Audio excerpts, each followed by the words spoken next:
What's happening, everybody? I'm Hasan Piker, and this is HasnAbi broadcast coming to you live from not so sunny, well, I guess somewhat relatively sunny California, Los Angeles, folks. We're live and alive, and I hope all the boys, girls, and MBs are having a fantastic one because today's a beautiful day. Today's a wonderful day. Today is Monday, Tuesday.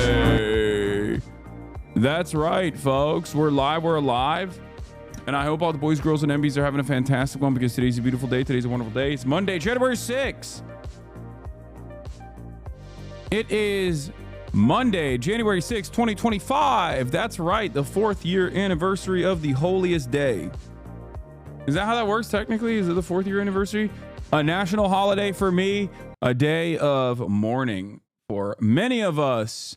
That's right, a day of mourning for a brave patriot that died, ASHLI Babbitt, that was killed, viciously murdered by the jackbooted thugs of the American state under the leadership of, well, at the time, technically Donald Trump, but like it wasn't his fault. You know what I mean?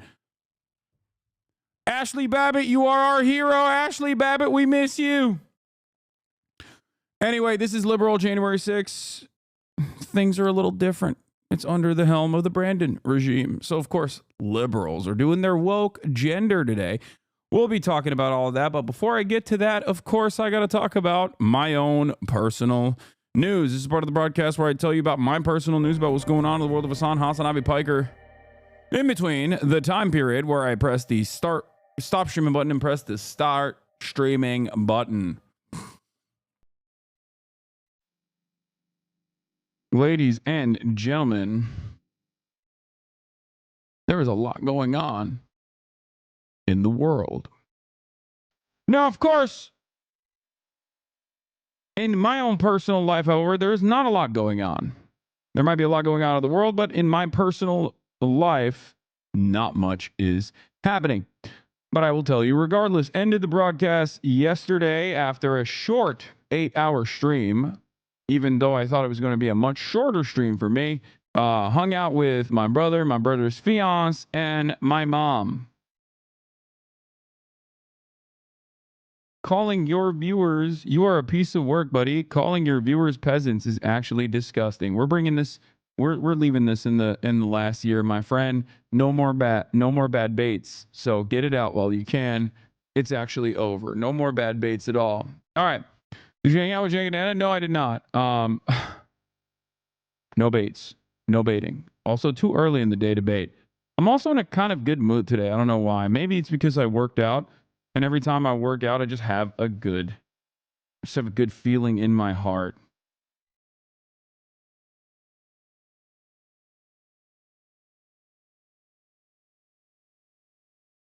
When Moodang when your friendly fire at PP yesterday was so crazy. Yeah, that dude, I have been thinking about that nonstop. I'm not even joking, because I love Peter so much. I'm not even joking. I haven't stopped thinking about this. Bro,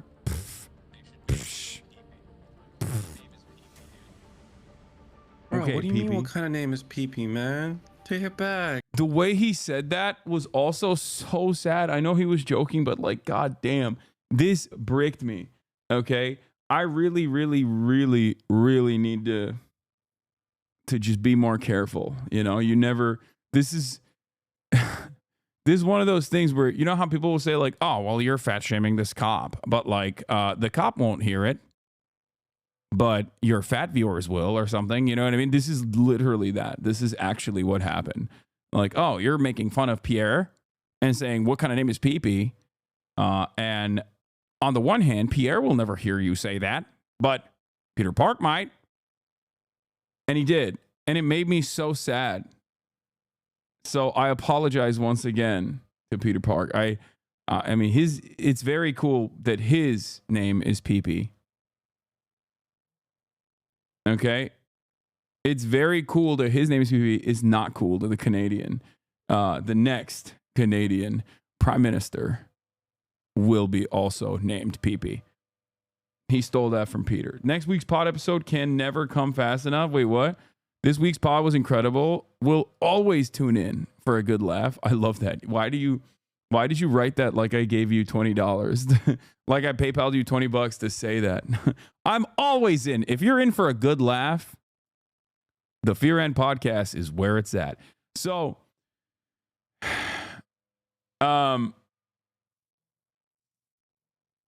yeah. Where was I? You have my heart and will never be worlds apart, maybe in magazines, but you'll still be my star. Okay, that's interesting. Thank you for saying that. Thank you for standing with the bear community on the pod. You already know. Show my husband the pod for the first time with Lolo, and we died laughing for the full hour. Genuine cinema. Thank you. Low-key giving review except excerpt on book cover. Yeah, I like that. The Tower Zins are back. Yes, behind me. Okay.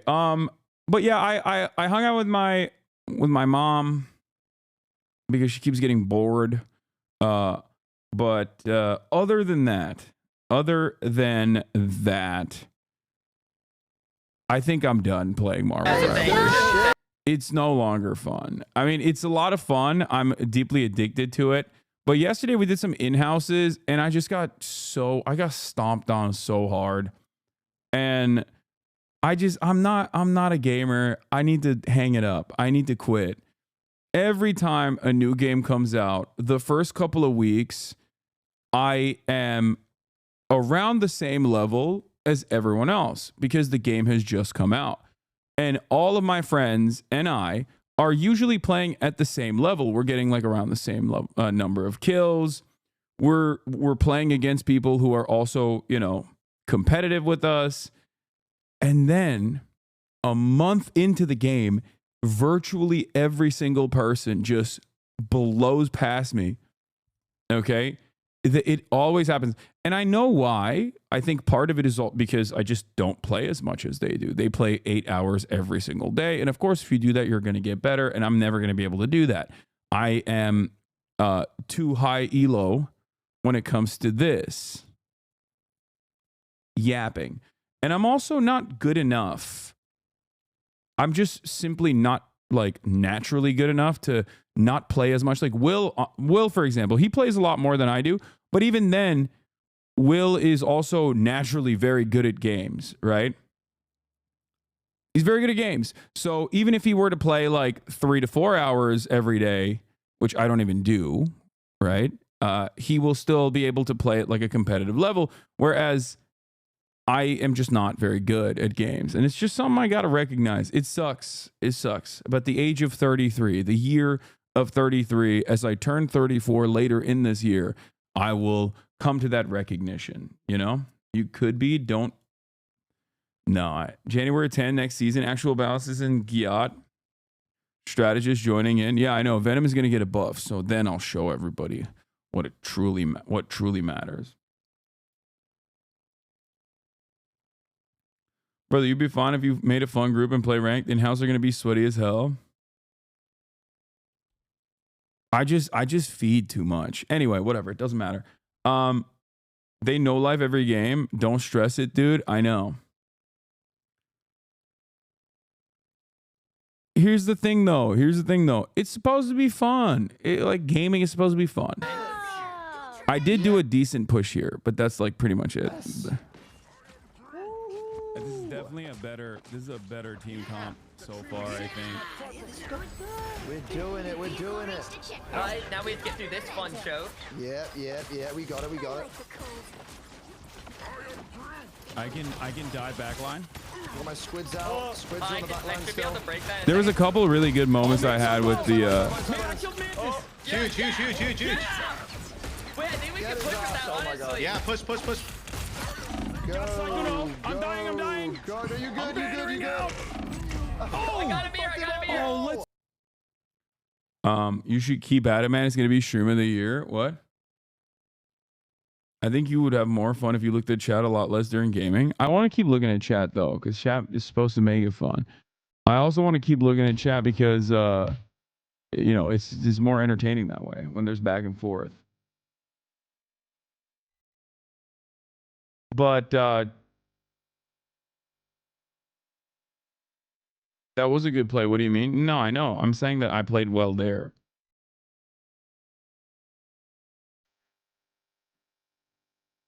Yeah. Also, I don't have the background of like playing Overwatch. Half these people already have the intrinsic understanding of positioning, team comp, ability, timers, etc. coming from games like Overwatch. You could just put in the work if you want to catch up. I know. And I'm just not going to put in the work. That's the problem. Because this is my most like old man attitude. But at the end of the day, it's night, as Jason the Whedon famously said. No. At the end of the day, I just think it's a game and it's not worth it. This is my oldest man take. Like, for me, basketball is always worth it. Why? Because there's like a secondary thing that I'm getting out of it. It's not just like the pure feeling of victory is good, but I'm also, even if I lose, I feel like I've, one, learned something, okay? And two, I'm physically excelling. Even if I'm losing, I'm still getting cardio out of it. Whereas when I play video games, I don't feel that way. It's just because I'm old. I'm an old man. I know. And I'm not saying that this is the right approach to the world.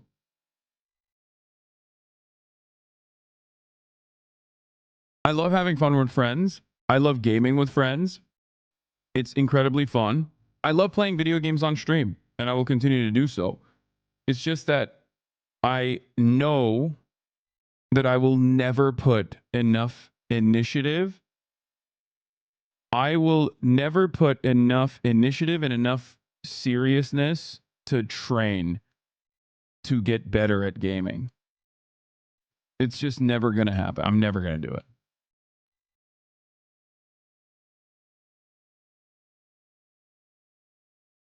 LeBron plays games and it's kind of ass. It's okay. That's what I mean. It's just like I will always enjoy it and I will always keep playing games. Bro is a manosphere influencer, maximize efficiency in outputs, even in hobbies. Lamawa. Yeah. Playing basketball, you don't have a chance of playing against an athlete from across the world. No, but oh no, that's actually a great example. I would love the opportunity to play against an athlete. And I do sometimes play against athletes like pro players, overseas players and the like, you know, D1 players. And it's incredible. It's an amazing opportunity. Whereas I don't feel that way when I play video games. So I guess that's a difference as well. Like if there's actually a pro player on the other team and they're just cooking me, I don't feel the exact same way. Whereas if I had the opportunity to play against like a pro athlete in basketball, that is fantastic. That's an opportunity to learn. That's an opportunity to get better. Like that's an opportunity to test yourself. I'm always interested in playing against players that are infinitely better than me in basketball.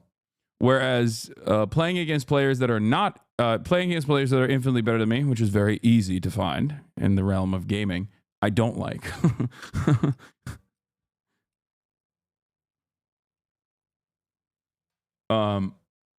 Yeah. It's also because I've probably spent a lot more time and a lot more investment into basketball, and I'm a lot better at basketball than the average person than I am at gaming than the average streamer. Wouldn't say the average person, but definitely the average streamer.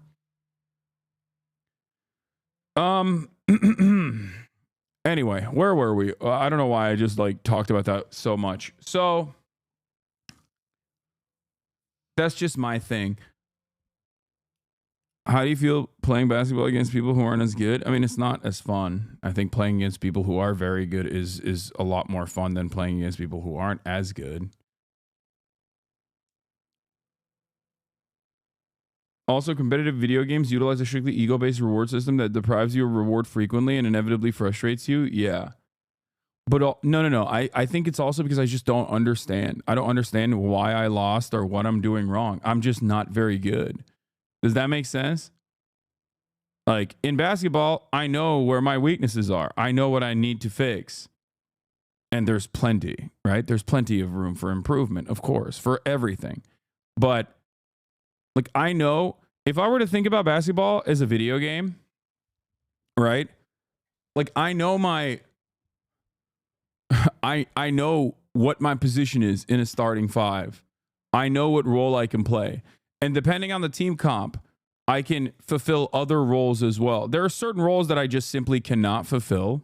I can't play guard. I can't play point guard, right? But with gaming, I just like I'm confused all the time. I'm so confused. When I play a game like Marvel Rivals, as much as I enjoy it, I'm still kind of confused. I'm like, what's going on? I get overwhelmed. I don't know. It's kind of sad, but it is the truth. I'm an old man, and it's just, there's no reason to lie about it. Okay. I'm an old man and I just don't get it. I'll still keep playing it, but I just gotta know that I'm bad and not try to be good. Anyway, but here's what I am good at. Hello? No? Place. What is happening? What is happening? This lady. She's out of control today. But yeah, personal news wise, before I blast off, I forgot. What? Hey. Oh my God. Okay, she's just going crazy today. Kaya went out and partied. Finally. That's the other good thing that happened. Here it is. Dude, Kaya's back from surgery. And this is heaven for her. This is heaven for her. She's finally playing with all of her friends. You might not like it, but this is what peak performance looks like right here. Let's go. I like your little sock. And we're back. And we're back. And we're back on this. And we're back on the lifting grind. Saw your story. You are not Yujiro Hanma. I don't know, man. I don't know. I got the demon back coming out. I got the demon in me and the demon back coming out, dude. Sheesh.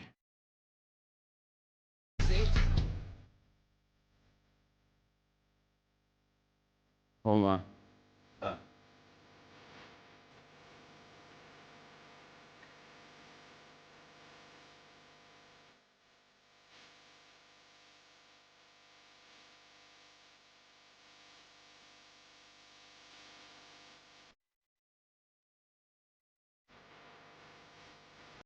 What's up, folks? It's Monday News Day, and we have a lot to talk about. Justin Trudeau is resigning. He's announced his resignation as the Prime Minister after an entire decade. We'll talk about how we got here, why this happened, why are people upset, and who stands to benefit. Here you go. Also, fit pic. Back looking good. Would you get a back tattoo? I think that would look sick. You gotta stop. Now I know why this song was repeating on my wife's phone today. Oh, I'm sorry.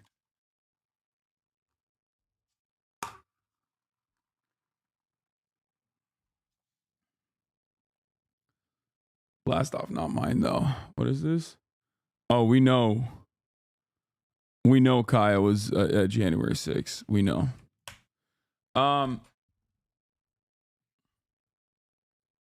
Where do you get your pants though? Is JW Anderson. And the sweater is my dad's. I don't know what brand it is.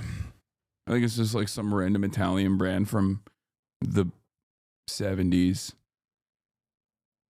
Okay. What time are we stopping the steal? It's the entire day is dedicated to stopping the steal. Okay.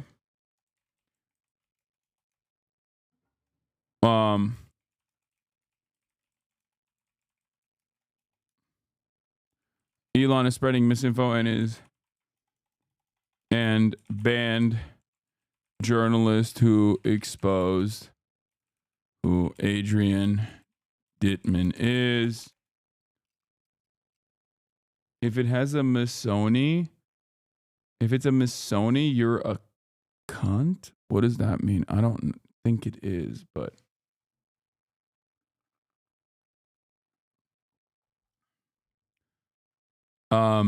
Justin Trudeau resigns. Elon is spreading misinfo and banned the journalist who exposed who Adrian DITTMAN is.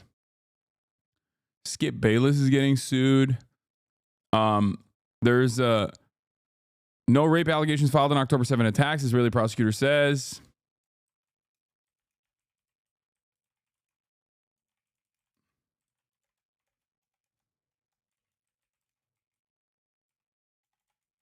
I don't know about the I don't know what is going on with the Skip Bayless stuff. Happy J6. Oh no, Joy Taylor discourse has been wild. What is that? Is that like a Golden Globes thing, or is that the Skip Bayless sexual assault stuff?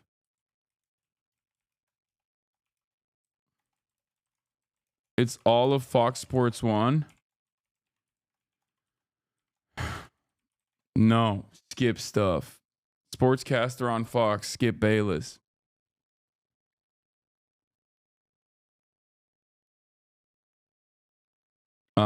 What is this? You never played the normal game quick match? You only play ranked competitive and it's brutal? Wait, no.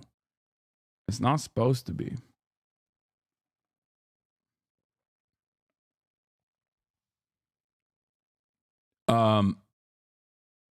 Trump also wants to take over Canada again.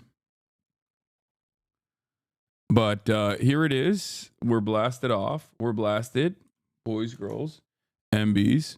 We're live. We're alive. Let the people know. And there's Kaya right there at January 6th, 2021. She was there.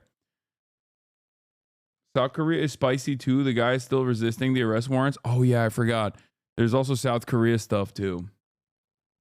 The world is not doing all right, ladies and gentlemen. That's all it is. The world is not doing all right. And I'm afraid to tell you that things are most likely going to not get better, but as a matter of fact, most likely get worse.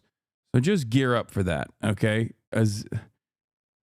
Just make sure that you understand that things might not be much better.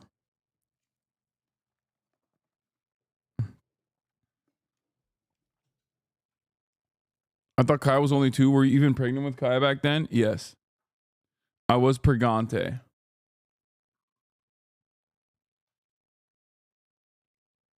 Kaya is about to be 2 this year, so obviously it's a joke. She wasn't at January 6th. Or was she? And I'm lying. Look at how big she is. After all, she simply can't be 2 years old. That would mean that she's still basically a puppy. That's crazy. That doesn't make any sense whatsoever, right? NBA Twitter's been going crazy about the Joy Taylor allegations. What is... Okay, I'll try to dive into that and develop a better understanding. I don't know what it is. You'd look radiant if you were barefoot and pregnant, bro. Isn't Enron supposed to be dropping something big today? Yeah, I don't like that. The Enron stuff is like so obviously a remnant of a old era of like millennial marketing and jokes. I don't know. I think the Enron stuff is like really cringe. I don't even know if it's like a cryptocurrency thing or not, but it's like very obviously a fake marketing thing, you know? Anyway, that's it. It's official. Congress is certifying Donald Trump's election victory. As you guys know, this is not necessarily something that people were aware of that the American government does until the Republicans decided this was a pivotal moment to strike and potentially change the trajectory of American democracy. What is this? Oh no, it's happening again. Just keep this video to bait some views. To the Capitol, but those police are gone. I don't see anyone. When we were coming up on the other side, from the west side of the Capitol, we saw a van oh my God. and a group of almost like National Guardsmen, and they were running into oh the my building. God, As they're they were running into storming? the building, Liberals people are storming were the Capitol? Cheering at them, yelling, you know, that not to Oh forget my their God. oath, that they made an oath to this country. I mean, really harassing these the National Guardsmen who were running into the building. And so it turned. Oh my God, they're doing it again. No, I'm just kidding. All right. I was the only protester outside Congress. Where was everyone?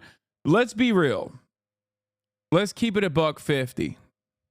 Okay? Let's be really real. Liberals are not resisting the Trump administration. They're not. Liberals are too busy, both in the halls of Congress and outside, clapping at the normalization of Donald Trump and the Republican Party. and also simultaneously celebrating how good they are at normalizing people like Trump. Okay, we are.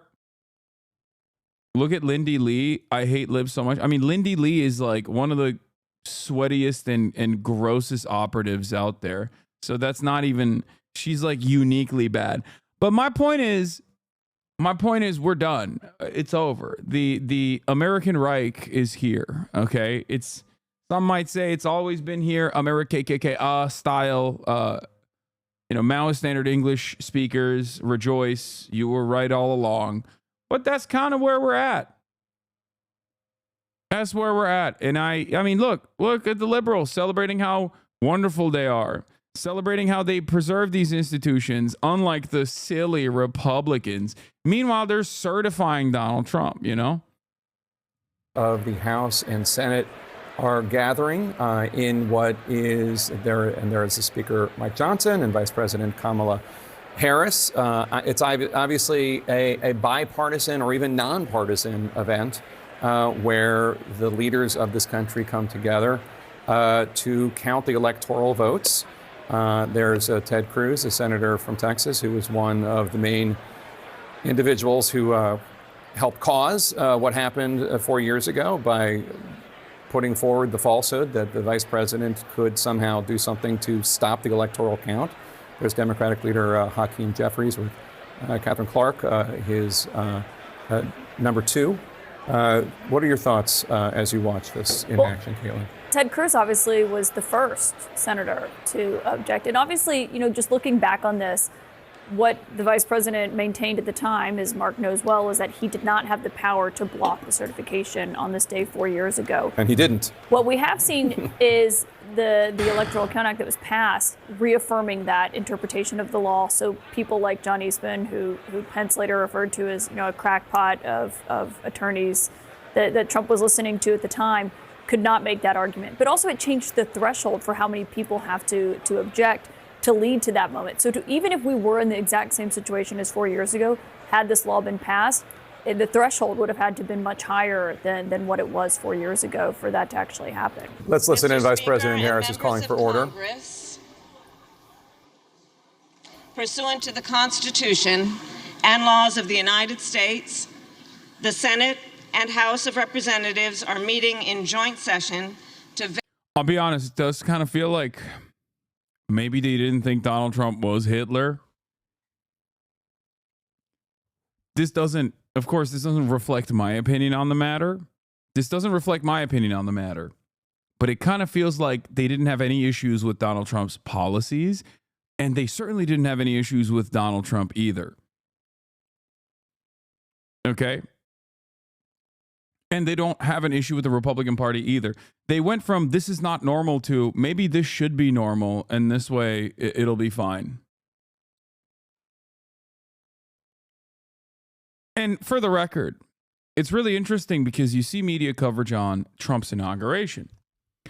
And a lot of people in the media are talking about how crazy it is that Google and Facebook and Jeff Bezos, they're all giving millions of dollars to Trump's inauguration funds. And it's not that weird if the elites have decided this is the way.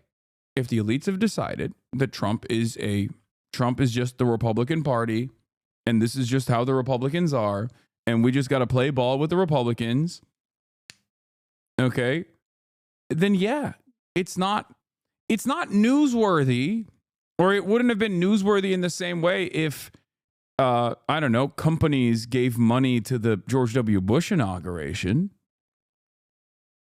To me, it just shows that everyone in America is ready to play ball. All of our elites are ready to play ball. Trump, Teflon Don, he did the dang thing. He did it. He knew that he would face legal scrutiny, chose to fight against it by running for office again, successfully won the election, and now we're in his court. And the Democrats are, I think, totally willing to stand back and stand by What is this? Jesus Christ, I've been giving money to this man for 29 months. Is today when they certify President Musk? Yes. Verify the certificates and count the votes of the electors of the several states for President and Vice President of the United States. After ascertainment has been had that the certificates are authentic and correct in form, the tellers will count and make a list of the votes cast by the electors of the several states. The tellers on the part of the two houses will take their places at the clerk's desk. You know, I just think it's so important to reflect on what we are seeing right now. We talked at the beginning about this complex being... I want to know what Blue Anon is going to do now. Because I thought Blue Anon was talking about how Mamala is going to stop the steal. So what as the admiral of the Blue Anon Brigades, West Coast Division General, I am at a loss for words here. I'm a little confused. I thought that we were supposed to wait for orders from Kamala Harris. I am the Blue Anon shaman. And as the Blue Anon shaman, I thought this was our opportunity to strike. Mamala was going to not certify. She knew something was up. I thought that the SpaceX had changed out the vote tabulations and that Mamala was going to strike while the iron was hot. What's happening? And as the leader of the West Coast Mamala Brigades, I've decided perhaps that they actually infiltrated Mamala, killed her, put her in a CIA black site because she was fighting against the deep state. And this is a clone.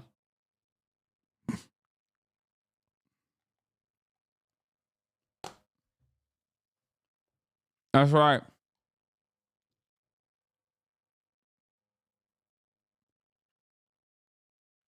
I think Mamala is a clone. Meanwhile, this is liberal January 6th. A crowd of hundreds, if not 1,000, showed up to Meridian Hill, Malcolm X Park, for today's community snow fight in D.C. There it is. Liberal January 6th is happening. And what's funny is they'll also talk about how, like, sweet it is. Like, they'll talk about how great it is that, like, you know, look at us. We're adults, unlike those Republicans. Remember, and there's truth to that. Yes, liberals will not, you know, throw their hands up and try to resist or do something about the situation. But then they'll also say, look at that. That's actually a virtue.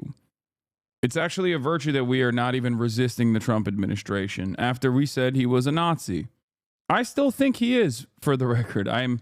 Only time will show how much of a Nazi he is, but being fortified, but it's being fortified despite the fact that this is peaceful. Without objection, the tellers will dispense with reading formal portions of the certificates. After ascertaining that the certificates are regular in form and authentic, the tellers will announce the votes cast by the electors. A liberal insurrection would have looked very different. We would have escorted the original Broadway cast of Hamilton into the galleries. They would softly sing "History Has Its Eyes on You" as members of the GOP spewed their lies. Yeah, we would do woke gender as well. We would also only tactically snap. Okay? And I say we because, remember, I am the Blue Anon Brigadier. Okay? We would also snap. No clapping, just snapping. Guava Shaper, thank you for the 10 community gifted subs. Okay. We would do gender. We would do woke gender. Okay. Broadway musical, jazz hands.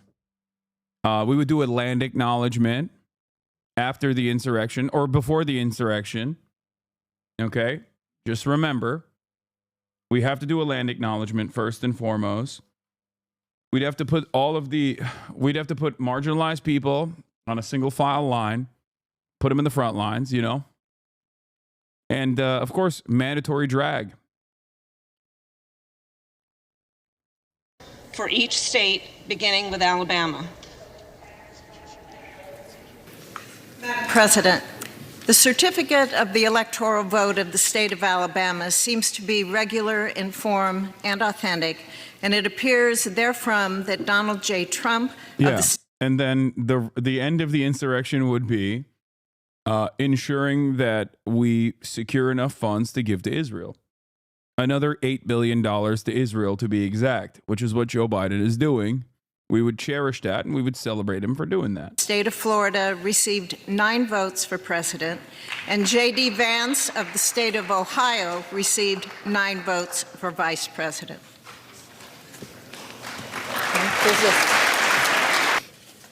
Madam President, the certificate of the electoral basically what's happening right now, the vote of tellers state of alternate California reporting on the seems to be authenticity regular in and the form I think it's so funny. This is yet another testament to the reality that Donald Trump has dramatically changed American norms, American institutions, American politics, and reshaped it in his own image. Nobody before January 6, 2021 ever cared about January 6th. That was not like a media moment. But because he tried to overthrow American democracy in the funniest way possible, now this is also a unique moment where, see, the American Congress has gotten together to certify the vote counts. It's like, this is just purely symbolic. This is the type of thing that like nobody really cared about. It's just super basic stuff in Congress that happens that you normally are supposed to not even know about. No one needs to know that this is a thing. No one is supposed to watch this in real time. proper form of each of the certificates and the number of votes designated for president and vice president, and then each teller records the results. This is no, it's not even PBS material. This is C-SPAN. This gets in the past, this got like 35 views on C-SPAN. On a paper tally It does sheet. seem boring. It is And boring. at the end of that, Look at them. reading all results. They're describing the process of vote certification. Like what? Of course it's boring. It's so stupid. It's like putting a camera. It's like putting a camera in front of a guy who's just like literally rubber stamping stuff at the FDA every day or something. Like it's just like what? It is incredibly boring procedural stuff. And I think part of the reason why we're hyper focusing on this is to basically repeat a lie that things are normal. Okay? That's it. Things are not normal. And things are not normal. But everyone, the fourth estate, is desperately trying to be like, no. I promise you things are normal. Look at how normal this bureaucratic process is. Everything is fine. Please don't freak out. Meanwhile, Justin Trudeau, in America's hat, Canada, resigned. Part of the reason why he resigned is because he was deeply unpopular. Okay. Part of the reason why he was deeply unpopular played a role in the same struggles that Americans are facing as well, where a lot of people have decided that immigrants are the reason why the housing market is out of control. People will point to the carbon tax, or the taxing initiatives that he engaged in for green energy, even though it's an objectively conservative way of trying to tackle climate change. America's other ally, South Korea, experienced a martial law initiative. The president was deposed, and now they're going after him, but they can't even issue an arrest warrant because he's protecting himself with his own Secret Service. America's not saying anything about that either because it's weird. You have war everywhere. The things are just not normal. Things are not normal at all.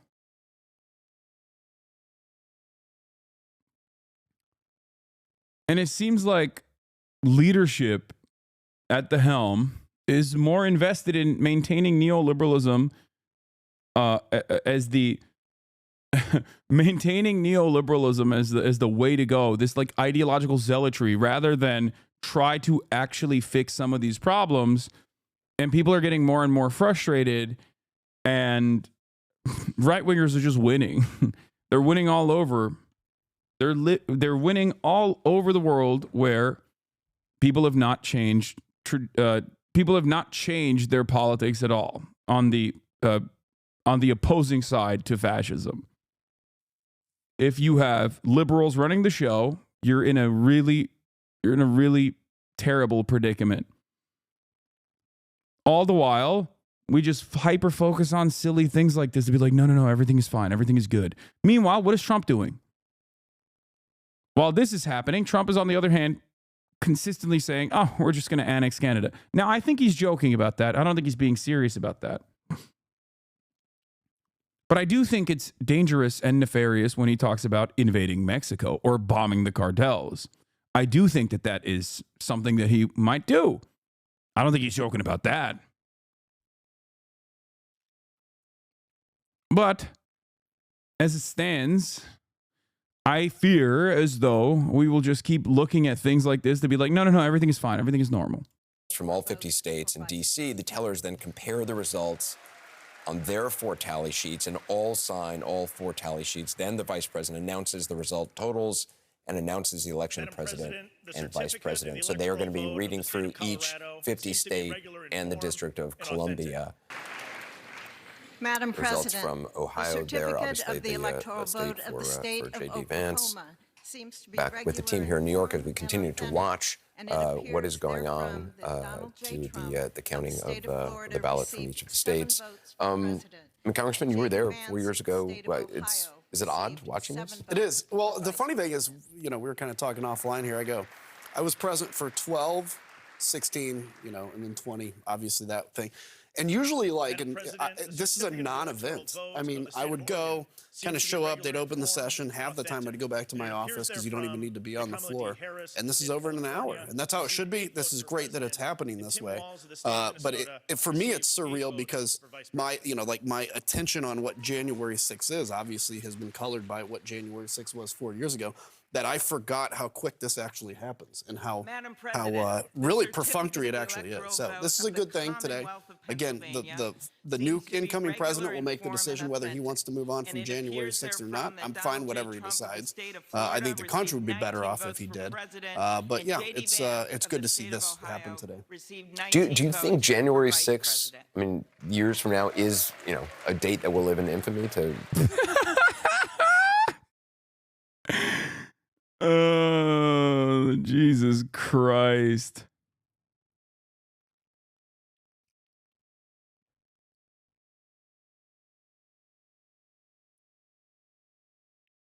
Yeah. January 6th is like, at this point, I think it's 100 9/11s, I think. Worse than 9/11 times 100.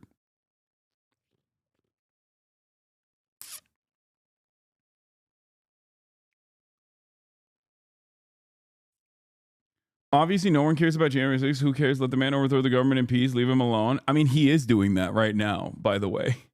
Ironically enough, he is kind of doing that. So if your argument against Donald Trump is that he destroys institutions because you're a norms respecter, an institution defender, then yeah, you're very frustrated about January 6th, 2021, and you're not frustrated about January 6th, 2025. That's the point. This is exactly what I'm trying to explain to you, okay? Liberals don't like January 6th, 2021 because that destroys institutional norms, because they only care about preserving institutional norms. They don't care about losing to Donald Trump gracefully, graciously, and, falling on the sword like this.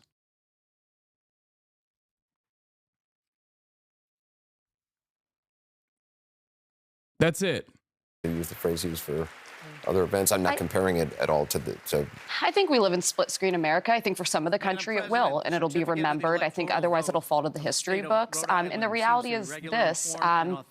Most of the country did care. It rubbed them the wrong way. They didn't like it. That showed up consistently in polling, but it just didn't rank in the top issues at the end of the day. And I think this was such a historic and wild election cycle, and so many other dynamics entered the last 4 years that in many ways the events of January 6th were eclipsed. And there's a certain privilege involved. I acknowledge it with myself in being able to say, well, I'm a voter against January 6th. I'm voting this way because that day crossed the boundaries for me. But if you feel like the cost of living is too high, the border hasn't been secure, groceries cost too much, and you think that a different candidate, you think Donald Trump's better on that, then You know that January 6th is what caused Putin to invade Ukraine, right? It also gave Netanyahu the permission structure to do Israeli expansion on Gaza. So yeah, it easily, and now Lebanon and now Syria. So yeah, it's easily worse than 9/11. What? What? Yeah, that's what happened. Oh my God. that's who you're going to vote for. And Okay, we I think we've seen enough. Okay, we've seen enough. Peaceful. Yeah, breaking news. Kamala Harris announces she will oversee the certification of the 2024 election. And she's going to do it. She's going to do it gracefully. Transfer of power is one of the most fundamental principles of American democracy. As much as any other principle, it is what distinguishes our system of government from monarchy or tyranny. Yeah, breaking news. Elected official is going to do her job. Yeah. Breaking news. Breaking news. Tomorrow, Kamala Harris is also going to sign off, she's still going to continue overseeing the Senate. Breaking news. As the vice president, this is her duty. Breaking news. On January 20th, they will hand over the reins of the government to Donald Trump's administration. Breaking news. Yeah, I know.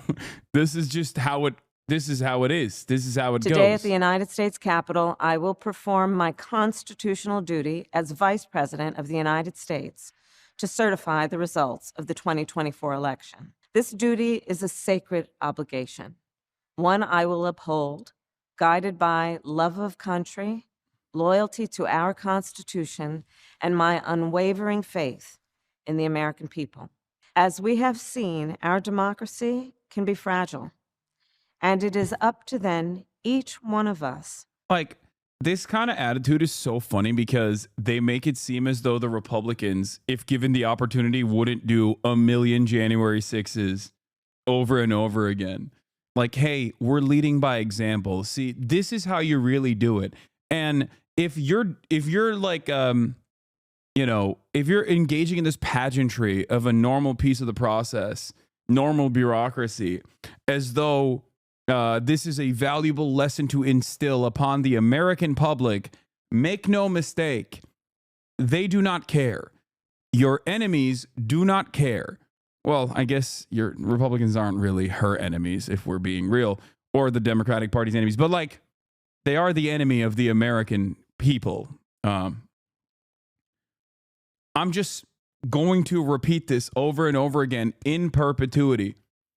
Institution respecters and norm defenders, when they lose to the Republican Party, end up also failing on both fronts because the Republicans will never defend the institutions or the norms. They only care about getting their way.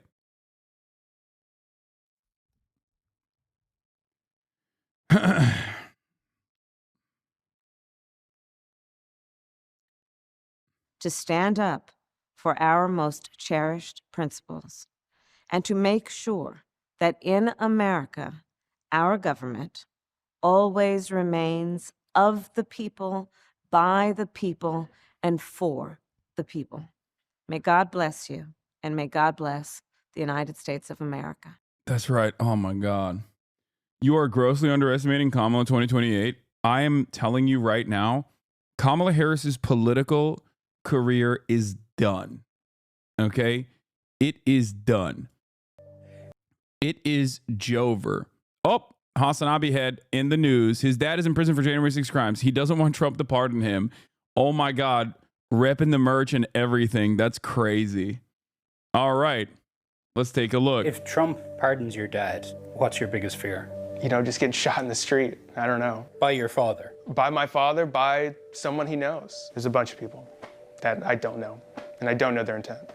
So, you want to help me lift this? Sure. This is Jackson Reffitt. Do you want me to take this end here, or how do we do this? Yes, please. He's moving out of his home here in Texas, he says, for his own safety. Bought a gun because I got so paranoid, and moving out because I'm scared. Do you know how to fire a gun? Yeah, I've been shooting it. Do you have it on you right now? Yeah, I have to wear it around the house kind of often just to get used to how it feels. Okay. But I'm part of the, Jackson's dad is Guy Reffitt, who was a member of the Texas 3%er militia. And I just kept going, go forward! Go forward! I couldn't even see, bro. He's serving a more than 7-year sentence for his role in the January 6th Capitol attack. Reffitt was convicted of 5 felonies, including carrying a firearm on Capitol grounds. So you reported your dad to the FBI? Yes. That's what got him arrested, basically? More or less, yeah. Oh, what God. effect has that had on your family? I'm actually worried, man. I'm actually worried. I'm worried. Can you explain the difference between you and a norm defender? I don't care about norms. I don't care about institutions. I care about people. I care about preserving. I care about protecting people. I care about doing right by others. Okay? I'll give you one immediate example. The Senate parliamentarian refused to add the increasing of the minimum wage to $15 at the federal level to a budget reconciliation bill. That was a must-pass bill that was going to pass with 51 votes, which the Democrats had at the time. Now, the Senate parliamentarian is a position that technically has the power under our norms and institutions to say, well, this can't be a part of budget reconciliation because it's actually not going to touch the deficit, right? That's real. That's a thing that they have. It's not an elected position, however. It's an appointed position. What that means is you can actually fire that person and put into that position a person who will play ball. Now, the reason why I know that that is the case is because the Republicans have done that in the past. The Republican Party under Dick Cheney's leadership did exactly that. They fired a Senate parliamentarian and put a new person there. The Democrats, on the other hand, go, oh, we care about our institutions. We care about the norms. So we have to take out the $15 minimum wage. There's nothing we can do. Okay? It's ridiculous. You're only doing that as a part of the Democratic Party leadership structure because you don't want $15 minimum wage. You don't want to have that battle. You don't want to whip those votes within your own caucus. And you don't really necessarily care. Okay? It would have technically been considered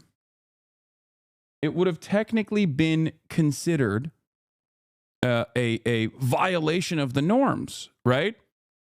If they were to fire that person, or at least tell that person that they're going to fire that person if they don't play ball. But ultimately, I don't care. What I care about, on the other hand, I don't care about the norms. I don't care about the institutions. I care about, protecting people. I care about putting people first.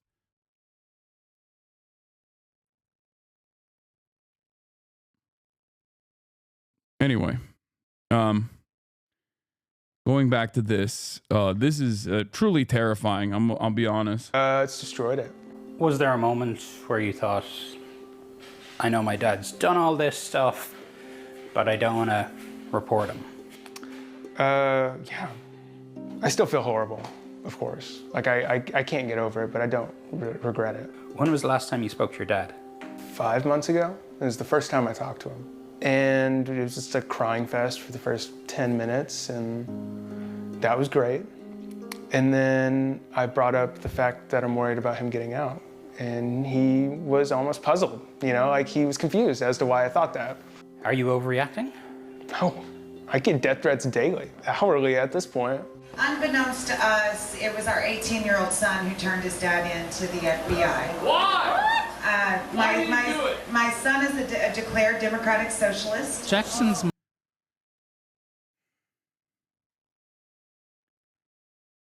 they've like abandoned this person. You know what I mean? They're just like, yeah, he's an enemy. He's an enemy of the state. He's an enemy of our beautiful president, Donald Trump. That is not good. That is definitely insane. Imagine having your parents put a crosshair on your back like that in a room full of people who are just out of their minds.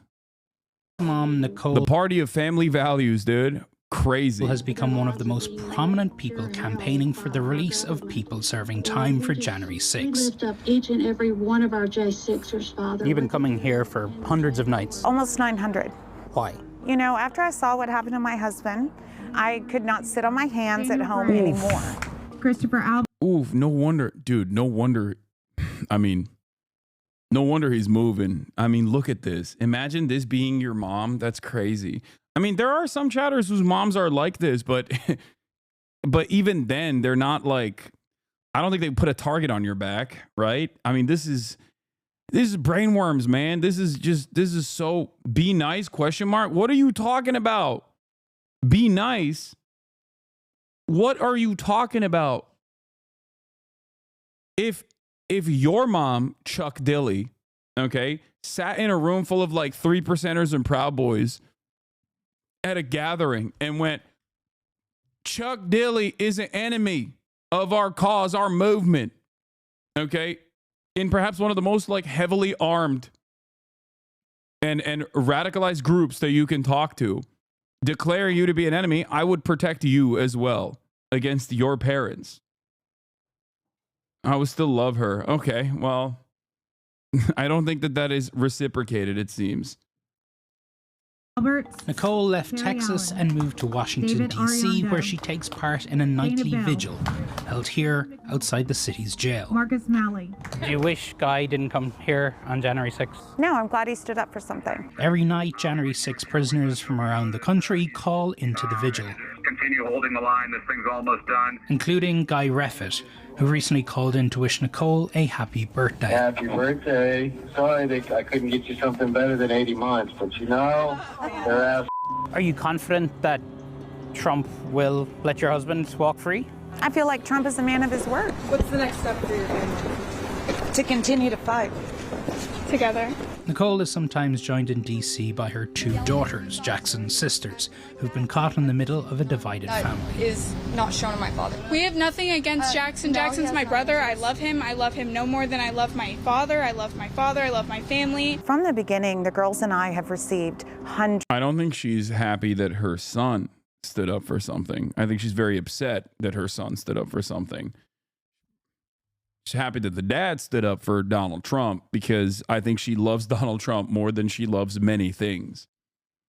But, I mean, you can kind of tell when someone is bricked up here a little bit. If they're, I mean, at this point, like if you got like a little Jesus wagon thing going on with like a megaphone where you kind of carry that around everywhere, it's just like you need like a factory reset or something. Hundreds of mailed death threats. I'm not talking about online things. I'm talking about rape to my daughters, death to my husband, death to me. You don't think Jackson has to be afraid of his dad?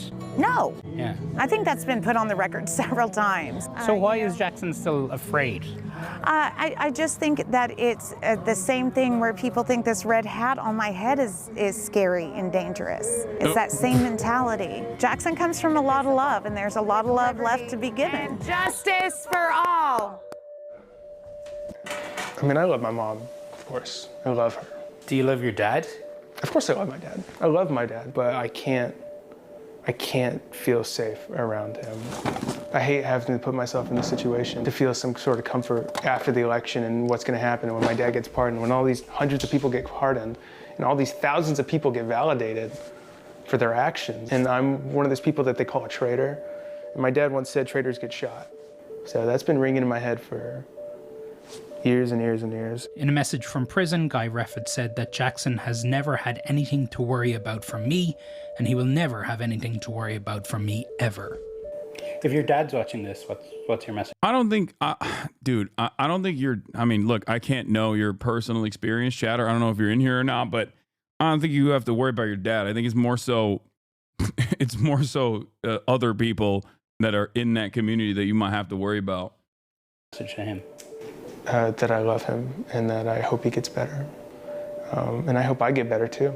I hope I grow out of this paranoia right now. And that I really thought what I did was right. I thought I did what I did to protect him and my family and the people around him and the people he could have hurt. Let's talk about January 6th. I am interested in your kind of reflections on where we've come to. We've been playing images from that day in 2021 and talking about it through the morning. Obviously now Donald Trump's election set to be certified. He'll then.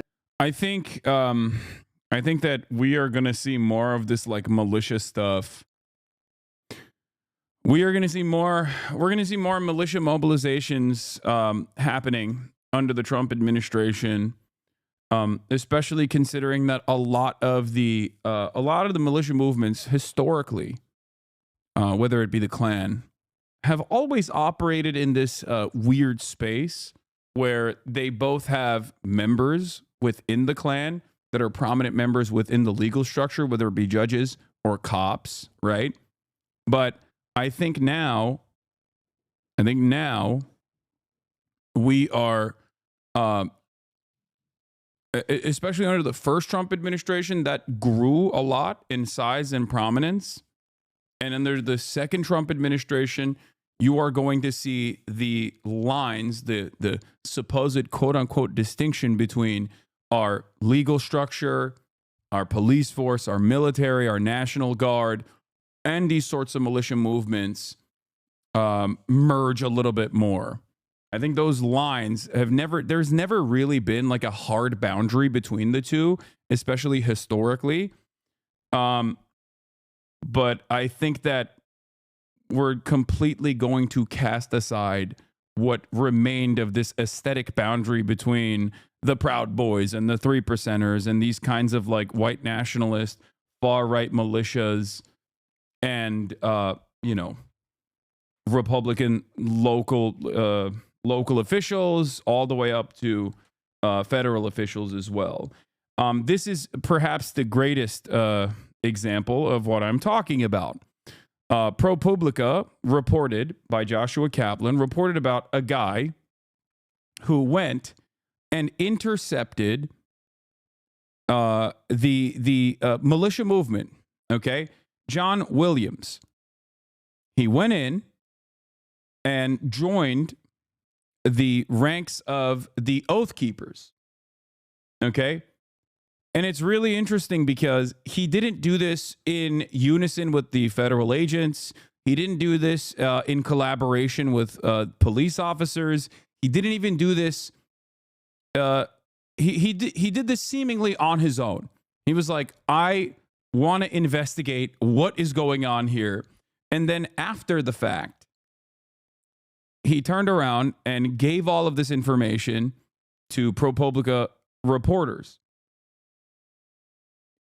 For years, he carefully monitored the activity and found out something that we kind of knew already, which we had talked about before, especially with respect to the Proud Boys in Portland, for example, that these guys are directly in contact and sometimes directly working with members of law enforcement.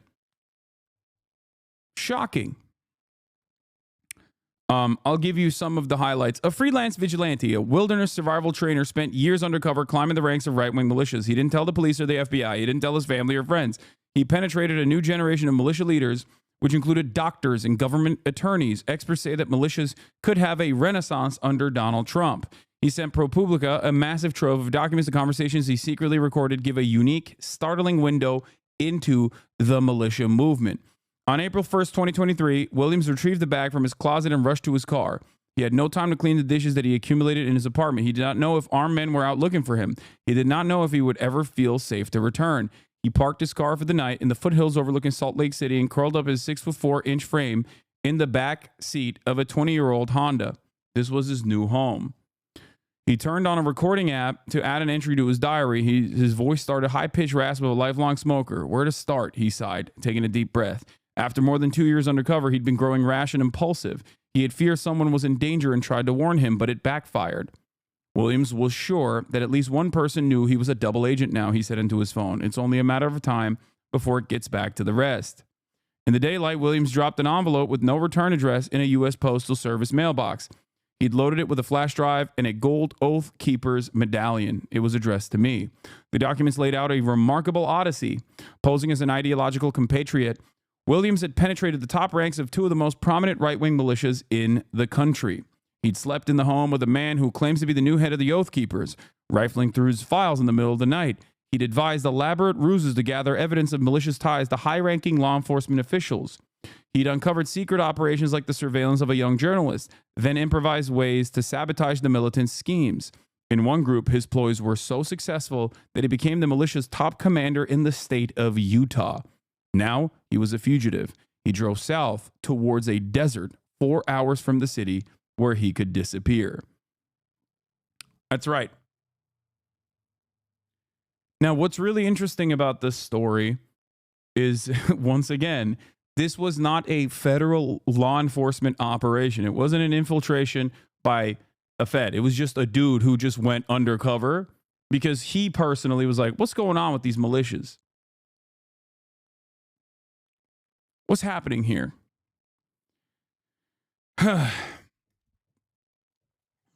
He saw January 6, 2021.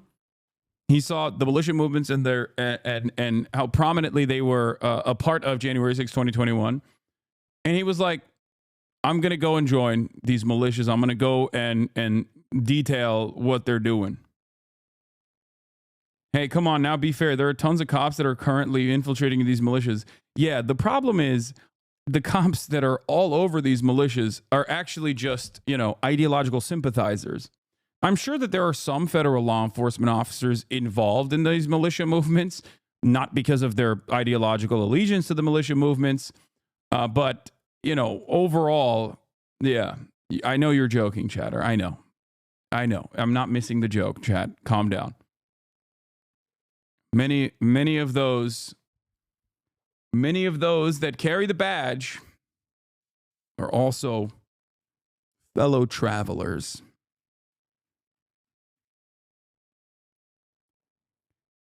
So, the Capitol riot had been nagging at me too. I'd reported extensively on January 6th. I sat with families who blamed the militias for snatching their loved ones away from them, pulling them into a life of secret meetings and violent plots, or into a jail cell. By the time Williams contacted me through most of the most infamous groups appeared to have largely gone dark. Were militias more enduring, more potent than it seemed?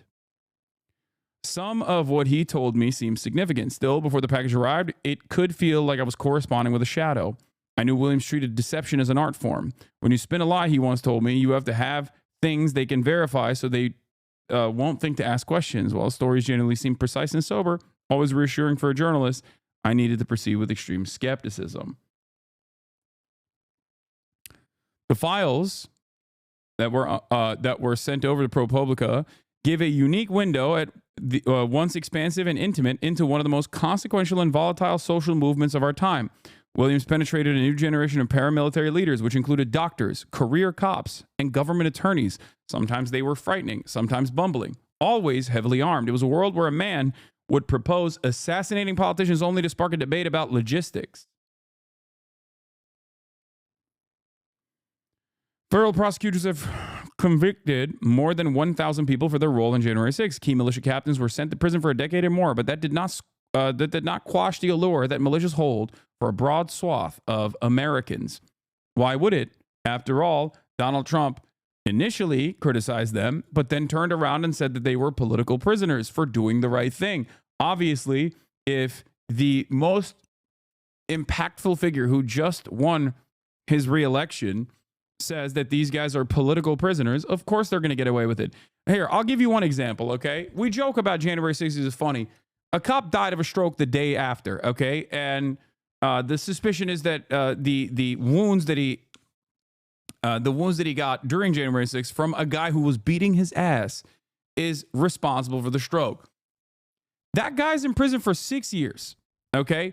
And Donald Trump is most likely going to pardon him. Now, there is no world in which even if a person punches a cop repeatedly or hits a cop with a blunt object repeatedly, okay, and they die to a stroke the day after, okay, they die to a stroke the day after. There is no world in which they only get 6 years. Even if you used a blunt object to beat a cop, okay, and nothing happened to the cop, there is still no world in which you only get 6 years. Okay, that's like assault of a peace officer with a deadly weapon. Are you kidding me? There's just no world. That is not a real circumstance. The only way this happens is if you're doing this while you are participating in an insurrection for the president. Okay, for the current president who just won his reelection. That's it.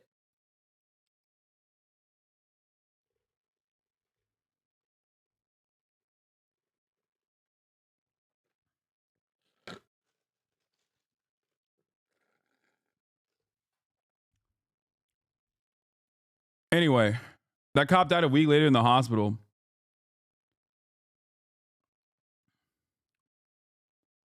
My point is, even if nothing happened to the cop, let alone like the cop died or whatever, even if you just, do you think there is a world where the average American can just use an object to bludgeon a police officer, okay, and then get out in 2 years?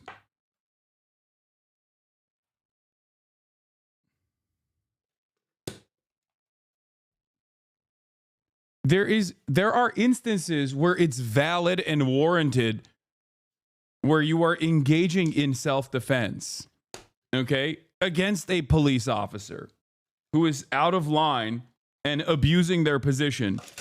Those people do not get this level of leniency from, those people never experience this level of leniency. I'm simply stating that it is crazy. It is crazy that this level of leniency only exists for Republicans, right-wingers that participated in an insurrection.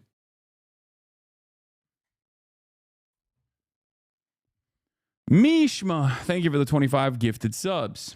W Gifter. Now, President-elect Donald Trump has promised to pardon January 6 rioters when he returns to the White House. Experts warn that such a move could trigger a renaissance from militant extremists, sending them an unprecedented message of protection and support and making it all more urgent to understand them. Unless otherwise noted, none of the militia members mentioned in the story responded to requests for comment.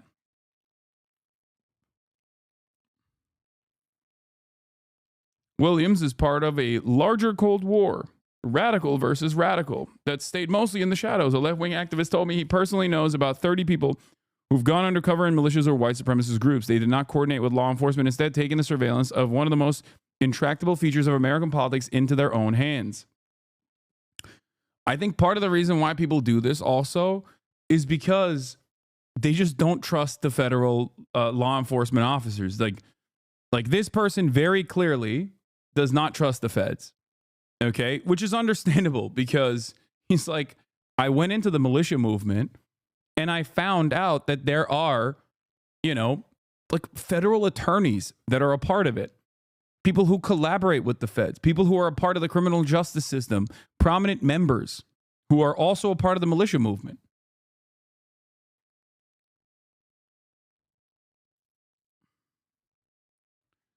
Skeptical of authorities, militias have sought to reshape the country through armed action. Williams sought to do it through betrayal and lies, which sat with him uneasily. I could have been successful at this if I wasn't one of them in some respects. He once told me, I couldn't have done it so long unless they recognized something in me.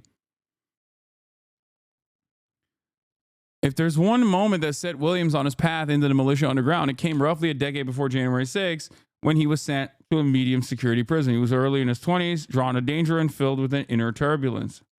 I guess he has the background.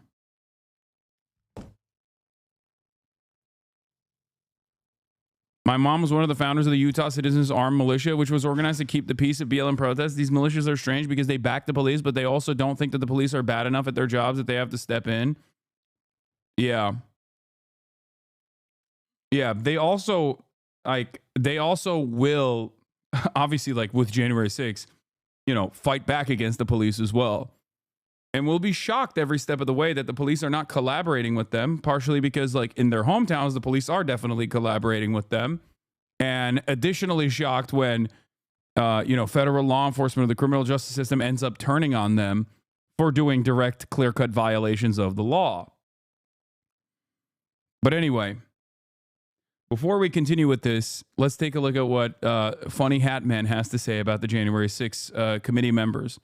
And stand on the Capitol steps and be inaugurated on January 20th. When you think about that arc of history, what goes through your mind and how do you think we ended up here? Well, I'll tell you what goes through my mind is 2000, the 2000 election with George W. Bush and Al Gore when an election was decided by less than 1,000 votes, 450 something votes. And we had a peaceful transfer of power then. When I mean, imagine if an election today were really down to that number of votes. And so people like Al Gore and others, you know, upheld the Constitution. And we saw, you know, so I'm really struck by the notion that Kamala Harris will be, you know, serving in that position that Mike Pence did and upheld the Constitution. And so, you know, it's a marked reminder of how important this peaceful transfer of power is.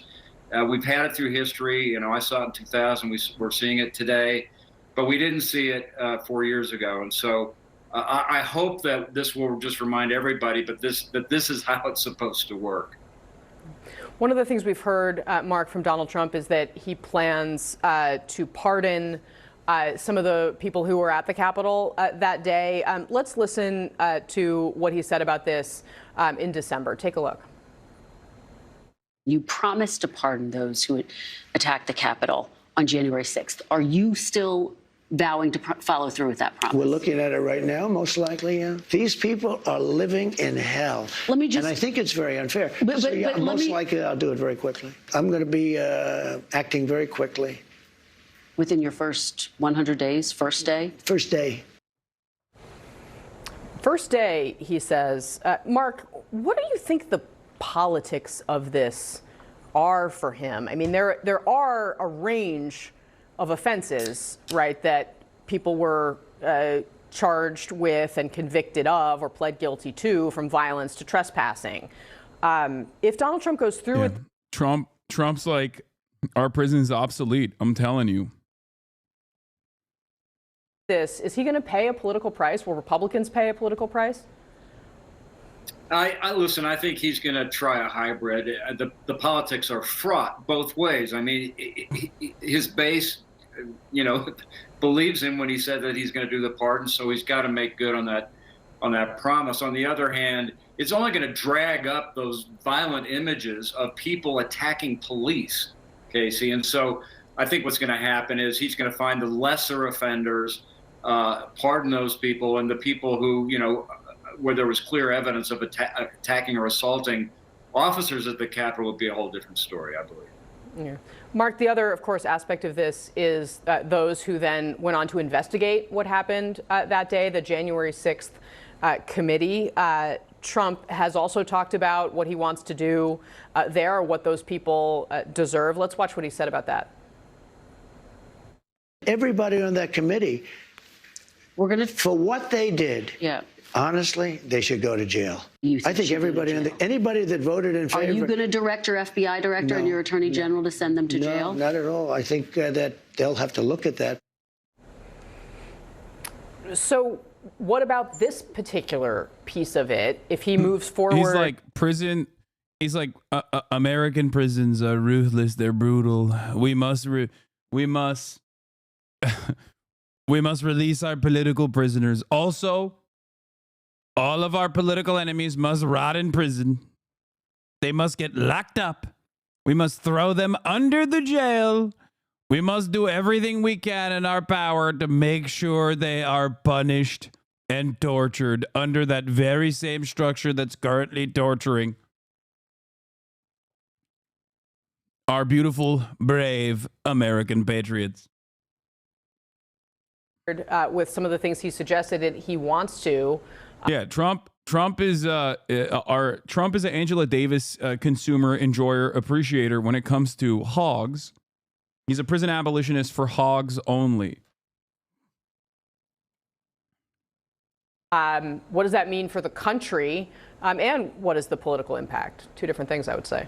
Yeah, well, this is, Casey, this is where I don't think he'll be able to resist his impulse. He wants to punish his opponents and his enemies, including and especially people like Liz Cheney. And this is something I will say, controversial of me, but I don't care if Liz Cheney goes to jail.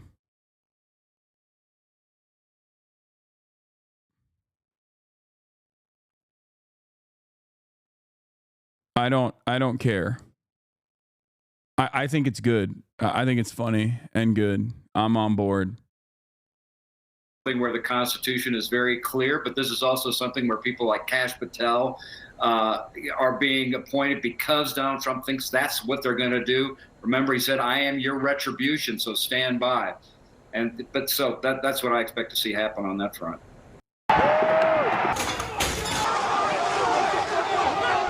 I was up here, one of those officers up there. I was armed with a rifle that day, so I didn't want to go down in the crowd and potentially have it used or taken. Well, if these are the people that are going to be getting pardons, can you look at this and just say they deserve one? I don't see how.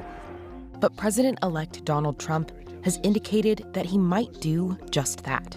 First day. Yeah, I'm looking first day. Issue these pardons. These people have been there, how long is it, 3 or 4 years? Okay. Pardons are one of the president's greatest powers, but also biggest. But dude, in what world does Liz Cheney go to jail and the federal government doesn't also send you to jail? Wait, what? What do you mean? First of all, I don't think Liz Cheney is going to jail. Okay, there's no serious like what is she going to jail for? They've not really mentioned what would be the reason for why she would be thrown in jail. I guess what the chatter is trying to say here, no. What the chatter is trying to say here is that, like, if someone is getting locked up, like Liz Cheney is getting locked up for no real discernible reason, then I am a larger enemy of the state than Liz Cheney in the eyes of the Republican Party. But I think that I have no motion in comparison to like these guys who are really tapped into mainstream media and DC circles.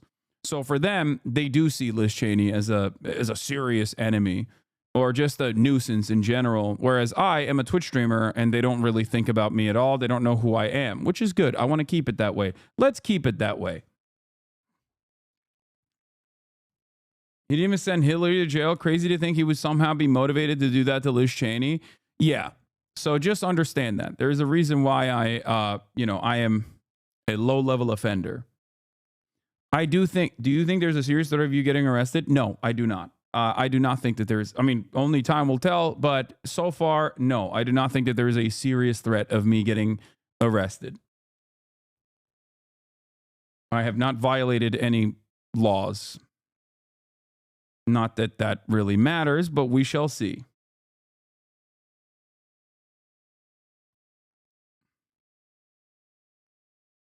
But I don't think so. I don't think that there is anything that I'm a Twitch streamer, guys. And there is it's easier to send goons after regular civilians. It's silly to think they will just go after Instagram influencers or YouTubers, etc. Yeah.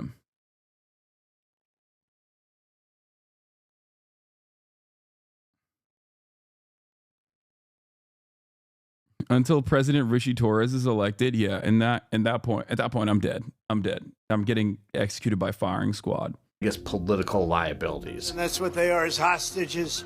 They've been treated terribly. He created expectations, created a movement of people, created a mob that acted, and then walked away. I hope he doesn't walk away from these promises. Here's what Trump would have to do to carry out those promises and what it means for the people involved in the January 6th attack.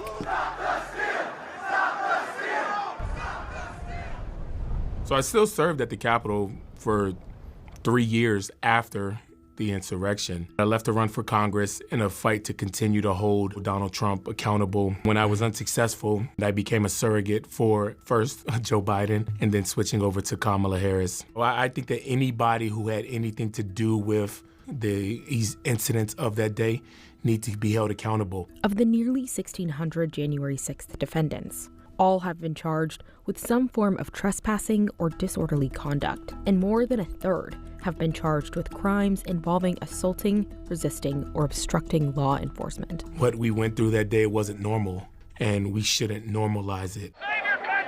A spokeswoman for Trump's transition team said in a statement to the Wall Street Journal that Trump will pardon Americans who were denied due process and unfairly prosecuted by the weaponized Department of Justice. I know the system. The system's a very corrupt system. She also said in a separate statement that pardons will happen on It's always funny when these guys will talk about how, like, the criminal justice system is evil and corrupt and totally messed up. And I agree. Except they say it's only corrupt and messed up for, like, upper middle class white people, jet ski dealership owners who happen to be pro Donald Trump, who also did violate like a bunch of laws. It's only corrupt against them, the people that are the most protected under our institutions. Okay. It's hilarious. Yeah, it's so messed up. They're coming after our big, beautiful auto dealership owners and their fail sons for the crime of being MAGA. It's the actual corruption within these institutions, or the actual evil within these institutions, is very good. Very, very good. The norm should happen more frequently. Perhaps not even going hard enough on marginalized people. Then how do you explain the deep state indicting the greatest president of the United States? Exactly. That's right. If anyone's getting jailed for being an enemy of the state is Trump, even now they're trying to throw him under the jail. Who? What do you mean? They're dropping everything at this point. Like, at most, he's gonna get a slap on the wrist for like mismanagement and you know, doing the hush money scheme where he lied to the New York authorities about where he was, where the money was actually going to, and that's it. The person that obviously actually spent time in prison for that was his lawyer, Michael Cohen. Everything in the system is designed in a way where, like, yeah, your soldiers will go to jail. You will never go to jail. On a case-by-case basis, but didn't give any details on who might receive them or when. A number of people accused in the attack are already lobbying the president-elect for pardons. One is Joseph Biggs, a leader of the far-right group The Proud Boys, which played a central role in the Capitol riot. He can be seen at the Capitol in footage from that day. Hey, we're on the concrete. These guys are real freaks too. Like, it's crazy. Oh my God. Some of these guys are real freaks. Like, look, I don't know about every single person that participated in January 6th. Like, there's 1,000 of them. I'm sure some of them are low-level offenders, and they probably do have a capacity to reoffend, if we're being real. But like, some of these hogs are very bad. Okay, like, people that were really bad in their own local, in their own localities, notorious. Biggs is one of those guys, right? Long rap sheet in general, even if there isn't priors. But Biggs does have priors as well, if I'm not mistaken. But also, they are responsible for a lot of instability and a lot of violence and a lot of demonstrations. Nancy is doing well.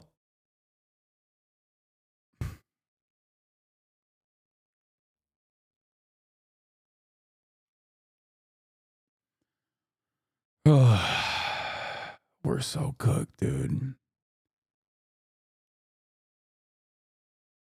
The gerontocracy.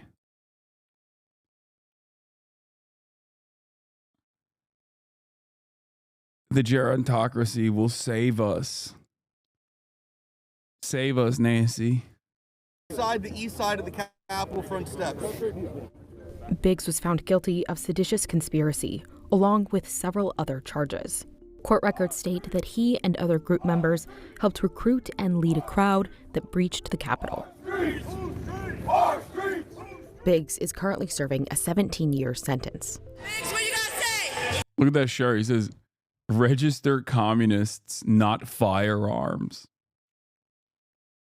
Being this angry at communists has to be a mental illness in America. You know what I mean? Like what valid communist movement even exists in the United States of America? Okay? Like you're angry at shadows, okay? Where are the communists? Where are they? In 2024, in 2023, in 2022, in 2021, where are they?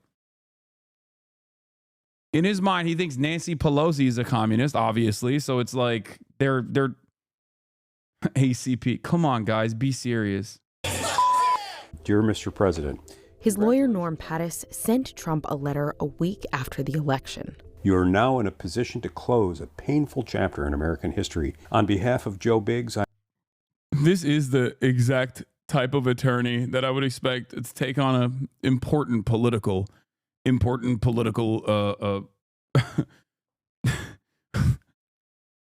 a case such as this one can only be taken on by a lawyer that looks exactly like this. I am urging you to do so by granting Mr. Biggs' request for a complete pardon for his actions that day.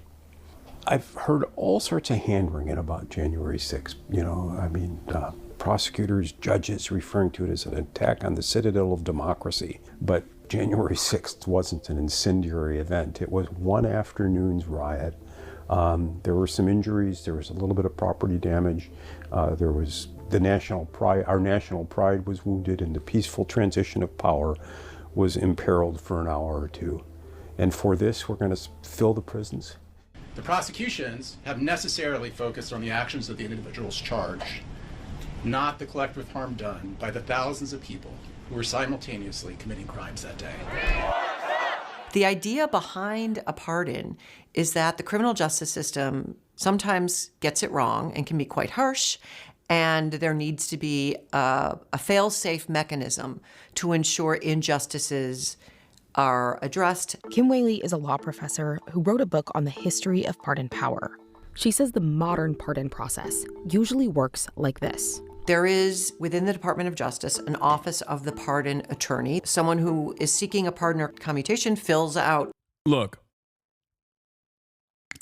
deterrence does have a capacity to work if it is done against people who previously thought that they were infallible and devoid of any sort of scrutiny from the legal structures. And January 6th deterrence from the federal law enforcement agencies absolutely worked. That is why it eviscerated the mass mobilization that you saw under the Trump administration. And it's not just deterrence from law enforcement.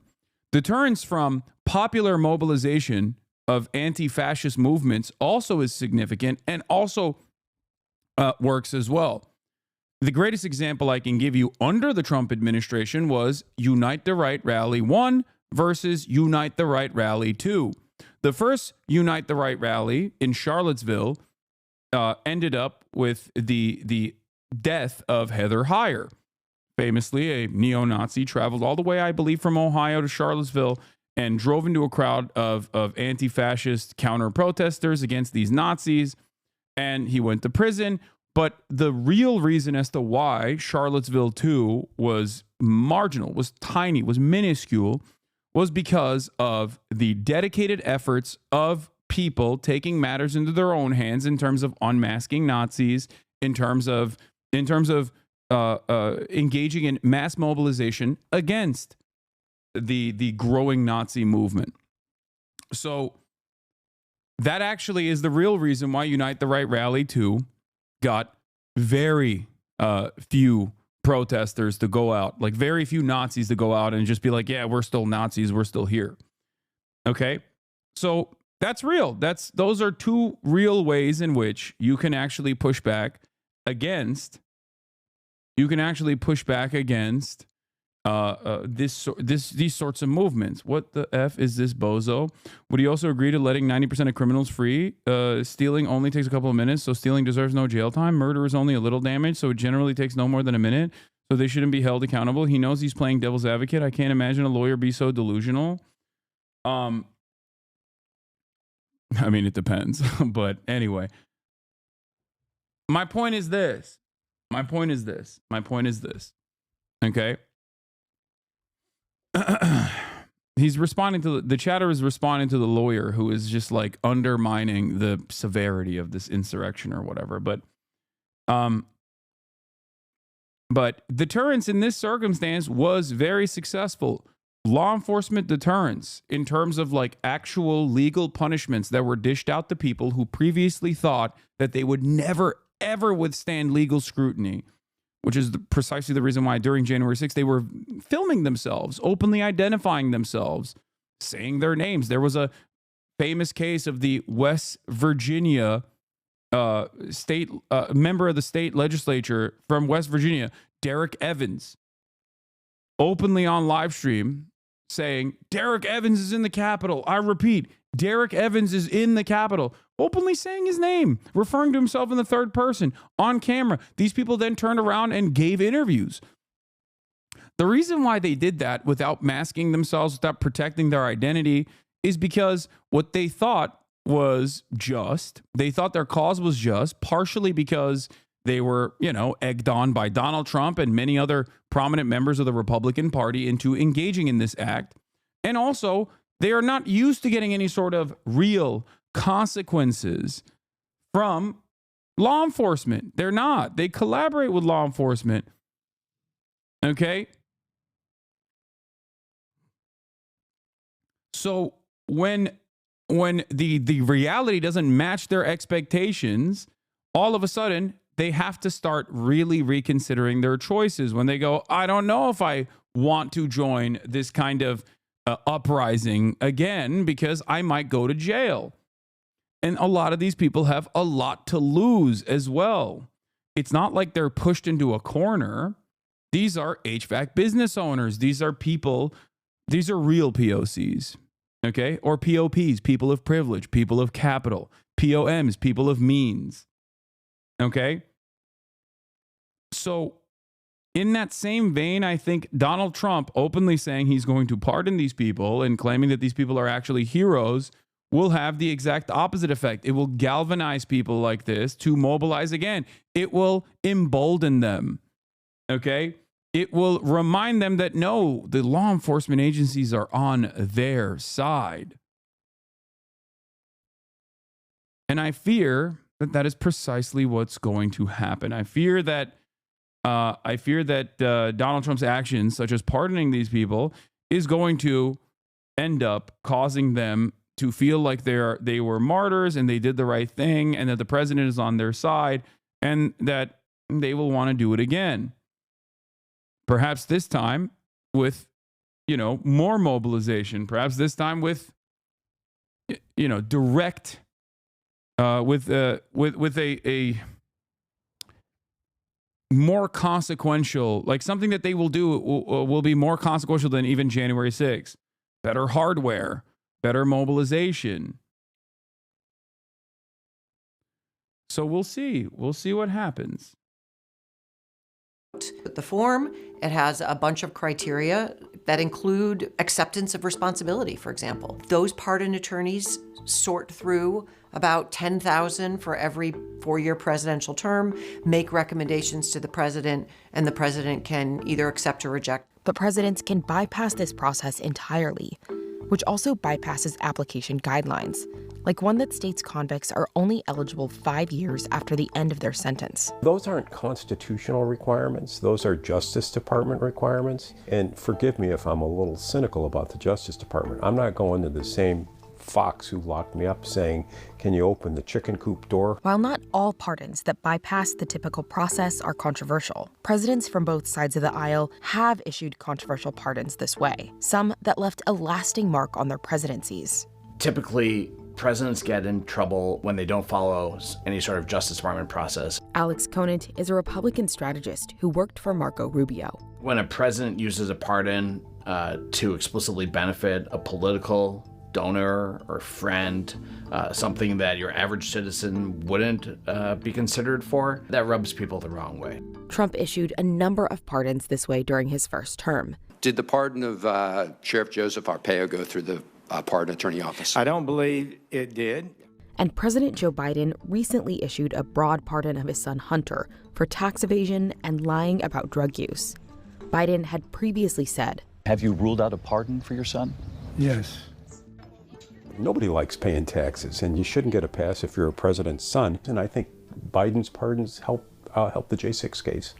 I think the fact that Biden has so aggressively used his pardon powers in the final months of his presidency clearly makes it easier for Trump. I disagree.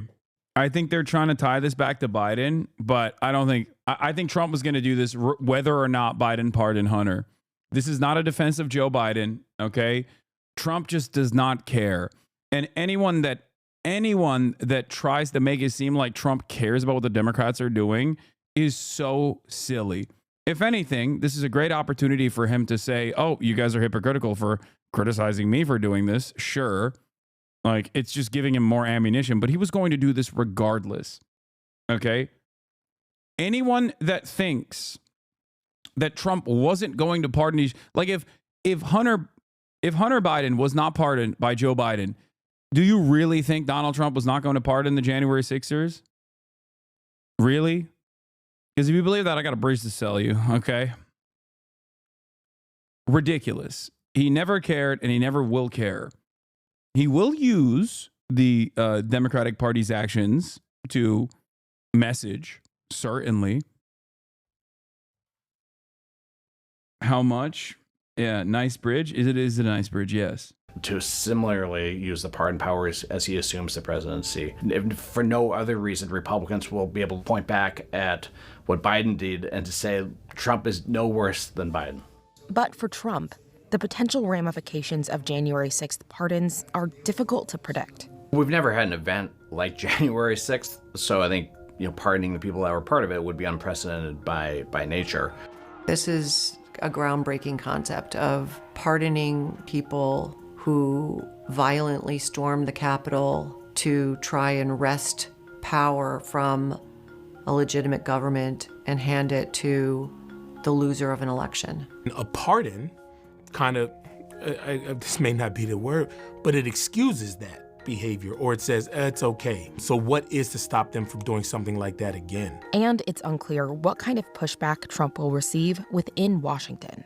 I think members of Congress have a very different perspective on January 6th than Donald Trump because a lot of them were there. They remember what happened that day, and some of them are scarred by it. Yeah, I don't think so. I think the Republicans that were very upset that they were fearful for their lives very quickly have turned around and decided, no, these are our guys. We like them, actually. Sorry, we were wrong. I mean, look at Josh Hawley. Josh Hawley's a great example. He was running around like a headless chicken on January 6th. Ask him what he thinks about the J6ers now. And so I don't think that they're going to be cheering Donald Trump's pardons, but they're what the hell was this? What? Scarred by it. And so I don't think that they're. What is this? Did they have these like gas masks on because they were worried that they were going to do like a chemical attack or something? What? I don't remember seeing this photo at all. That's crazy.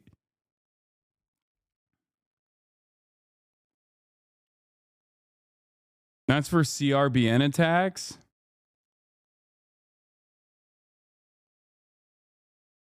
It was because tear gas was used in the rotunda?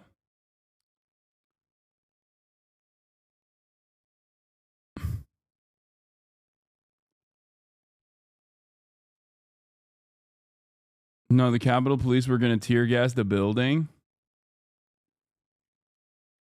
Yeah, They did cheering Donald Trump's pardons, but they also aren't in a position to fight it.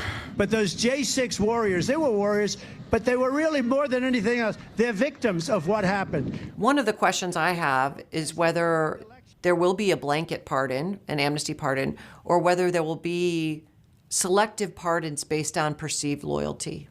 My dad doesn't believe that 4 cops off themselves after J6 because of the trauma.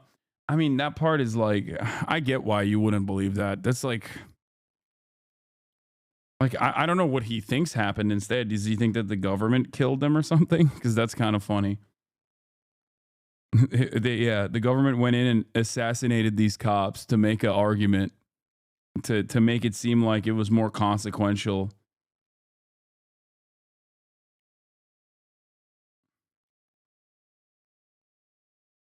Why would cops ever kill themselves? They do. They do all the time. What do you mean? Say it will be a large portion of them. You know, they did a very, and it'll be very early on. Joe Biggs risked his life for this country and was injured, awarded a Purple Heart, and he lost his pension for participating in a riot. That's just wrong. I mean, this has been 4 years consuming of my life. I wish I was still working at the U.S. Capitol. I wish I was still there, and we didn't have to live that ugly day that happened. But now it is a part of our history. It's not going away. I think it's important to not let people rewrite what did and did not happen that day.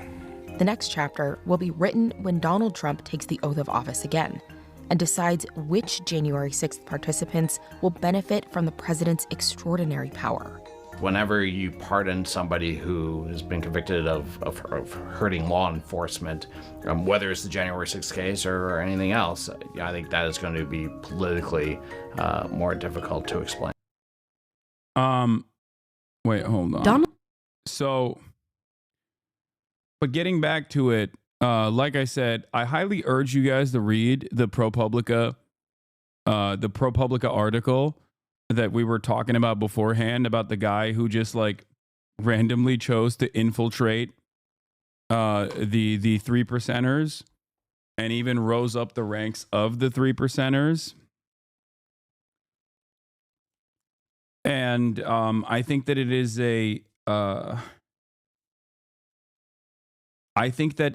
a thought-provoking piece that is alarming and perhaps shows what is yet to come, especially considering that these groups are getting emboldened by the Trump regime and will probably be more active in their participation as the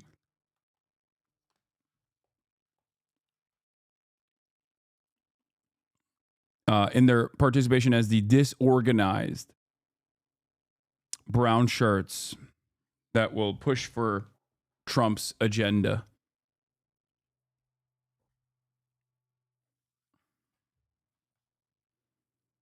Trump's NSC advisor, there will be a cross-governmental effort to combat radicalization where U.S. government will look at mosques, individuals, universities, professors, you name it, that pose a threat to the U.S. and are radicalizing individuals to harm the U.S. Okay, when I hear stuff like this, I do worry that I might go to jail.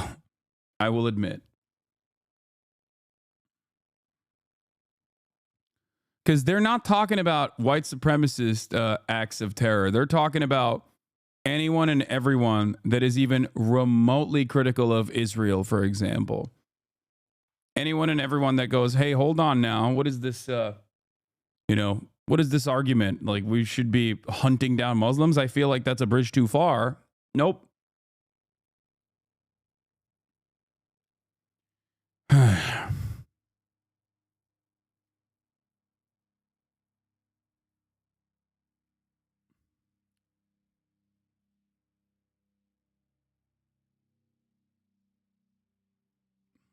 So that does spark a little bit of fear in my heart.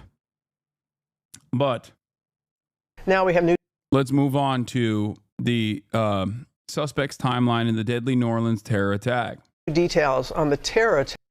Just want to remind people that if you were to consider this to be like a ISIS radicalized Islamist terror or whatever, right? And there's at least some evidence laid out that this is the case so far. It would be one of the very few domestic radicalized people that were inspired by ISIS.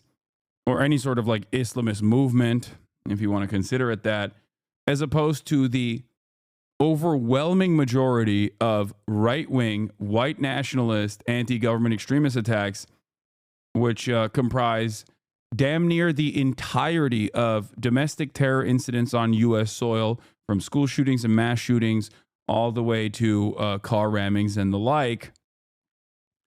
Having said that, however, the previous government rarely ever tackled it, even though it got to such a degree that even under the Trump administration, the FBI kept repeating this point that like white supremacists might be a larger problem for the American government and for the safety and security of American citizens than what we previously thought was Islamic terrorism or whatever.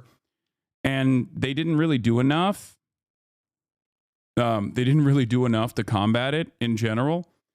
And I think that they're not going to do that in this upcoming administration at all. If anything, all signs point to them emboldening the people that engage in these sorts of actions with regular frequency. Now we have new details on the terror attack in New Orleans that killed 14 and injured many others. Trevor Ault is in New Orleans with the latest, including new videos of the suspect allegedly placing explosives. Good morning, Trevor. Good morning, Robin. So Mardi Gras season kicks off today, and New Orleans officials are really trying to shore up more resources for security, especially as we are learning chilling new details about the timeline of this attack, those videos of the suspect placing explosive devices beforehand, one of them right here in this intersection on Bourbon Street. Authorities have unveiled new videos and a detailed timeline of the harrowing New Year's terror attack in New Orleans. We have a clearer picture today than we did even 2 days ago. FBI investigators say this video shows the suspect, 42-year-old Shamsuddin Jabbar, placing a cooler containing an IED on Bourbon Street at 1:53 a.m. New Year's Day. A half hour later at 2:20, they say he placed a second cooler a block away. And less than an hour after that, at 3:15, he raced down Bourbon Street in his rented F-150, killing 14 people and injuring dozens more. And authorities say it could have been even worse had he been able to detonate those IEDs. He didn't use the correct device to set it off, and that is just indicative of his inexperience. Investigators also revealed the suspect traveled to New Orleans 2 times months before the attack, filming this video wearing Meta glasses. Wait, they released the videos he made on the way there? Riding a bicycle around the French Quarter. They also say in 2023, he traveled to Egypt and Ontario, Canada, and authorities are looking into whether those trips may have played a role in his radicalization. Our agents are getting answers as to where he went, who he met with, and how those trips may or may not tie into his actions here in our city in New Orleans. President Biden is set to visit today to grieve with the community as security preparations are underway for Mardi Gras and the Super Bowl. I have specifically requested through the White House that the city of... I just don't understand why Bourbon Street. Like this is a dude from Texas. This is something that I just don't really understand. Like, what is the significance of Bourbon Street? It's busy, I know, but like, you think there's no busy places in Texas?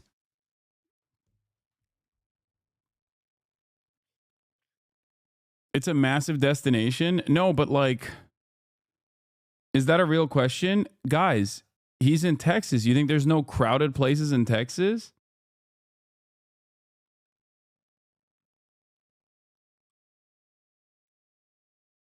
Am I crazy about that? I don't even think it's like a sinner thing.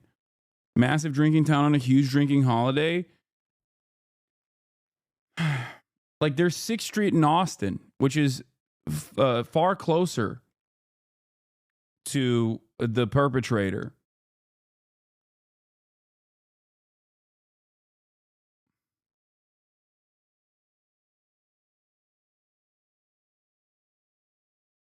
You know? Massively crowded with 0 other cars or obstacles. It's very tight streets, wall to wall with people. Yeah, also, if New Orleans, like you have Mardi Gras, which would be far more impactful in general. So I think that there are a lot of people that are patching it together after the fact when they think about like Bourbon Street being a target. If that makes sense. Texas is too car brain to have large gatherings in open spaces like this.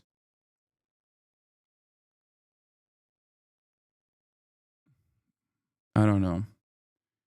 It was a big college game, the Sugar Bowl, a national playoff sport. Yeah, that's definitely something, but I don't know. I don't know why. New Orleans, Why are you listing ideas for attacks? Sus. Yeah, okay, dude, calm down. assisted with getting a tactical expert in our city this week to map our city for target hardening measures, where and how. And over the weekend, a number of vigils held in memory of the victims, among them 25-year-old Billy DeMaio, remembered by his family as a rare, appreciative soul. Every room he walked into, he just lit it up with his huge smile and contagious laugh. He was just perfect. He was just a perfect human.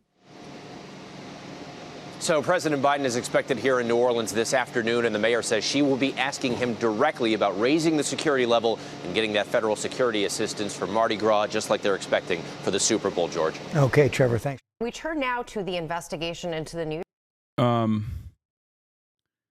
Yeah, then there's also obviously the Cybertruck situation as well. But there was one more thing that I wanted to talk about with respect to this. Hold on. That's just a funny tweet. Justin Trudeau's resignation. Joe Biden had a silly take. The Cybertruck one makes no sense. Yeah. By the way, the FBI released more info on the pipe bomber from the day before January 6th. Oh, the FBI is releasing more information about its pipe bomb investigation, including an estimate that the unidentified suspect. Oh, this is one of the craziest ones, because one of the craziest ones here is this guy did actually FBI releases new video of a suspect planning pipe bomb near DNC offices on the eve of the Capitol riot. They never found this guy. The January 6th pipe bomber. They never found him. He got away. Straight up. Guy, by which you mean Marjorie Taylor Greene? Sure. Fair. Hoping to generate new tips from the public, the FBI is releasing more information about his pipe bomb investigation, including an estimate that the unidentified suspect is about 5 feet 7 inches tall. The Bureau is also posting previously unreleased video of the suspect placing one of the bombs. A host of basic questions remain unanswered 4 years later. For starters, investigators haven't determined if the suspect is a man or a woman. Okay, more evidence to suggest that it might be Marjorie Taylor Greene. Fair and balanced. Nor have they established a clear link between the pipe bombs and the January 6, 2021 riot at the Capitol by a mob of Donald Trump supporters. The FBI can't work on assumptions, said David Sundberg. Yeah, no, he just thought January 5th would be a perfect opportunity to put pipe bombs together.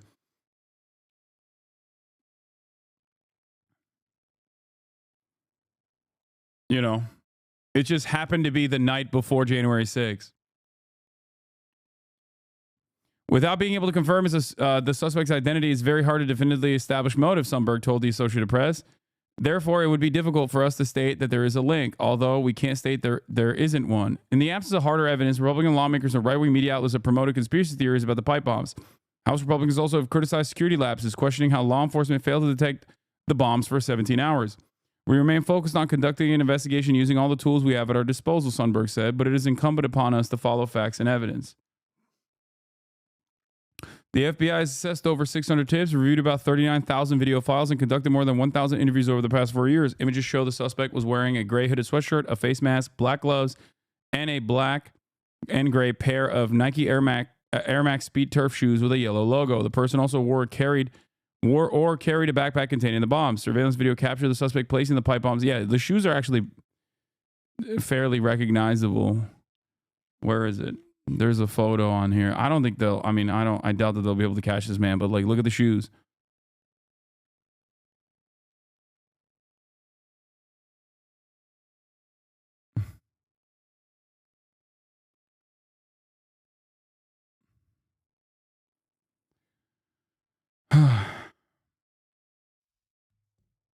Ball knower? Yeah, he was dripped out the wazoo, it seems.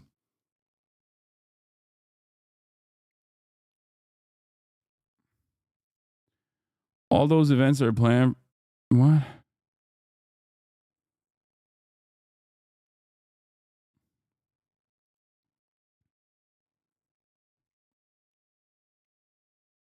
Anyway, Kamala Harris, then the vice president-elect, was inside the DNC offices when the pipe bomb was found outside the building at about 1:05 p.m. on January 6th before the bomb was deactivated. Then House Speaker Nancy Pelosi's motorcade passed by the DNC building as she was evacuated from the Capitol, according to House Republicans. So Republicans say that like this is far too sophisticated for a random militia member to do, which is why they're suspecting that this is like a federal agent, and they're claiming that this is the feds that were trying to make it seem like January 6th was more significant than it actually was.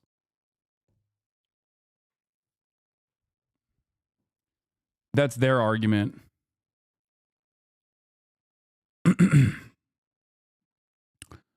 This week, the FBI is releasing a minute-long video that shows the suspect sitting on a park bench outside the DNC before placing the first bomb there at about 7:54 p.m. The suspect placed the second bomb at about 8:16 p.m. in an alley behind the RNC, the FBI says. The FBI also was releasing close-up images of the type of Nike sneakers worn by the suspect. Fewer than 25,000 pairs of the same shoes were sold between August 2018 and January 2021. Based on the attire, those are probably the most remarkable or distinctive feature when it comes to clothing the suspect wore. We're hoping that somebody might recognize that. The FBI used surveillance footage to track the suspect's movements through Capitol Hill on the night of January 5th. The suspect initially is captured on video about 7:34 p.m. at the intersection of the 1st Street and North Carolina Avenue. The suspect is last seen on camera around 8:18 p.m. heading east on Rumsey Court. The suspect in this case did a very good job covering themselves up at a time that this would not be abnormal, so it didn't raise any attention, Sundberg said, referring to face masking during COVID-19 pandemic. Video of the suspect was sporadically available and often of poor quality, according to Sundberg. The 17-hour gap between the planting and the discovery of the pipe bombs made it more difficult to identify potential witnesses. Authorities previously offered a reward of up to $500,000 for information leading to the suspect's arrest and conviction. President-elect Trump, who returns to the White House, has repeatedly vowed to pardon some of the many rioters. Sundberg said he didn't expect the change in administration to alter course on the FBI's pipe bomb investigation. We don't know who the suspect is, and I expect that we will continue to work this case until its logical conclusion and we identify a suspect.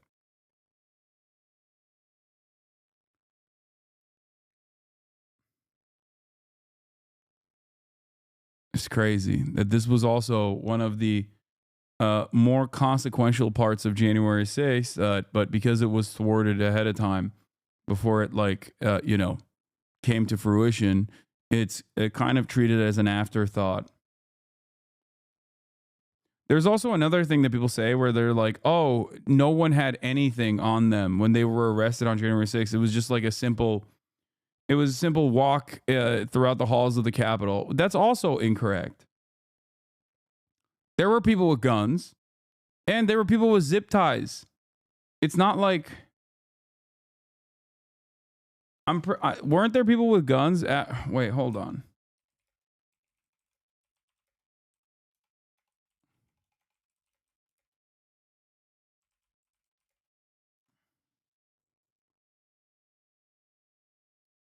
Yeah. So RFK Jr. repeats and then retracts long debunked claim that January 6 rioters carried no weapons.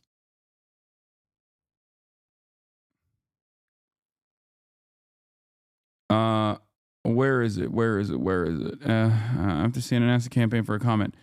Facts first. The claim that January 6 rioters did not carry any weapons is not even close to true, as video footage show that the very day, and as numerous court cases have further proven, people who illegally breached Capitol grounds during the riot were armed with a wide variety of weapons, including guns, stun guns, knives.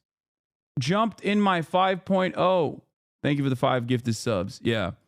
Knives, batons, baseball bats, flagpoles, and chemical sprays. The Justice Department, it's bear spray probably, bear mace. The Justice Department said that in its most recent update on the Capitol riot cases that 122 of the people who have been charged in connection to the riot have been charged with entering a restricted area with a dangerous or deadly weapon.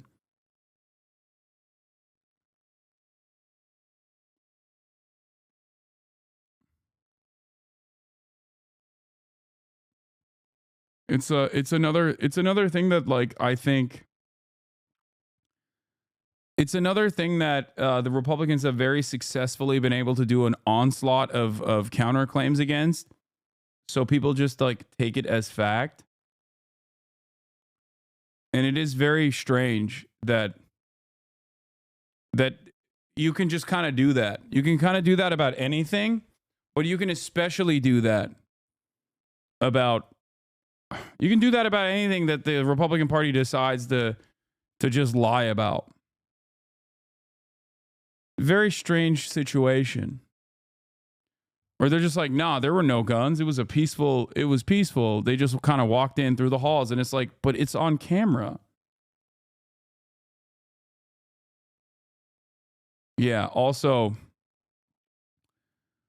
speaking of January 6th rioters and the like, look at what Ozempic has done to this dude. And so to me, when I look at Elon Musk X feed, I mean, it basically 95% of it sounds like I wrote it. And I'm not saying Yeah, I mean, he's right. The Twitter feed does look like 95% of Twitter does look like Alex Jones wrote it directly. Now, of course, he is personally... Also, is he at Paul Joseph Watson's house? What's going on? Is he shacking up with PJW? A blast from the past? He's saying what I say. Just he sees things pretty much the same as I do on most issues, and he has the biggest voice in the world other than Trump, and he's more prolific than Trump. So technically, in the info war, he's more powerful than Trump. And I'm not trying to, like, name names here and say who's who, but in my view, I mean, Musk is wrecking the globalists. So that's why I've been... Elon Musk is wrecking the globalists. Brother, he has factories in Shanghai. He is of South African origin. He is a billionaire and a defense contractor. He has Neuralink, a company tasked with finding a way to directly microchip American brains.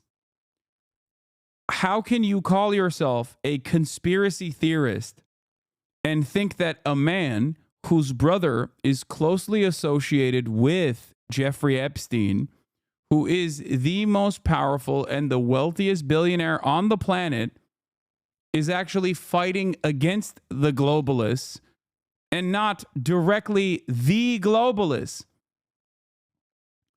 I just want to remind you guys, this is something I talk about quite a bit. Okay? Republicans do not have the capacity to be universally cynical. You can be the guy, the very definition of like a satanic pedophile vampire, but as long as you're like, I am your guy, I love the Republican Party, I want Republicans to win, I'm a patriot, they will turn around and say, no, that's our guy. He's defending our rights. He's fighting against the globalists. What do you mean? The term means nothing. Okay, the term means absolutely nothing if you are deploying against whoever you think is, on board with the global homosexual agenda and not the likes of Elon Musk.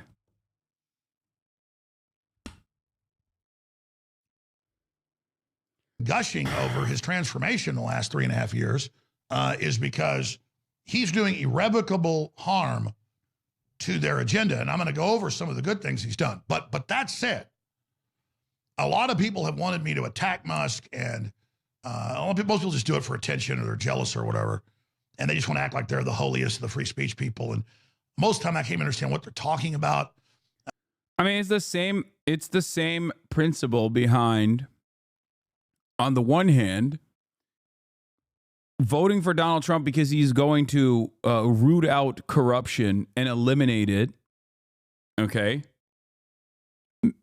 Well, he basically creates larger swamp monsters that come from the exact same places that Americans are supposed to despise. But those are our billionaires. Those are our bad guys. So they're working for us. It's just like these people are super duped. That's it. It also is the exact same. It's in the same vein as like people who say Donald Trump is going to be a peaceful dove. He's going to do no new wars. He's going to do no new wars. He's running on an anti-war slant. Meanwhile, there is no indication that he's going to be anti-war. He was very much pro-war when he was in charge of the government. And he will continue to do that and hasn't even really lied that much about how he is going to be anti-war. He has said he wants to bomb the cartels, for example. And of course, the Fourth Estate will do what they're supposed to do and probably create reasonable ground for Trump's inevitable bombing campaign of cartel positions in Mexico by talking about how dangerous the cartels are for the safety and security of Americans. Donald Trump has also been talking about invading and annexing Canada. Donald Trump is talking about escalating tensions with Iran. But those things are not considered ending wars. Those things are considered ending wars. You know, they're not considered to be pro-war. Or they twist things, and then I defend Musk, like on the visas, the H-1B visas, not defending H-1B visas. I've had big problems with those. It should be massively reformed, 95%. And I mean, I'm the same as Steve Bannon on that. We need a moratorium until, you know, the country's turned around, all the rest of this stuff. We need to get Americans jobs. But I just simply said, Musk has always been for these visas for skilled workers that he needs. And you can get mad at him for that, but he was the big game changer. And Trump probably couldn't have made it past the fraud without him. I mean, let's not lie about that. And so flipping out and saying that Elon Musk has flip-flopped or stabbed people in the back, I said, that's crap. And a lot of people went, oh my God, you're for open borders now. Yeah, right. I just simply said, hey, on that issue or whatever, separate from the issue itself, when you knew what he was for. He's compromised. This is 2.0. No, he's not compromised. He's just smart. He's smarter than the average neo-Nazi. What do you mean? He is Mr. Regime guy. Of course he's going to defend Elon Musk. If you are a Republican propagandist who is even a little bit intelligent, of course you would defend Elon Musk. Why wouldn't you? He's given you an entire social media platform where you can do an endless amount of neo-Nazi agitation. So yeah, of course Alex Jones is going to defend Elon Musk here. Elon Musk could say anything and everything. Elon Musk tomorrow could be like, I want to do the woke agenda. I want to do gay woke agenda. And Alex Jones will still find a way to just be like, oh, he's just joking. Remember, he's done a lot. He's done a lot for the movement. And he's not wrong. He's not wrong. These people that are attacking Elon Musk are, you know, kind of ridiculous if they're actually on board with the right-wing movement. Elon Musk has granted them many benefits. So I get why he's defending Elon Musk, regardless of what Elon Musk is saying about H-1B visas, regardless of what Alex Jones' own personal opinion is.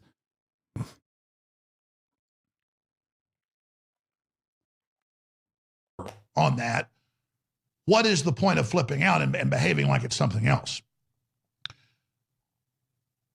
But I want to be clear. When I get into this next hour, I'm going to spend an hour on censorship and where it is and where it's going.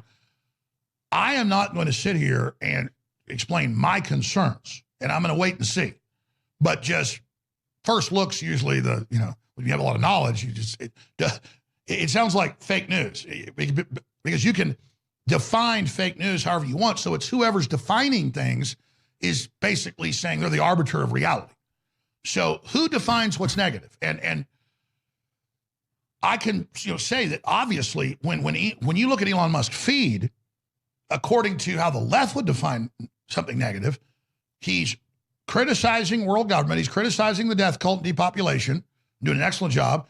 He's criticizing the attempts for post-industrial world and saying we need to keep fossil fuels. The gravest threat to the established order of business will never be, by those who have power, by the way, will never be the neo-Nazi movement, will never be the right-wing reactionary fascist conspiracy theorists. It will always be an eclectic group of leftists from progressive movements, student movements, campus mobilizations, all the way to trade unions and the socialists and the communists. Okay?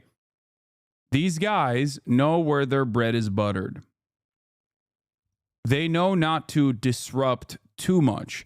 They will sometimes engage in disruptive sentiment, attacking the established hierarchy, but only as a way to get their credibility up, only as a way to say, like, no, you don't understand. I am actually kind of disruptive. Every now and then, maybe there'll be even something about Israel, right? But ultimately, they know not to rock the boat because their overarching goal is to just have proximity to power. And the larger goal for the likes of the Ben Shapiros of the world, for example, is almost always to engage in divisive commentary with the exclusive purpose of trying to make you not pay attention to the actual systematic violence that you are experiencing on a daily basis. Systems of cruelty, oppression, subjugation, and those who control the levers of power. This is precisely the reason why they will turn around and defend the likes of Elon Musk. Billionaires like Elon Musk are the good guys, while simultaneously claim that other billionaires who are the bad guys are actually doing things that Elon Musk is literally doing. They're microchipping you. They're putting microchips. It's like, but Elon Musk is a good billionaire, even though he has a microchip company who's working to put a microchip in everyone's brains. You know? Yes, poopy pee-pee man, like me, a person who has a firm grip on the levers of power. He is criticizing the poison shot, the open borders, and devastating it. He is exposing the giant child kidnapping rings in England when they're saying it's upwards of 1 million children raped, disappeared, some killed. What? And he 1 million children have been kidnapped and killed in England? 1 million children have been kidnapped and killed in England. Like 1 out of every 50 person in England is a child. Let's see what the population of England is for minors. How much of the UK population is under the age of 18? Young people aged 10 to 19 represent 12% of the total population of the UK. 12% of the population. Where children, the population of children is 14 million. Okay. Population age under the age of 18 is 23 million. So 1 in every 23 child has been kidnapped in England. 1 out of 23. Like, you go to school in England, you know, at least one of your classmates has been kidnapped. At least.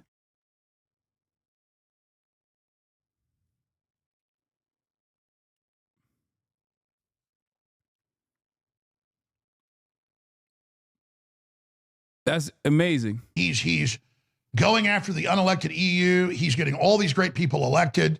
I mean, we're all doing it together, but I mean, there's like a pie of the populace in any country and influence internationally. I mean, Elon Musk is like 30% of the effect, if I had to be dead reckon. I mean, he's ramming us over the top. And so I get giddy because my goal is not to kiss Elon Musk ass. Oh, they're just finding out about Jimmy Savile. Oh, my God. Uh-oh. He's about to find out who the chief prosecutor was at the time. I can't look away. Uh-oh. BBC shielded one of Britain's worst pedophiles, Jimmy Savile. Jimmy Savile, once a BBC icon, was revealed as one of the UK's worst pedophiles. Wait till you find out who else was also aligned with Jimmy Savile. Like, who put him in such a who put him in such a prominent position.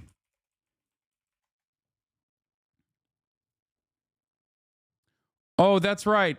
Margaret Thatcher lobbied for Savile knighthood despite warnings. Senior civil servants repeatedly warned Margaret Thatcher about the risks of giving Jimmy Savile a knighthood in the 1980s, one describing the broadcaster as a strange and complex man. Or the royal family, as a matter of fact. Jimmy Savile, all right, England's most notorious pedophile, was firmly planted within the halls of the elite. And he wasn't even just a notorious pedophile. He sexually assaulted babies all the way up to the elderly. Okay? Yes, he was also a necrophile. One of the most evil people on the planet, like individually. Yes. One of the most evil people on the planet. Okay, here, I'm going to give you one example. Okay, I'm going to give you just one example, which will help you understand exactly how evil he was. Jimmy Savile, as one of the most famous television personalities of his time, was a serial philanthropist. He even rebuilt the paralysis wing of one of these famous hospitals in England, I believe, right? In the UK somewhere, okay? He built that hospital and he had direct access to the patients at Stoke Mandeville Hospital, thank you, where he would go and sexually abuse and assault people who were paralyzed from the neck down in the paralysis wing that he built of the hospital.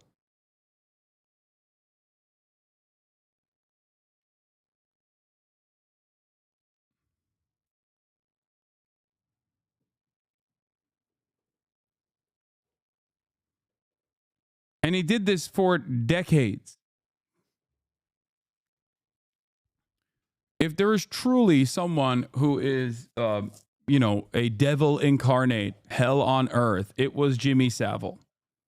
A man who was firmly planted within the halls of the English elite.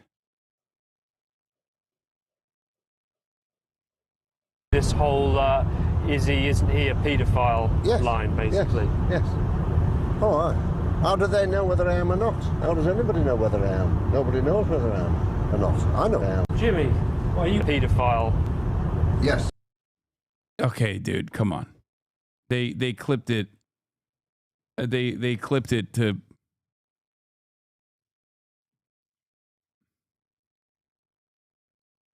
But yeah, this person is talking about how Keir Starmer was the head of the CPS when the investigation was dropped in 2009. Yes.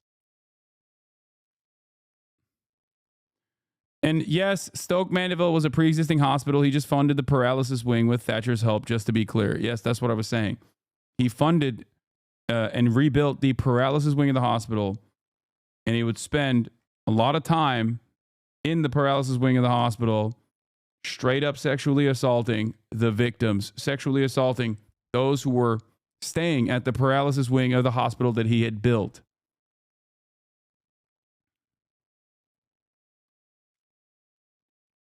Keir Starmer was one of the people responsible for, not investigating him.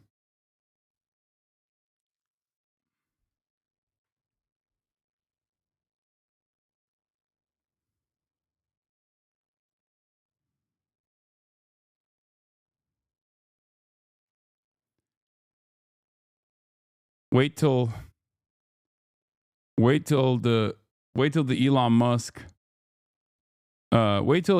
figures that out. Oh boy. My goal is to defeat the New World Order. And that's what I've been, trying to explain forever here. Got a new earpiece. Oh man. Just a moral rot. More than 650 victims, by the way. Wait, so what's important? What's so important about him figuring it out? Elon Musk has been landing a lot of blows against the labor admin, Keir Starmer specifically. The problem is there's a lot that you can make fun of Keir Starmer on or criticize his incompetence on.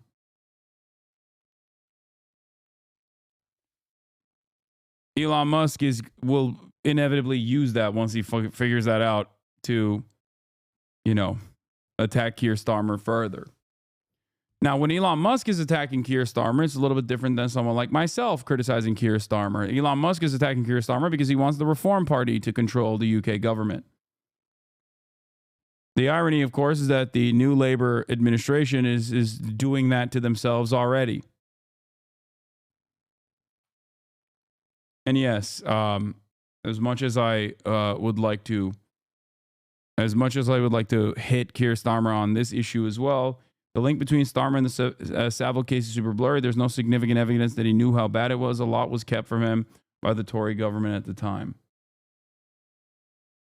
So in the interest of fairness, I do not know if Keir Starmer understood the many crimes of Jimmy Savile and then chose to protect him, or if he simply did not know. I don't know. I'm saying I don't know. I don't know.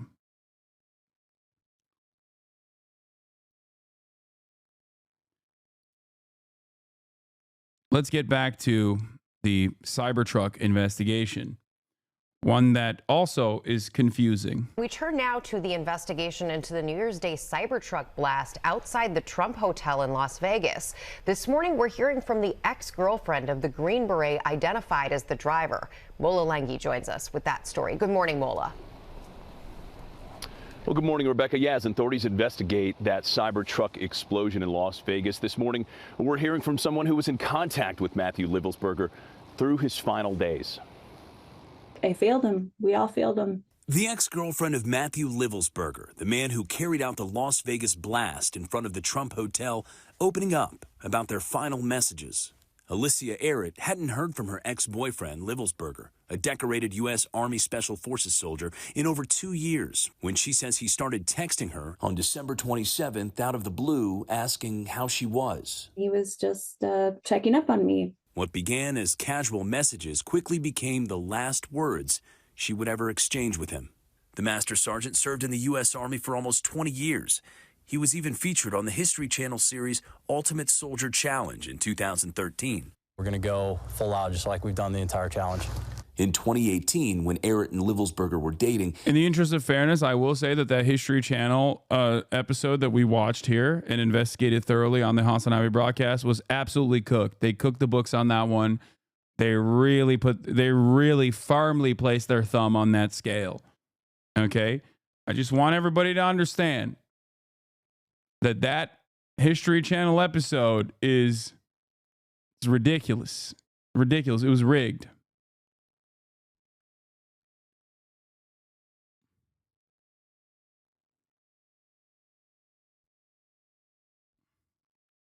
He started to open up about the struggles he was facing, at one point texting, "I have been spiraling down the last week or so. Sometimes I get so hopeless and depressed, by far the worst of my life."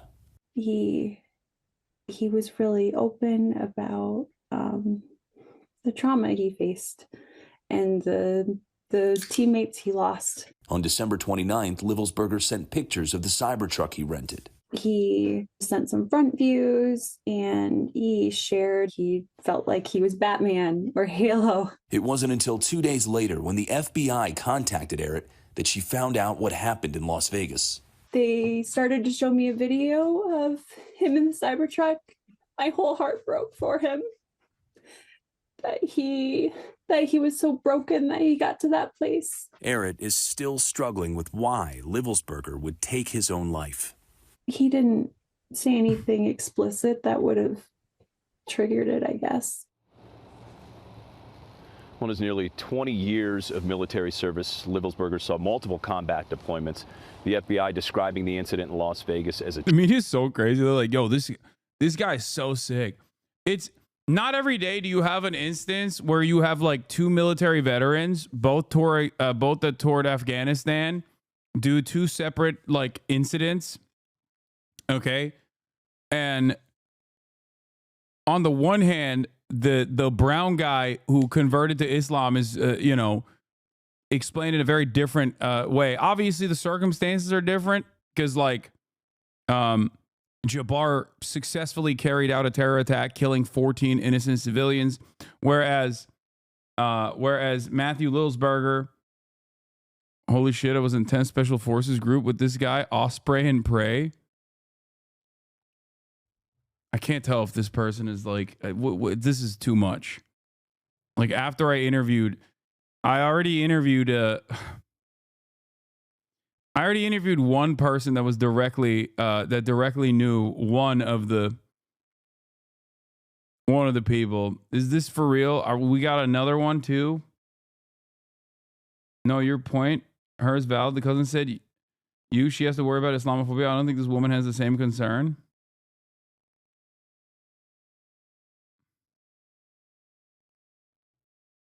If you want to come on and talk about Matthew Livelsberger, please send the mods proof that you serve with this guy. And we'll have you on, or if you want to talk about it. Why not? Are you telling me we have door kickers in the audience? Yes. I think people routinely forget how many veterans and how many active duty service members are in this community. It's so funny when dude, I serve predominantly an American audience, okay? Like, it's not shocking at all.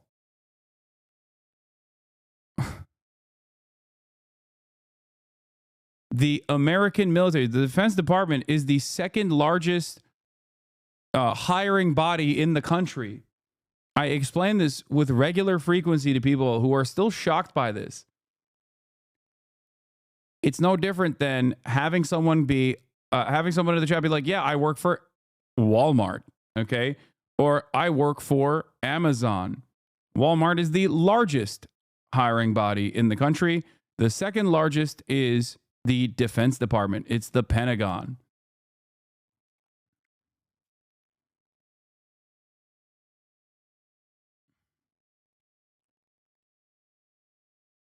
Also, I would go so far as to say that, like, given the experiences that people go through, if you have toured, you have an even higher likelihood of becoming radicalized against American capitalism and American wars in general. So, tragic case of suicide by a highly decorated service member struggling with PTSD and other issues, guys. Sad beyond words, Mola. Thank you. We're seeing Canadian Prime Minister Justin all right, Trudeau. we're not going to get to the Canada stuff yet. Hold on. There was more I wanted to talk about.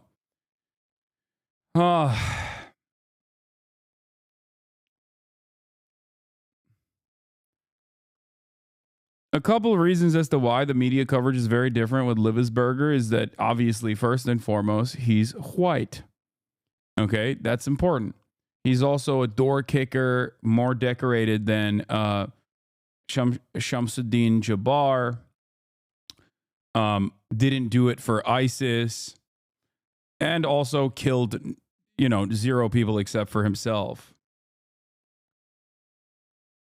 Those are the major reasons as to why the media coverage is a little different. Oh, also he's a Trump supporter. More importantly than the fact that he's white, he is also a Trump supporter. So there's that. But once again, even white guys that engage in actions, okay, if those actions are declared disruptive to the regular order of business, they will be considered terrorists by the state. Luigi Mangione, comes to mind.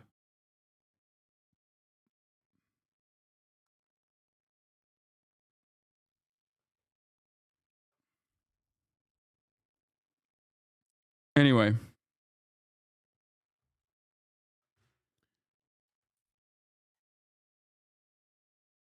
Oh, I saw this as well. From 1990 to 2010, about 7 persons per year with U.S. military backgrounds committed extremist crimes. Since 2011, that number has almost jumped to 45 per year. Now, one might say this number has increased because MK Ultra. I don't think it's that. I don't think that is the case. I think that, I don't think it's MK Ultra or anything like that. I think it's more so that there are more people touring. There are more people that are directly in combat since America's war on terror. Since in this time frame, the thing that changed from 1990 to 2010. What changed significantly from 2010 onwards is the reality that there are far more individuals that went overseas to actually go and engage in direct combat. So I think it's more so a chickens coming home to roost type situation rather than, rather than a direct CIA sleeper cell initiative or something.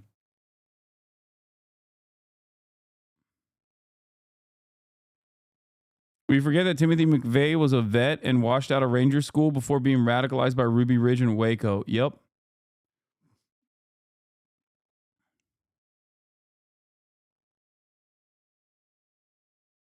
During interview, saying your ex-infantry is an immediate no-go because they're afraid you're going to kill your coworkers. Also, a lot of people join at the lowest point of their lives. There are a surprising amount of suicide people who treat military as their last resort. Yeah. How do we know he was a Trump supporter? Even in the end, it feels weird that he did this at the Trump hotel and still claims to support him. I know. Something about that also doesn't really fully add up either.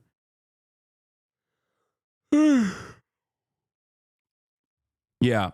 New York Times is also hitting the ISIS note pretty hard with Shamsuddin Jabbar. A terrorism resurgence. We explore the main reasons for ISIS's resurgence. Fourth, Hamas's October 7 attack on Israel and the ensuing war seem to have encouraged more attacks. Hamas fighters streamed some of their killings that day, partly to inspire copycat terrorism. We've seen the threat from foreign terrorists rise to a whole nother level after the October 7th, Christopher Wray, the FBI director, told Congress last spring.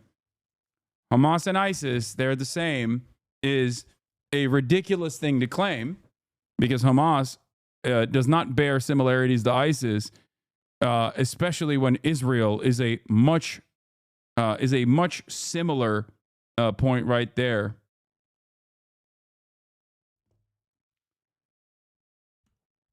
I mean, even very old mass shootings were done by vets. Texas A&M massacre was done by a Marine. Lee Harvey Oswald was also a Marine.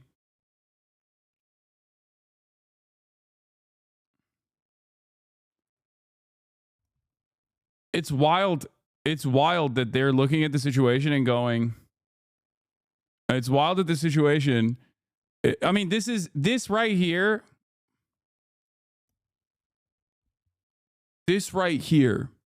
is so insane that it is no different than tying Iran to the war on terror.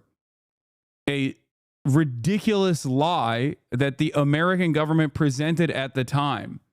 The axis of evil speech, the famous axis of evil speech, tied Iran to the post 9/11 war on terror. Ironically enough, the American government used Iranian targets and Iranian intelligence in their war on terror. If you understand anything about the region, okay, if you understand anything about this region, you know for a fact, and you have seen it, you've seen this reality unfold time and time again, that Iran and the axis of resistance in the region are not exactly fond of the Salafist brigades, there are significantly more allegiances to the West amongst those who fund and facilitate ISIS-style groups. Our guy, HTS, the leader of HTS that now rules over Syria, is a former Al-Qaeda leader. It is ridiculous. It is completely ridiculous to say it is Iran or Hamas that is aligned with these people. Hamas is one of the few groups in the region that gets funded by Iran or has logistical support by Iran that is not a Shia group. Hamas is a Sunni group that is invested in only one thing. And it's not just Hamas either. It is a broad group of different ideological backgrounds that are invested in only one cause, and that is emancipation and the end to the Israeli occupation. The fact that New York Times would mislead their audience like this is ridiculous. And it is no different than George W. Bush saying, that's right, the axis of evil is famously Iran, and also North Korea. The Times also tried to tie Luigi to the New Orleans attack. They had a whole heading about it, literally just grasping at straws at this point, shaking my head. Yeah. And this is, I think, the last-ditch effort of the Fourth Estate as their remaining credibility falls apart in the eyes of even their most loyal supporters. I think that they are missing the forest for the trees. Okay? Yes, here is obviously... Hamas and ISIS hate Israel and each other. Ironically enough, I don't think ISIS hates Israel. I'm going to be honest with you. Times of Israel writing this article, but don't really think that ISIS hates Israel that much.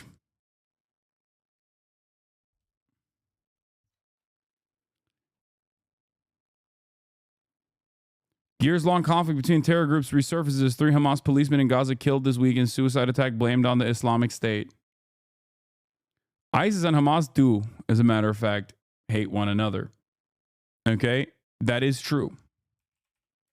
You can say that it's because Hamas doesn't want any other game in town. You know, fine. If you want to believe that, that's fine. But they are not exactly fond of one another.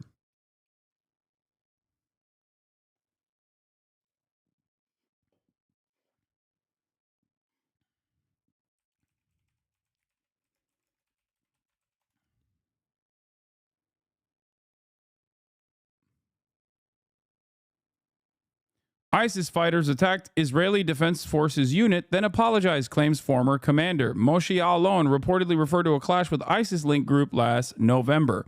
This is from Monday, 28th August. This is from 28th of August, 2017. I'm going to keep running these again. Israel gives secret aid to Syrian rebels. Fighters near Golan Heights in Syria receive cash and humanitarian help. Before people tell me, once again, Hasan, you're, I can't believe you're saying this. I can't believe you're doing this. Moshe ELON, for the record, is the ex-defense minister.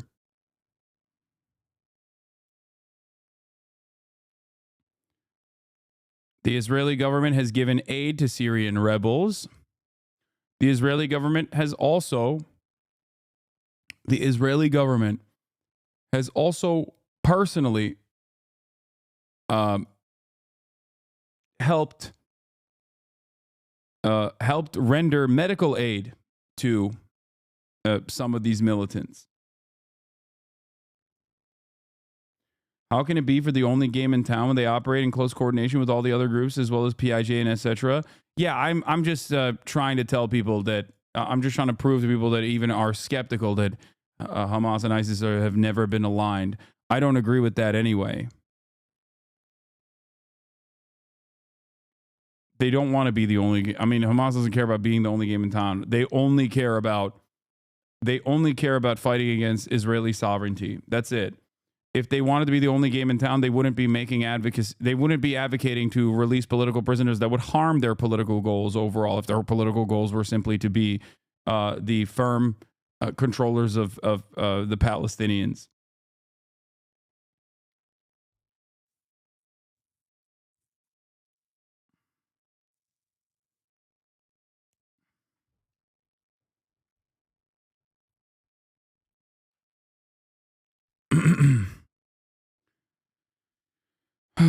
Israel has been regularly supplying Syrian rebels near its border with cash as well as food, fuel, and medical supplies for years, a secret engagement in the enemy's country's civil war aimed at carving out a buffer zone populated by friendly forces.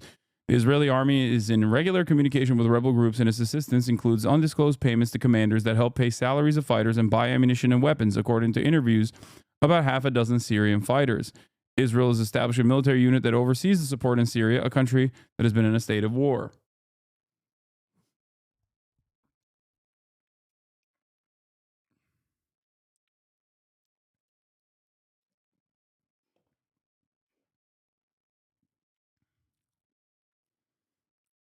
Being the devil's advocate, how do you respond to people that say Hamas did a civil war to fortify their power? That's ahistorical. Hamas didn't do a civil war to fortify their power. The American government tried to do a coup d'etat against even the Fatah party at the time's wishes after a failed election. They set up a failed election. The election ended up understandably going...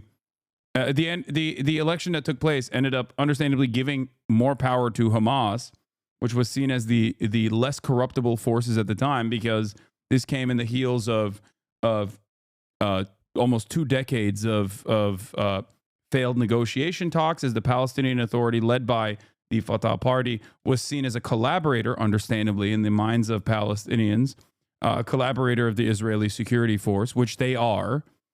And they were Palestinians were understandably very frustrated with the Palestinian Authority and Fatah, and chose to go in the direction of the anti-corruption party. In the aftermath of that failure of an election for American interests, they tried to do a coup d'etat. The coup d'etat failed, and Hamas solidified its support. It was not a civil war that took place. It was a failed American coup.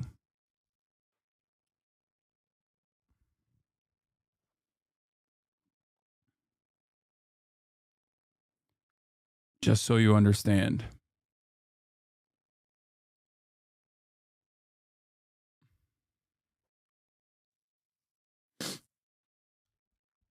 Hamas is also engaged in numerous high-profile executions of ISIS militants that tried to set up shop in the Gaza Strip, for the record.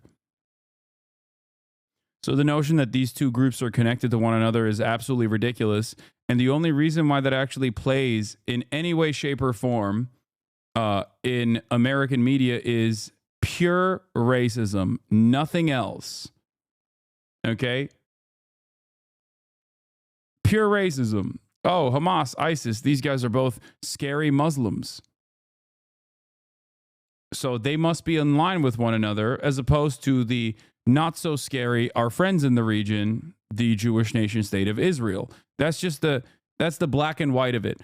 If you operate on the childlike understanding of political conflict in the region, then yeah, you will make that association. You will run with that association. It's pretty crazy.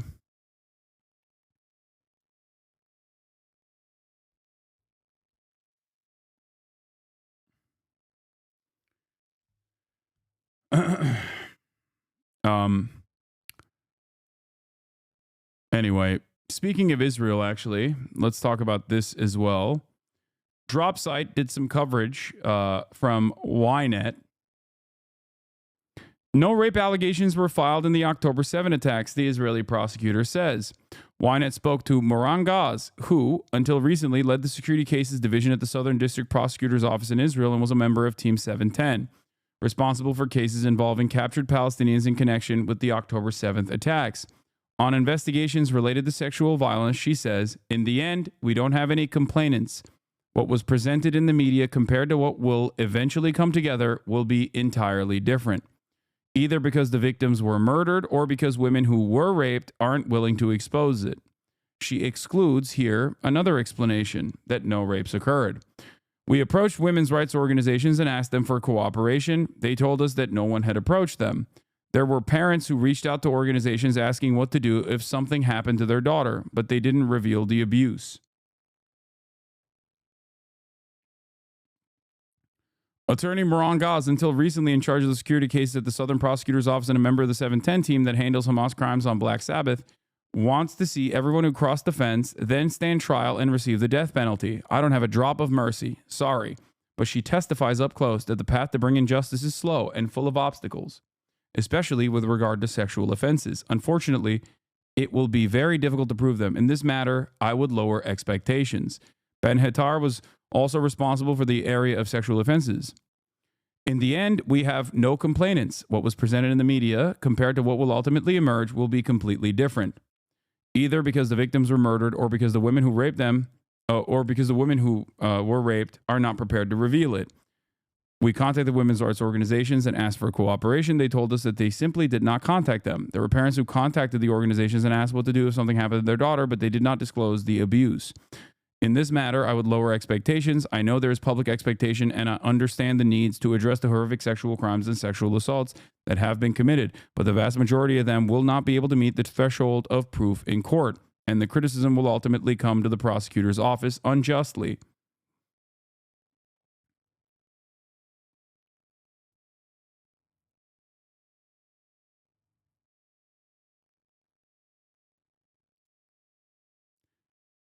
Will the New York Times, follow through on their coverage? I don't know. So Hamas doesn't want an Islamic caliphate like ISIS? No. What? No. Israel's former prosecutor in charge said that when her office spoke with sexual violence crisis centers and organizations supporting survivors, some families reached out asking essentially, what do I do if my daughter has experienced sexual violence? However, they did not disclose whether any sexual violence had occurred.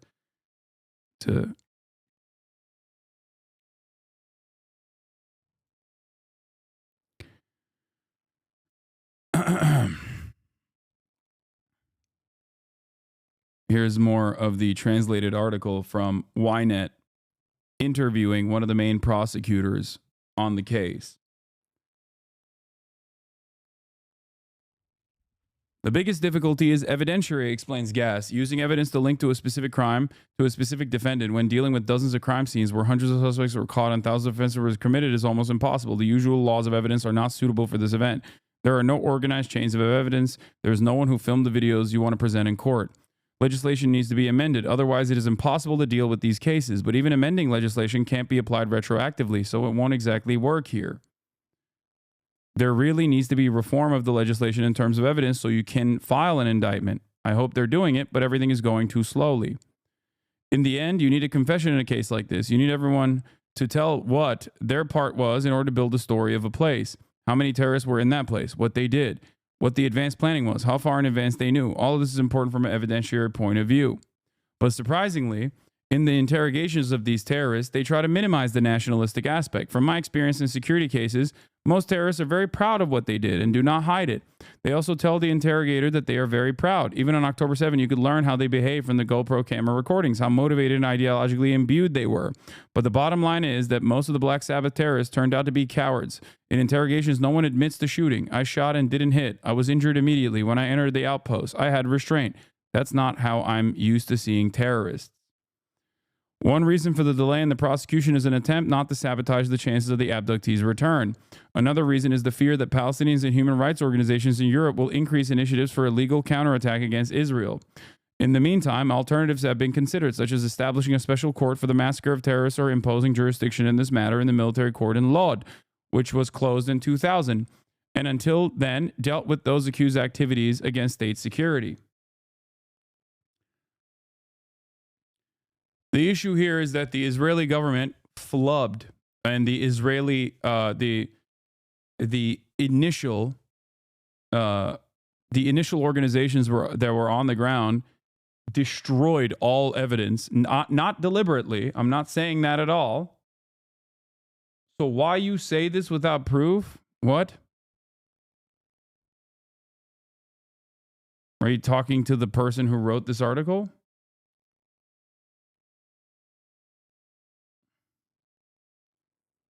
What? Aren't they all cut from the same cloth? Al-Qaeda, Taliban, ISIS, Al-Shabaab? What? The history of Jews were the first, then Christians, then Muslims. So what are you saying? What? What is happening right now? Fuck Hasan, death to Turkey, call us peasants. Where is this peasant thing coming from? Is this like the new meta? Did something pop off on Twitter where someone clipped me making fun of peasant mentality? You said it, bozo? Or is that the same chatter?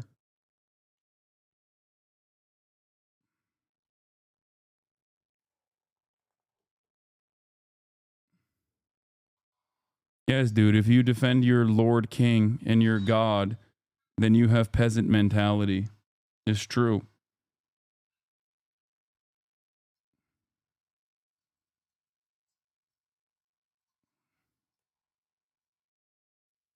Sad to say.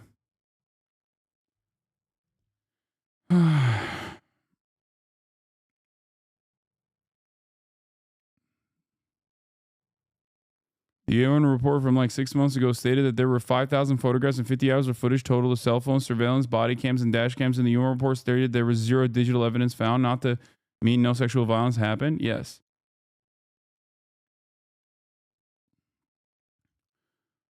So basically they just don't have any evidence. Part of that is because they ruined forensic evidence in the immediate aftermath of October 7. And the other reason for it is because there wasn't any evidence with the exception of one, according to the UN reports, that happened. They also did not allow a international. They did not allow for outside investigators to go in and apply, I don't know, some rigorous standard of forensics. So ultimately, I think running with the New York Times narrative on this is so crazy. Like that there was directed mass rape that took place. Okay.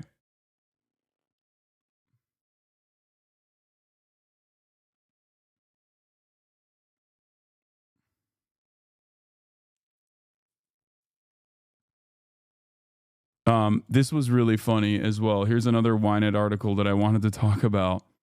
I mean, funny, but if it wasn't so scary at the same time. The fact that Israel internally publishes a guide to escape war crimes prosecution is amusing enough. Let me share some excerpts, which are even more hilarious.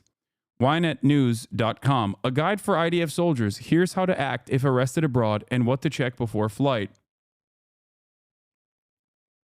Does sharing footage online increase legal risk? Definitely. Soldiers who post videos online provide hostile organizations with potential evidence to support suspicions against them, according to Kaufman. How can I check if my destination poses a risk before traveling? Human rights organizations publish reports online detailing the application of universal jurisdiction in various countries. Consulting an international criminal law expert is strongly recommended. Minor content such as racist songs. What precautions should be taken before traveling? Soldiers should avoid posting photos or videos from their service, especially content showing destroyed buildings, even if there's a military justification. Such posts violate operational security and could harm Israel's image. Some countries might treat seemingly minor content such as racist songs as incitement to genocide. Will traveling become safer after the fighting ends? The threat may not diminish and could even intensify as Gaza opens to human rights groups and foreign journalists. I wonder why. Yeah. If the fighting is diminished and international human rights organizations have the opportunity to actually investigate the full scope of the genocide that Israel has committed, then all hell might break loose for you. So you might not actually be able to go to your travel destination. Also, here's a fun story, and this is the reason why people are talking about this. An Israeli occupying force soldier went to Brazil. The Hind Rajab Foundation has verified information that Israel is imminently attempting to smuggle suspected Israeli war criminal Yuval Vagdani out of Brazil because of the Brazilian court order for police to take investigative measures against him.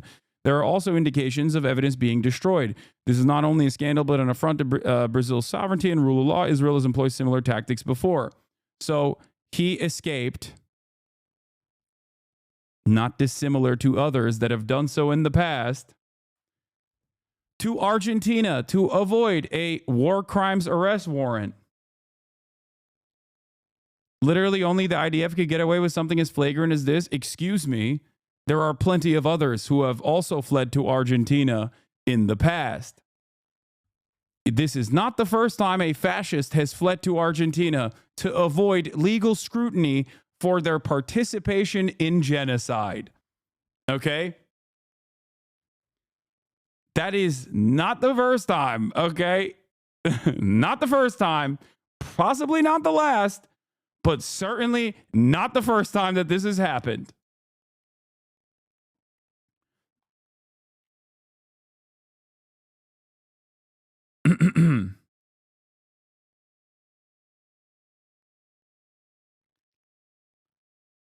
A new twist on an old favorite. Yep.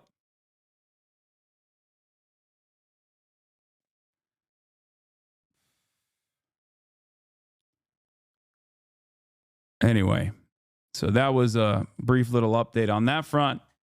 And now it's time to talk about Canada. Ladies and gentlemen, pour one out for everyone's favorite blackface enthusiast, Justin Trudeau.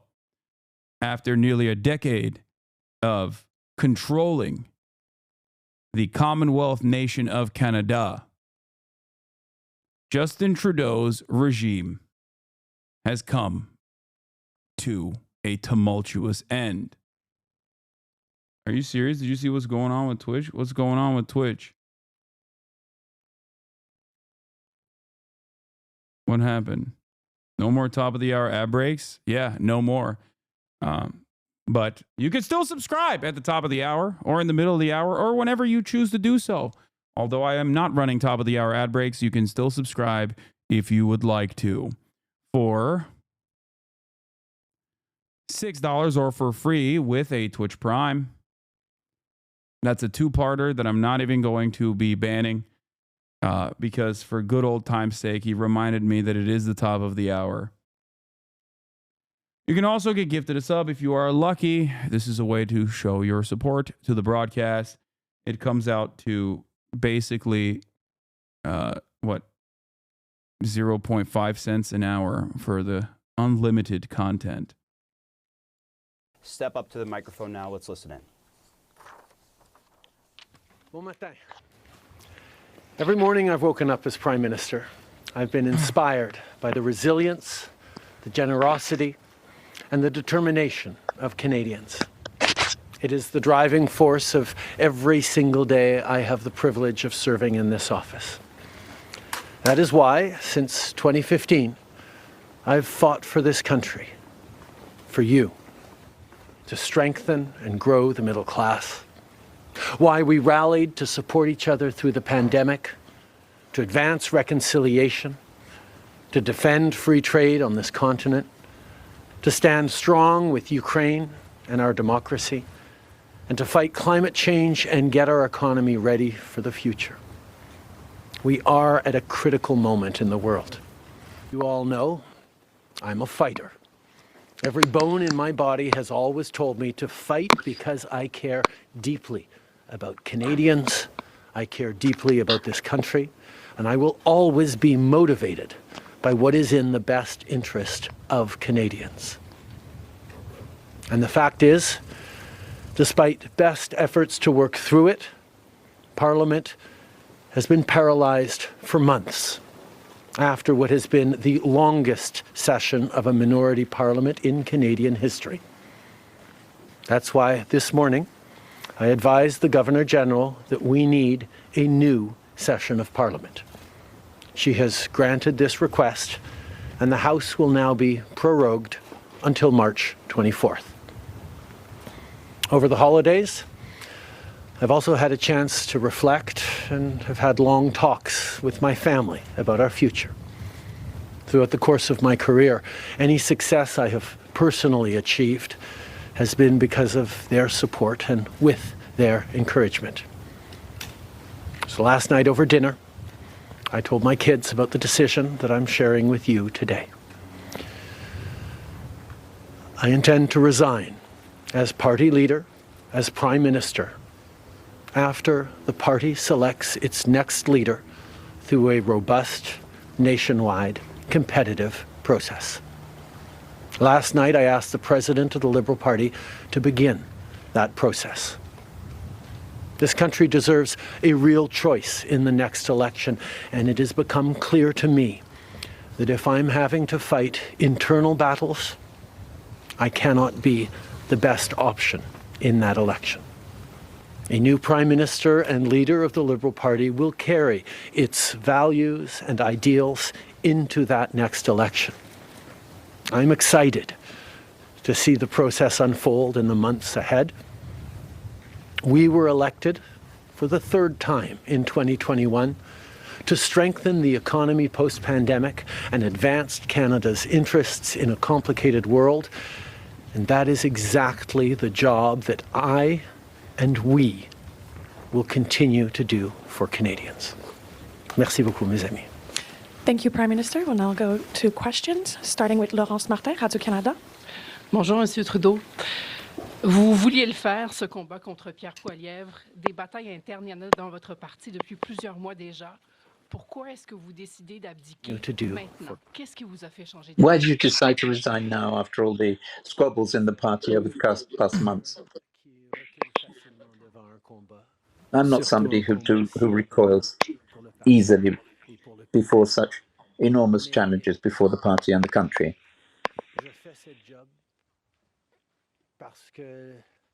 Because I'm doing this job in the interests of Canadians in Canada and to defend the democracy which I cherish.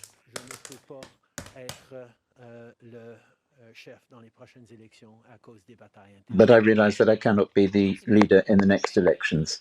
All right, I want to bring in CNN's Paula Newton in Ottawa. We also have Jeff Zeleny standing by for us in West Palm Beach. Paula, first to you, though. I mean, here you have Justin Trudeau stepping down, resigning as the leader of the Liberal Party in Canada. He's been at the helm there for 11 years. Is this a case of Trudeau jumping before he's pushed? Absolutely, 100%. And he basically said so in the last few moments there that we heard from him. He said, look, I can't possibly fight what will be an incredibly difficult election campaign for a government that's almost a decade old if I have to continually fight these internal battles. Now, look, there have been a long list of scandals as well as some achievements that he outlined there. But again, so many members of his... I love this story because Justin Trudeau did the classic. I guess if nobody wants me, I'll die. And virtually everyone is like, nah, that's awesome. Like, he hit the, oh, I'll just kill myself, I guess. Nobody really likes me at all. And everyone was like, yeah, we don't like you, dog. It's awesome. Please do that. Oh, man. Seems to me like nobody gives me the credit I deserve.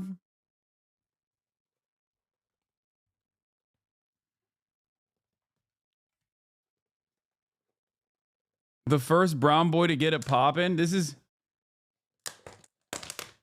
I mean, it's just so, it's so bad, but also once again, another case of liberals, you know, and their incompetency paving the way for a ridiculous conservative administration to man the ship. That's why I always laugh at people being like, yo, you guys are accelerationists. It's like, no, dude. No, the acceleration is coming from inside the house. It is the liberals that consistently claim that there is nothing more that they can do that lead the way for absolutely awful individuals. Pierre Poilievre is the greatest example of this. Now, because it's Canadian politics, like he still comes across as a relatively softer liberal, but you know, we'll get into it. Poliev, whatever. Poliev? Poliev? I don't know how you Povaliev?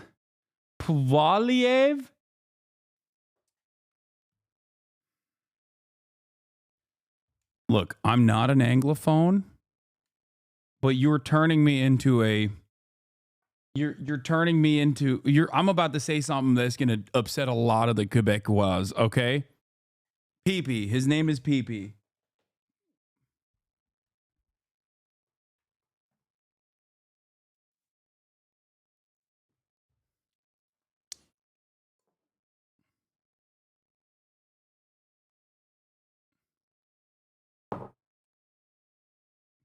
Pouvoir.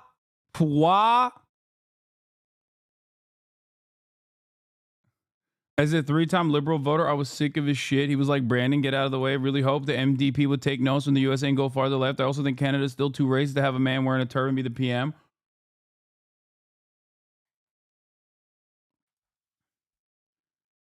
Poilievre.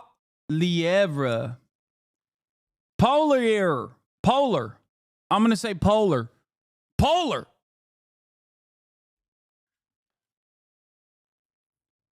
Paul Polar. What the hell is Pierre?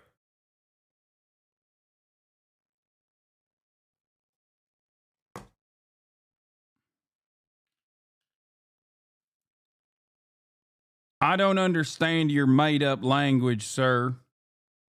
Isn't this an American country? What the hell?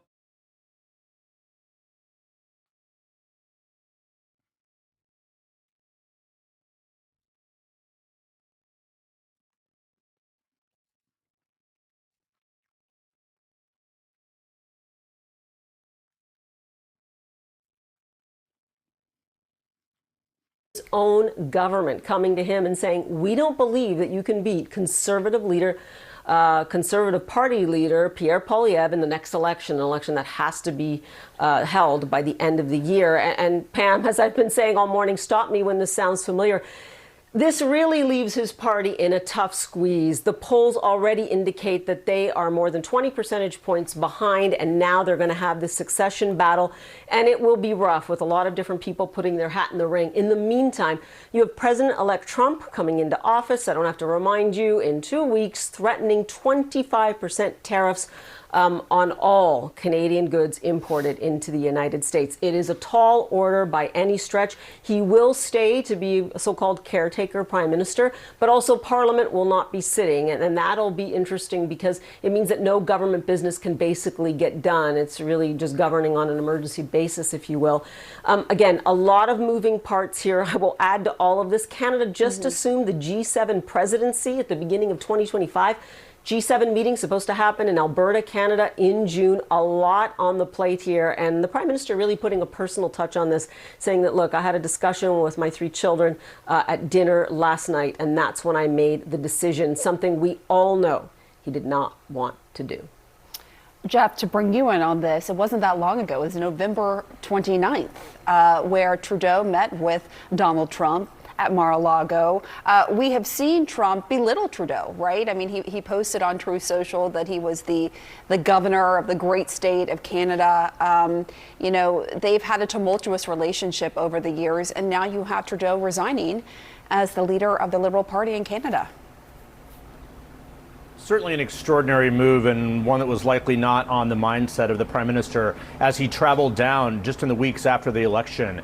As you were saying, Pamela, that was a chance for Justin Trudeau to perhaps look for a lifeline from. I wasn't implying that Pierre Poilievre is a Quebecois. I was just saying that I'm going to piss off the Quebecois by making fun of francophones. Like French speakers. No, he's something so much worse. As far as I understand, he's something so much worse. While he is of French origin, he is from objectively the worst. He's from objectively the worst part of Canada, the most American part of Canada.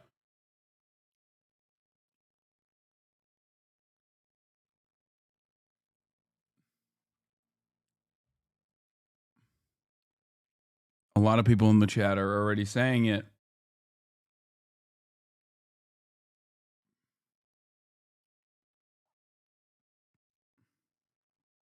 Alberta. Donald Trump didn't even need to take over Canada. Donald Trump didn't even need to do any sort of like military action, because the most susceptible to like being annexed by America, the people that want America to annex the country, are now going to be running the country. Donald Trump for his own leadership in Canada. That, of course, did not happen shortly after that dinner in Mar-a-Lago. And it was not a bilateral meeting. It was not a long conversation. Justin Trudeau was seated at a dinner table with about 10 other people or so. So perhaps that was also a sign of just the level of the meeting was rushed in some respects, but was also certainly not a long conversation about things to come. But since then, Donald Trump has been belittling and mocking the prime minister, of course, the beleaguered prime minister, as well as suggesting that Canada should be the 51st state of the United States. Of course, not going to happen regardless of who the prime minister is. However, this does certainly raise questions for Donald Trump as well. Will he try and involve himself in the elections in Canada? How does he deal with this caretaker government? Do the tariffs he has proposed actually go through? We shall see. There are more questions at this very moment, as is often the case here, than there are answers. But 2 weeks from now, Donald Trump, after taking the oath of office, 2 weeks and 1 hour from now, this will be his challenge and his problem as well. But for now, no question, this is a very major development that certainly was not foreseen when Justin Trudeau came down here to Palm Beach just a few weeks ago, Pamela. Yeah, you mentioned, we'll have to wait and see if Trump meddles in this upcoming election in Canada. You also have to wonder if Elon Musk will be weighing in as well. We've seen him weigh in other elections in other countries. So a lot to keep our eye on here with this breaking news of Justin Trudeau resigning as the leader of the Liberal Party in Canada. Thank you both, Paula Newton, Jeff Zeleny. I told the kids last night at dinner, he said. Today, he told the rest of Canada.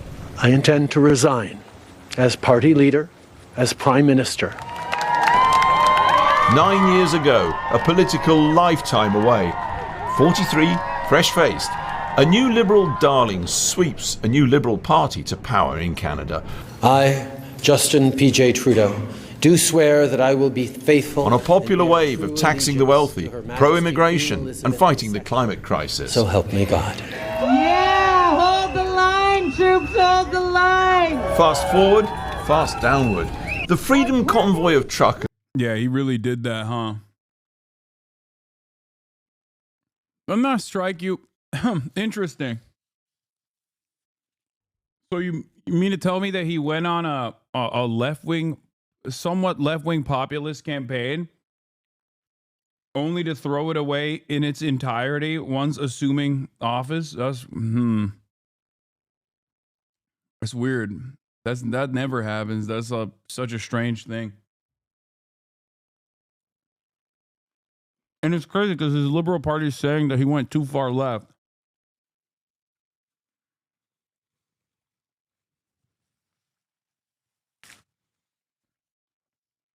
Blocking highways to the capital, Ottawa, and a host of other cities across the nation. On the face of it, a protest about COVID restrictions, but it grew to symbolise growing discontent over inflation, the housing crisis, and generally being fed up with the long-running ruling party. Sounds familiar? And then came trouble with the noisy next-door neighbour, US President-elect Donald Trump, suddenly demanding Canadian action on illegal drugs and immigration coming south into the US. Sorted, he said, or face 25% tariffs on American imports. I'm a big believer in tariffs. I think tariffs are the most beautiful word. I think they're beautiful. It's going to make us rich. Over dinner, Shea Trump in Florida, Trudeau offered to act. Critics said the whole trip looked desperate, and it led in part to the critical departure of his finance minister and deputy. All that coming after almost 24 of his own MPs had written to him, begging him to go. Trump then heaped on more humiliation, suggesting, not totally unseriously, Canada should be abolished into the 51st state of the US. So let it become a state. It wasn't clear whether Trudeau would be retained as 51st state governor. Well, you don't have to worry about that no more. So resignation in a blizzard of political change today. And in an irony of nature, the day when Canadian winter temperatures descended on so much of the US, where the incoming president has played a key part in ending the Trudeau years in power. Well, I know under my watch for Ontario, it'd never be for that at all. We have the greatest country in the world. We have the greatest province anywhere. Any sub-sovereign nation is Ontario and the rest of the provinces as well. You think he's joking? You know something, to the president, I'll make him a counteroffer. How about if we buy Alaska and we'll throw in Minnesota and Minneapolis at the same time? So, it's not realistic.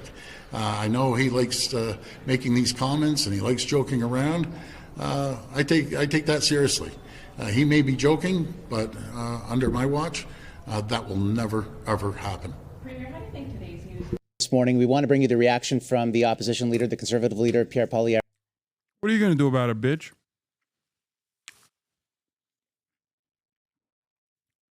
No, but actually, what are you going to do? Why is annexing Canada wrong? Come on, guys. Okay, I've joked too much about this. I feel like now it's becoming a serious situation and I can't joke about it anymore. Oh my God, I should have never joked about it to begin with.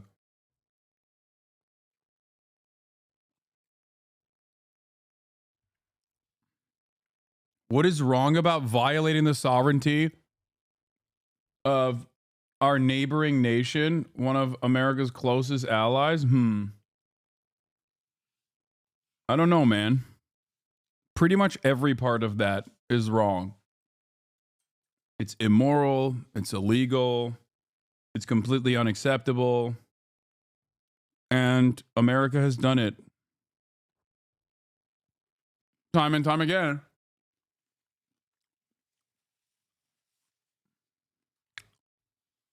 So who knows?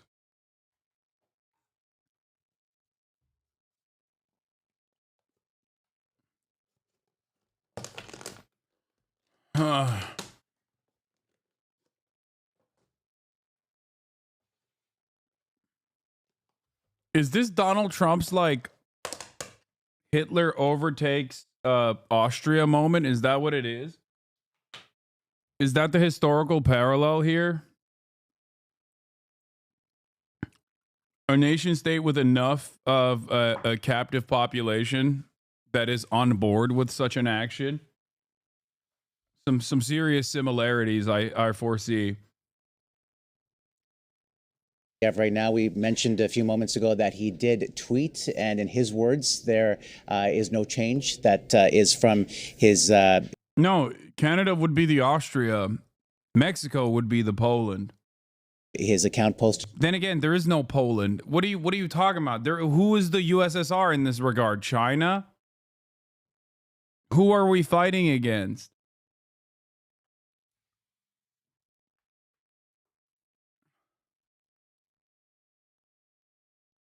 Who's on the opposing side here?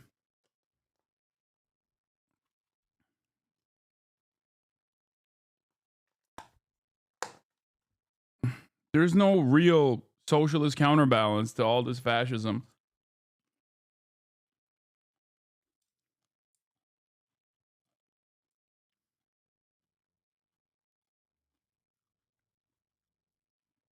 We're cooked. On X, there was also a video posted as part of that post. Let's play it now. Canadians desperate to turn the page on this dark chapter in our history might be relieved today that Justin Trudeau is finally leaving. But what has really changed?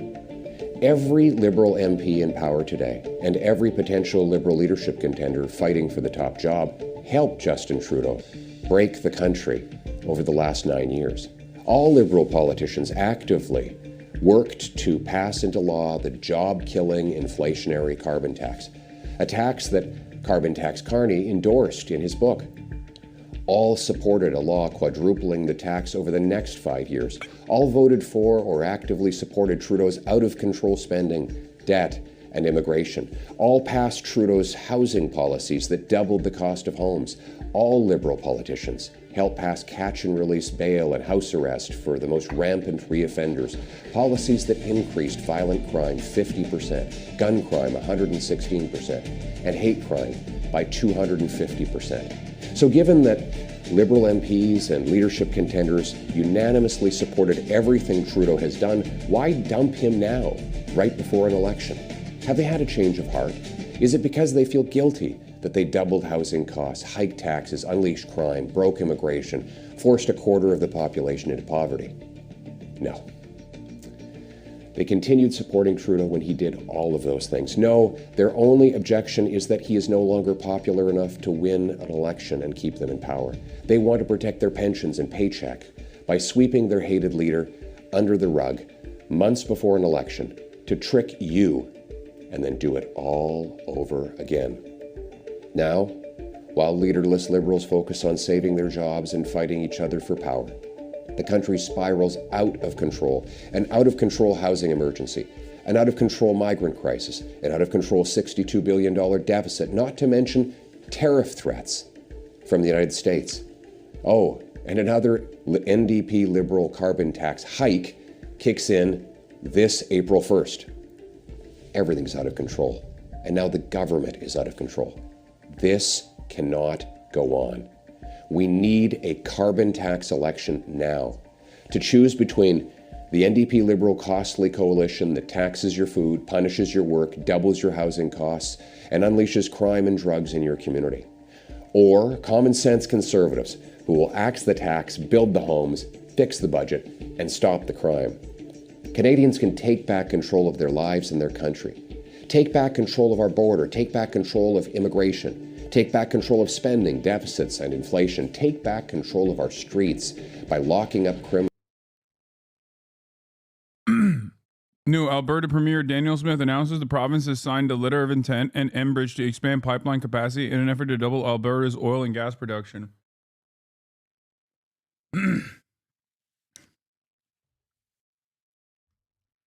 Last time the UCP partnered with a pipeline company, the province lost $1.3 billion. They're doing it again.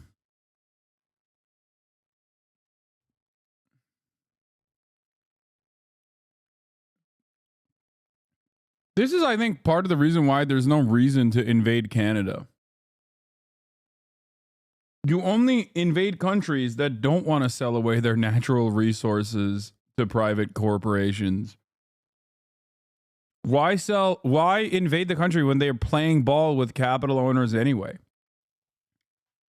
Like, that's part of the reason why I think it's kind of silly. The only reason why you would invade Canada or annex Canada is to take away what remains of their social safety nets, I guess.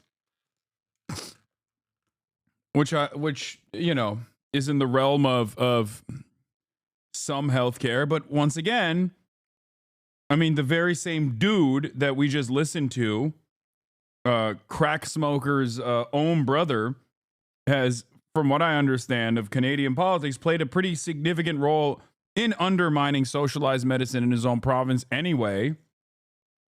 So they're doing it to themselves. It's not like you need foreign intervention of any sort, you know?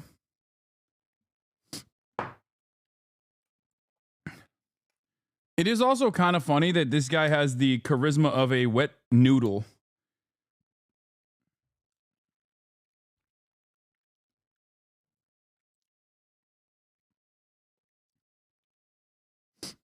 PP, I mean. I would never disrespect the Fords. The Fords do have a lot of charisma. They might not, or did. One of them died. But when they were both alive, they both were maybe a little too charismatic.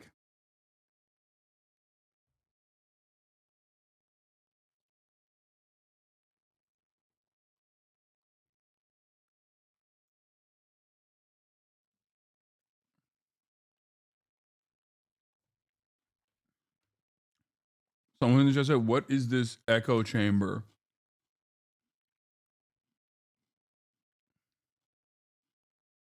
Criminals, banning drugs, treating addiction, and stopping gun smugglers. We'll cap spending, axe taxes, reward work, build homes, uphold family, stop crime, secure borders, rearm our forces, restore our freedom, and put Canada first. All with one mission: to bring home Canada's promise that every hardworking Canadian gets a powerful paycheck and pension that buys affordable food and homes on safe streets where all are united for the country we know and love. Canada first, Canada last, Canada always. Let's bring it home. Justin Trudeau's liberal. Canada always.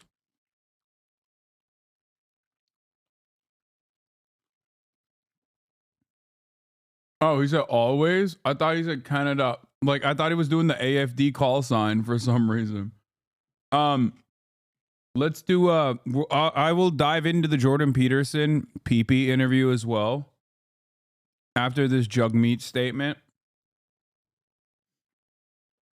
because it is very informative.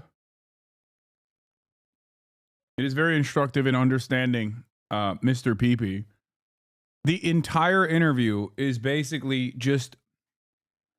The entire interview sounds like the dude who is supposed to be the opposition leader is indiscernible or indistinguishable from a YouTube wokeness ruined video games commentary guy.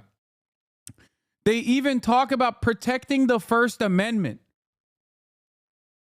which is not like, what do you mean? Canada doesn't have the same lack of free speech limitations. It is so insane. I think they sometimes forget what country that they're running for office in. I half expected him to talk about free speech in Canada in that previous video. Liberals have let down Canadians. They have let you down when it comes to the cost of homes. He's let you down when it comes to the cost of living. And frankly, it's not just Justin Trudeau. It's every Liberal minister, every Liberal MP who looked down their nose at you when people were saying we can't make ends meet. We are struggling with the cost of living. So it doesn't matter who the next Liberal leader is. They've let you down. They do not deserve another chance. They're more interested in themselves than the struggles of Canadians. We've got serious threats of Donald Trump and tariffs that put in question hundreds and thousands of Canadian jobs. And instead of focusing on you and protecting your jobs, they're worried about themselves. And we have another serious threat to the middle class in Canada, and that is Pierre Poilievre and the Conservatives. Pierre Poilievre and the Conservatives. This is Jagmeet Singh, friend of the show, leader of the NDP.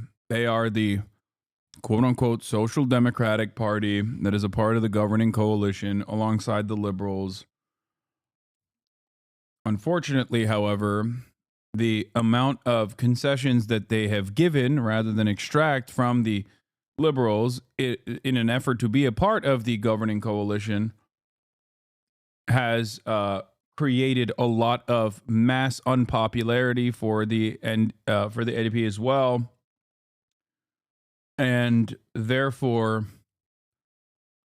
I don't know what it will look like for them in this upcoming election. It seems like a competent social democratic party would be able to take advantage of these circumstances in front of them, with the Liberals falling apart, with the rest of the nation not exactly being excited at the prospect of culture warrior adjacent American style right-wing commentary coming from the Conservatives.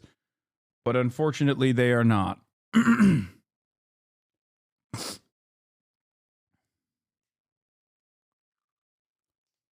Of course, obviously, I much prefer them over anybody else, but I'm just giving it to you how it is.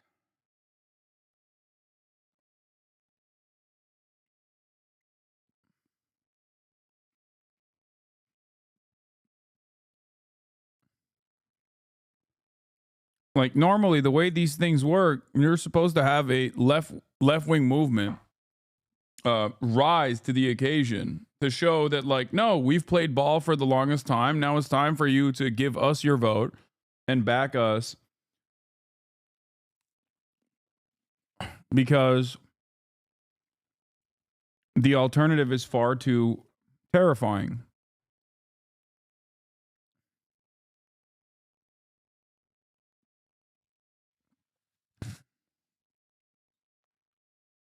But I don't know. NEB propped up lib minority government at the time because the party wasn't dead and could not afford an election. The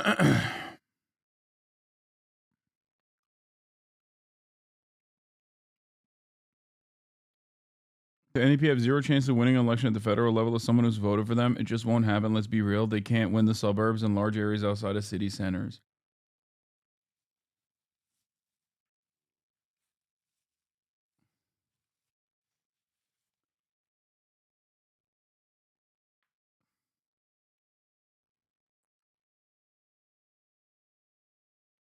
Want to cut from the middle class to give to their rich CEO friends. They want to cut your pensions. They want to cut healthcare. They want to cut dental care, all to make the rich CEO buddies even richer. Under Pierre Poilievre, the conservatives, they want to see CEOs get richer and richer and the middle class fall further behind. That's a serious fight in front of us. And I know what that fight's all about. I remember meeting seniors in our country who told me that they are living in pain because they can't fix their teeth. They can't get their teeth looked after. And to hear heartbreaking stories from these seniors. I remember one in particular who told me she's got to choose between eating and sleeping because if she eats at night, she's in so much pain she can't fall asleep. And if she wants to sleep that night, she has to skip a meal, not eat dinner, go to bed hungry. I promised those seniors that I would fight like hell to make sure they could actually get their teeth looked after. And the liberals said no at every turn. We proposed solutions. We proposed ideas to get this done. They said no. Even when we convinced them to move forward with dental care, they said it would take a decade to put in place. We said, no, seniors need this now. We fought hard and we delivered it. So if Canadians give us a chance, give us the honor of leading this country, we're going to do exactly that. Fight for you. Fight greedy CEOs who are ripping you off when you buy your groceries. Fight to make sure you can actually afford a home.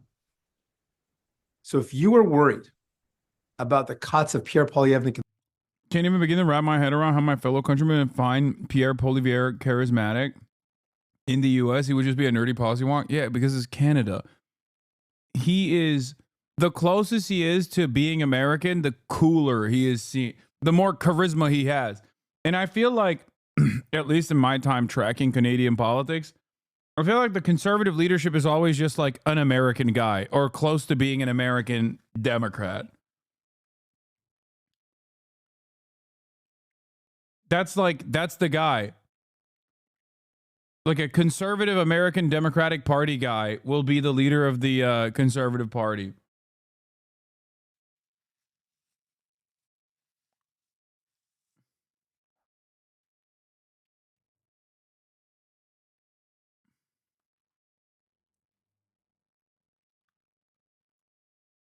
Anyway.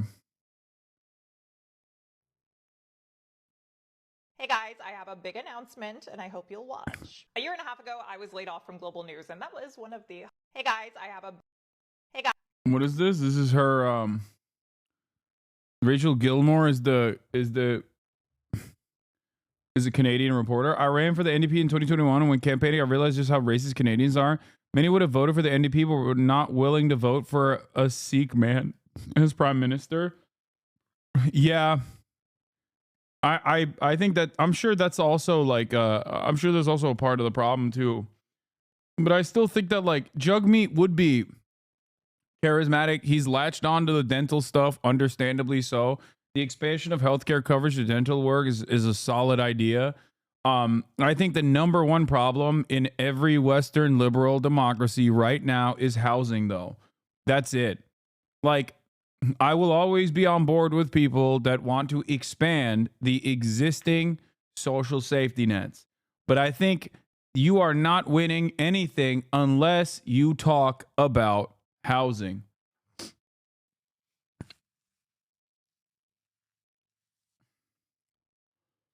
Canada is also a unique country because, like, they're even more, historically, they're even more pro-immigrant than America is.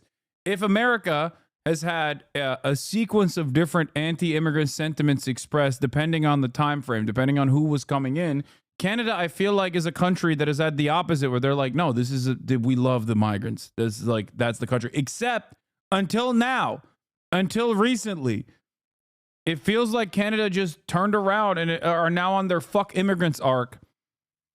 Like, back in the day, it was like, yeah, okay, if you're First Nation, like, you suck, whatever. That's like classic, similar to America. But at least they were seemingly more pro-immigrant. Now you got first-generation immigrants shitting on incoming immigrants. And I think that is born out of the housing crisis. And that is also born out of the privatization initiatives implemented in different provinces, where you feel like your social safety nets and your lived experiences are worsening year in and year out. And then you're like, well, who's to blame for this? Oh, it must be the migrants. And it's like, dog, you're a migrant. You're a Canadian. What the fuck are you talking about? It must be the migrants.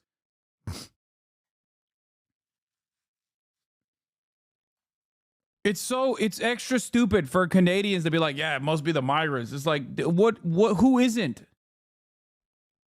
Conservatives.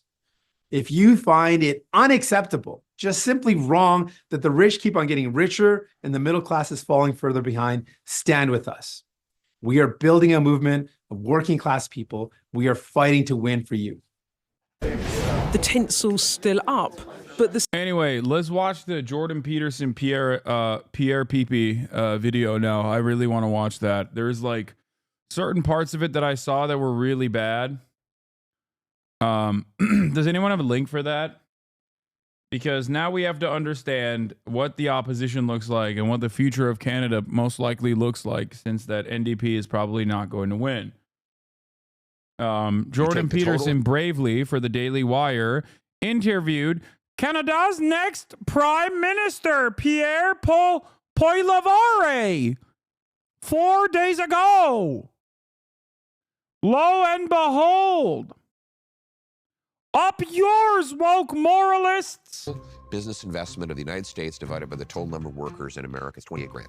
In Canada, it's 15 grand. The Canadian worker gets about 55 cents for every dollar of his American, and they're both measured in USD. In Vancouver, more money goes to bureaucrats than goes to the carpenters, electricians, and plumbers who build the place. And to add insult to injury, tradespeople who build homes can't afford to live in them. Why is it that we're still importing oil when we've got the world's third biggest supply? Why is it we can't export our natural gas? I think that was perhaps the single stupidest thing I ever heard a politician say. Your federal government spent $6,000 of your family's money going over their budget. They've squeezed the taxpayer out of every last dime, and they're still $62 billion short. It's worse than that, because I suspect that the true picture is a lot more dismal than we know. Okay, so that's going to be dumped on you sometime in the next year. They get the party, I get the hangover. Anytime a conservative talks about balancing the budget, please do not read that as anything but him saying he's going to do austerity. After all, in the same exact conversation, he's talking about how Trudeau increased taxes. Do you understand? How do you, quote unquote, balance the budget while also criticizing tax hikes by cutting social safety nets?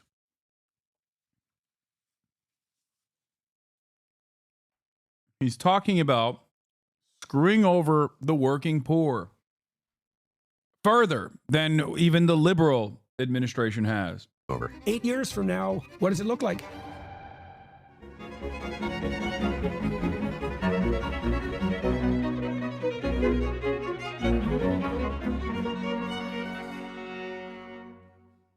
Hello, everybody. I had the opportunity and the privilege today to speak with Mr. Pierre Poilievre, who is the leader of Canada's Federal Conservative Party, but also, barring catastrophe and God willing, Canada's next Prime Minister. a transition in power in this country is likely to take place sometime between March and October or November of 2025. And it appears very probable that Pierre Poilievre is the heir presumptive and will be the next Prime Minister of Canada. And so I talked to Mr. Poilievre 2.5 years ago, which was quite shocking to me. I thought it had been more recently than that.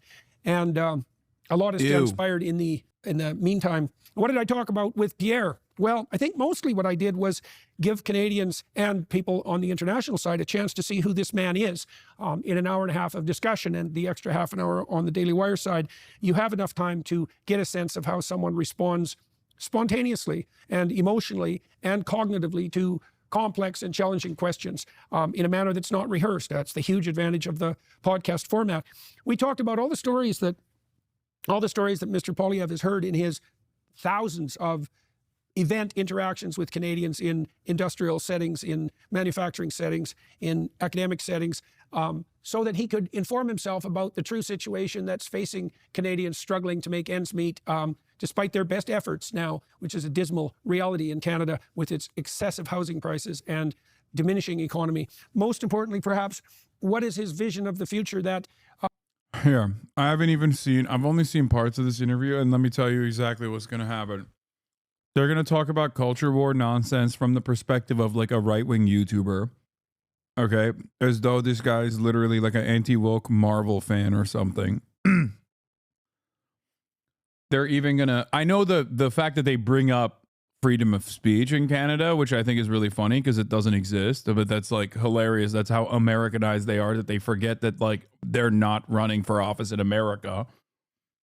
They will then have at least a couple moments where Jordan Peterson has the funniest ad break segue. I suspect that will also happen. Yeah, wokeism. Pierre Poilievre says Canadians are too obsessed with race because of wokeism and agrees with Jordan Peterson that Canada essentially had to invent and import racism because it didn't exist here before recent decades. Amazing.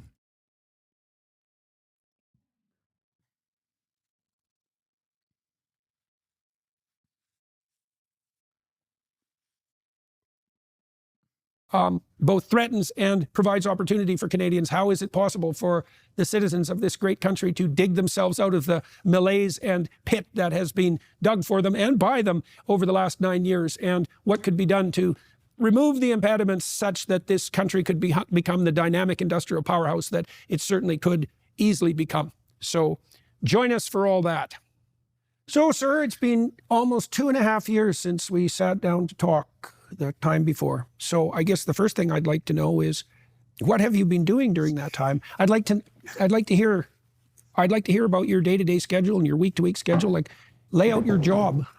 Basically, we have two parts to my professional life. It's very bifurcated. There's the Parliament Hill side, which is early morning meeting with my leadership team, House Leader, Deputy Leader, Whip, etc., to plan out the day, the battle plan for our parliamentary committees, question period, etc. That is punctuated by one weekly caucus meeting and just the daily prosecution of the government, which is the quintessential role of an opposition leader. And then the other part to my life is touring. I asked my assistant today how many events we had done over the last year, and he said it was exactly 600. I mean, a few weeks ago it was 507. So that means this guy, instead of doing any sort of governance, has been running for office for at least the past 2 years. This dude has been running for office. He's been doing campaign rallies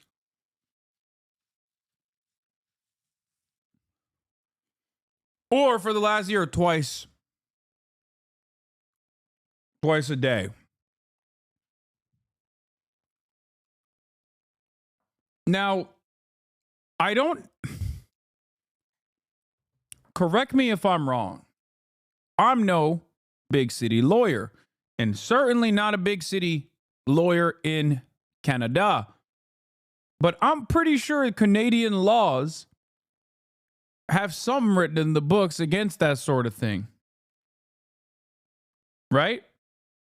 Are you allowed to rally, to do political rallies in Canada this far ahead of an election? I thought that there was in countries like Canada that are a little bit more responsible, not one bit. No. I thought that like in countries like Canada, there are limitations to when, how, and where you can rally. Like there's a time frame, usually in European countries at least, where you can actually run for office. Oh, there's no, wait, what is this? No, there are specific rules that you can rally, like signs on the lawn, specific time before election.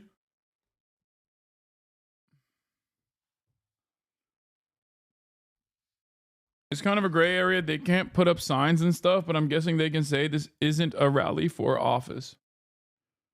Okay.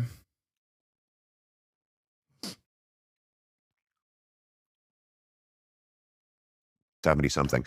So we've done 600 events, and those are like tours at mills, mines, factories, farms, high-tech facilities. And we tour in, see how the place operates.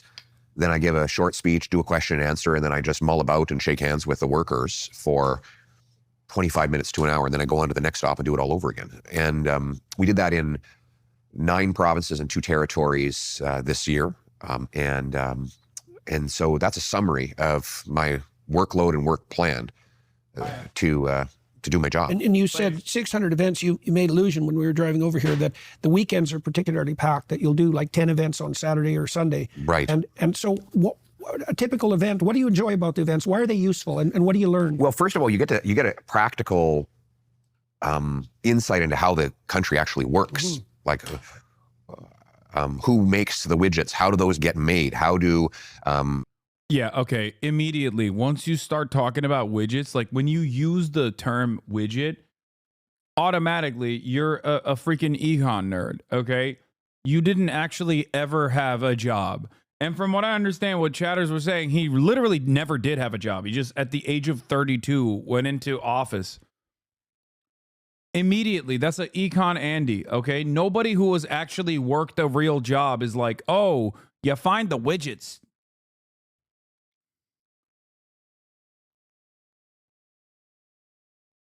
He's been at MP since 26? Since 26? Oh my God.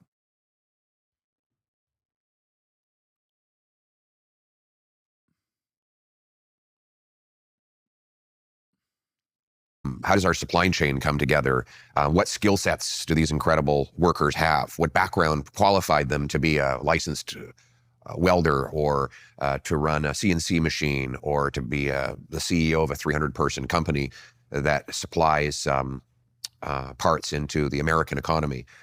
And that practical insight, I think, is important if you want to lead a government and a national economy. So you learn a lot. Then I get to hear the stories of the people who work in these places and get their feedback on what they want, what their dreams and aspirations are. Yeah, I want to turn to that in some detail. Let me ask you about the parliamentary side too, because I think it'd be useful for people to know how you prepare for what you do in Parliament. It isn't obvious to me that people exactly understand the business of being in opposition, at a really practical level. Right. What do you see as your major function? I know you're there to push back against the government and to question and criticize, but it isn't obvious how you go about preparing for that, or how you decide what issues you're going to focus on and how you distribute the response. Okay, I don't care about this. All right, let's get to the good stuff. Okay, so there's a lot of distrust, generally speaking, in relationship to, I would say, establishment organizations and political elites all across the West. Yeah, but this guy is very different. He's not a political elite. He's a guy who touched the widgets at the widget factory. A lot of that well-earned. Why should Canadians believe that the vision that you just laid out is something that you hold personally dear and not merely what would you say, a set of carefully calculated... Some people say this guy's an economist, but he wanted to put Canada entirely on crypto back in 2022. In a pitch to crypto... No, you don't understand. That was Pierre with the glasses on. This is a different Pierre. You don't understand. That's the old him, bro. That's when he was at the widget factory. In a pitch to cryptocurrency investors, Polar Bear says he wants Canada to be the blockchain capital of the world. Amazing.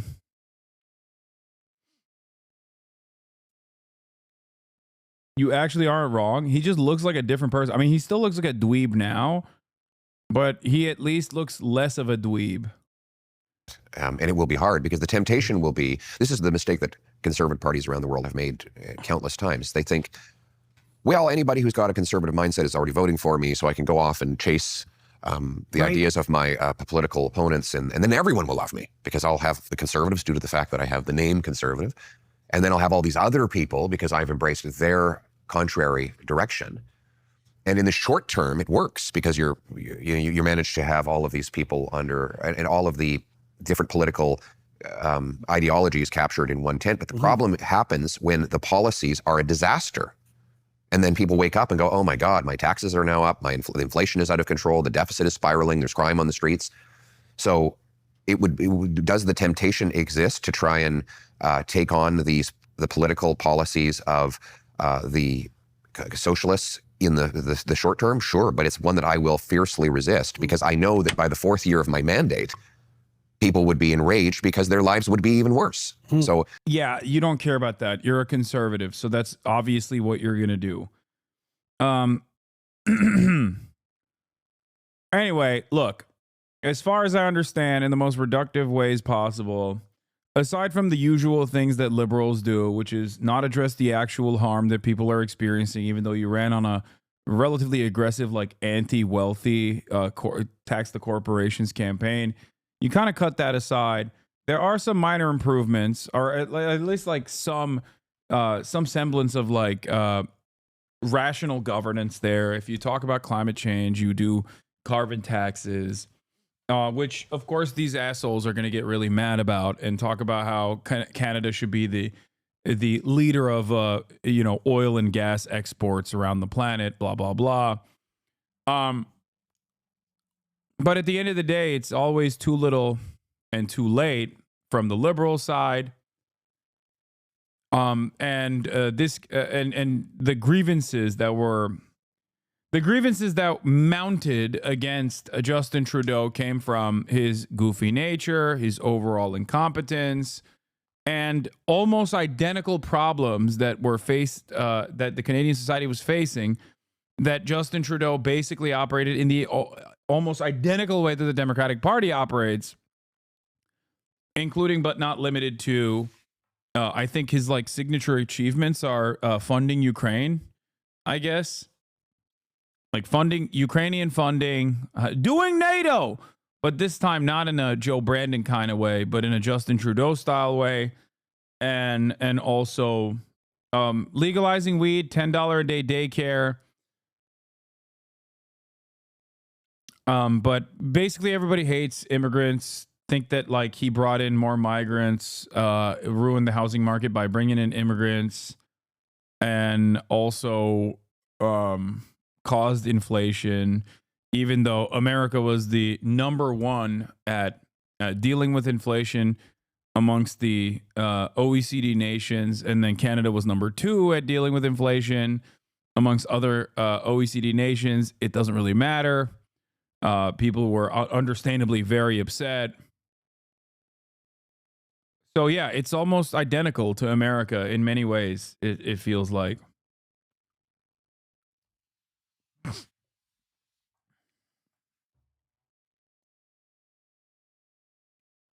What? Are you going to cover how your crazy nation is leaking and Musk is now getting his teeth into the UK? Yes, I will. It's really messed up. Dangers, and they want safety again. And then you have business owners that are saying there's just no way to continue to compete in Canada. We have to look at moving, and that means the next 200 jobs we create is going to be in Ohio or Florida or some other place than Canada. That's the kind of overview that I get. Except we have healthcare and abortion is legal for now. Yeah, you have healthcare for now as well. Canadian healthcare should be seen as living on borrowed time. Okay? Just the way I see it, from where I'm standing, from what the provinces have done so far, Canadian healthcare is also living on borrowed time. I think I think Canadian healthcare goes away before the NHS is the NHS falls apart. Didn't you say the same thing about the UK after Boris won? Wait. I did. Please tell me how I was wrong. Did you bring that up as a own?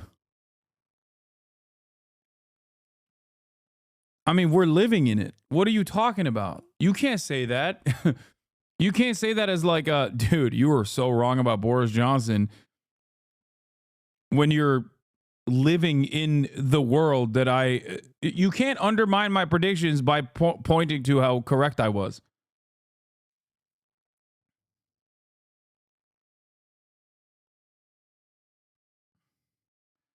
You said after Boris got elected, UK would privatize healthcare. I did say that. I said UK would move towards privatizing healthcare by crippling and undermining the existing aspects of the NHS, and that Boris Johnson, despite the fact that despite the fact that he ran on funding healthcare, would not end up doing so.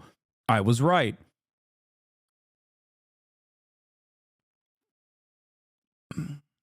Unless you think I meant that Boris Johnson was going to completely undermine, like, no more NHS. Like, Boris Johnson was going to nuke the NHS. I don't think so.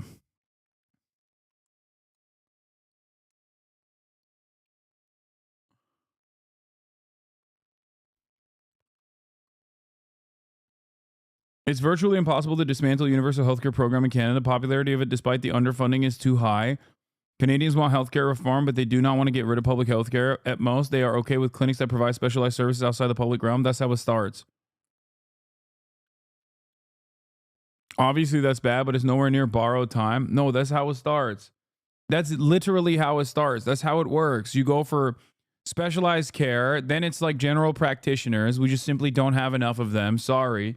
No funding to any of the areas of need so that private healthcare can be a competitive product, and inevitably you get people used to it. You create there's already obviously a secondary market of insurance to begin with, but any country that has some semblance of social safety nets will always seek to undermine it, but you can't do it in one day.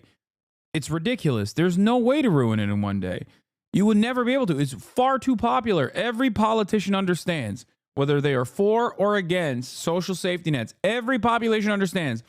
Once you put in any sort of social safety nets, it takes decades to undermine it. Because once people take it, they take it for granted. They're like, what do you mean? This is my thing. You gave this to me. I'm not letting you have it back. That's why America has been so good at refusing to offer anything since the 80s. That's why it's much easier here to consistently advocate to cut taxes, because you're like, well, the government is not providing anything for me. Why am I giving money to it? Is the commonly held opinion in this country. Starving the beast. The devastating impact of Reaganomics.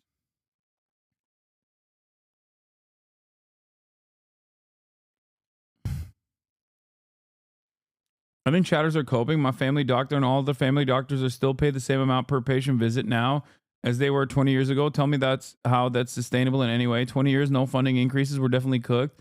They're just going to wait till people get more desperate before they chop its head off. Yeah. That's how it works. That's how it works in general.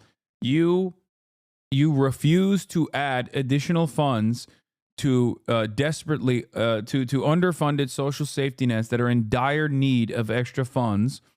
And then you cut side deals by way of lobbyists to the private sector that want to create private healthcare. You first implement private healthcare as a last act, a last-ditch effort to save the crippling healthcare infrastructure. This is to save the existing social safety nets. This is to save the existing socialized medicine. You don't understand. These doctors, they're too overwhelmed. That's why we need these private healthcare facilities. And then you continue undermining and underfunding public healthcare, and more private facilities keep propping up until it's basically nothing. I know this from tracking the American public schooling system. Okay. I mean, also, we've just never really had like a fully flushed out socialized medicine structure in this country. I believe since like post World War II, we have always had healthcare tied to your employment. And initially it was so that companies could have a competitive advantage over one another by offering additional quote unquote benefits. But we've never really had that. Sweden is a great example of what they did in terms of privatization initiatives in the schooling sector, which they went back on. I don't know if they have actually continued undermining it, but this is the most significant factor that this is the most significant damage that social democracies inevitably face, which is that as long as capital accumulation still exists, as long as there's an opportunity to farm out profits, private enterprise is always going to work throughout. Private enterprise is always going to work throughout time, across decades, if that's how long it takes to consistently undermine anything that the government is doing, advocate for austerity, cripple these programs beyond repair, and then come in as the private savers of said programs. Sometimes it happens, like in the Thatcher era, it happens way faster than you would expect with like public transit. If you look at public transit in the UK, a lot of these things, a lot of these like government funded projects were handed off to the private sector, and obviously the consumer suffered for it. Like people who use and rely on public transit suffered as a consequence of that.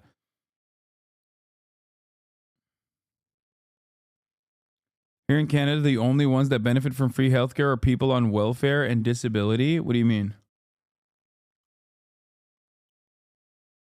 You are 100% correct. They do that in Sweden a lot as well. They cut free dental recently from 23 to 19, for example. What do you mean? They also keep underfunding the healthcare system in general, and they say, look, it's not working. We need to privatize it. It's a classic move.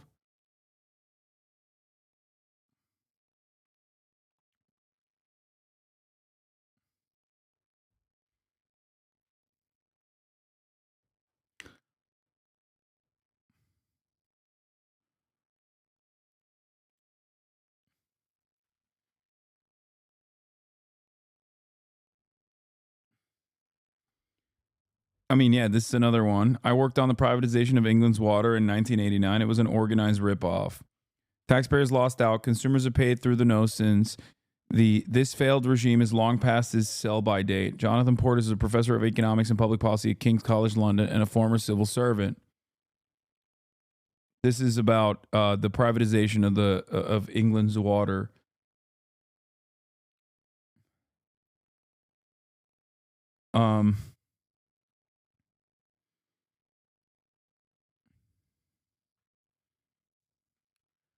They make it worse with privatization. They use privatization as the solution and make it even worse, but companies are making record sales. Yeah, but in that time frame, your GDP goes up, okay? Your gross domestic product goes up.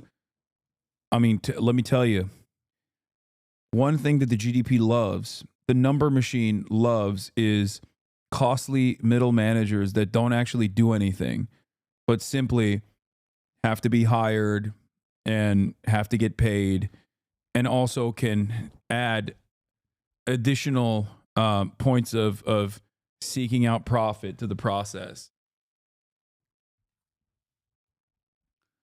America is not the shining beacon of hope and prosperity at the end of the road. It is actually a glaringly obvious warning sign for many of these countries.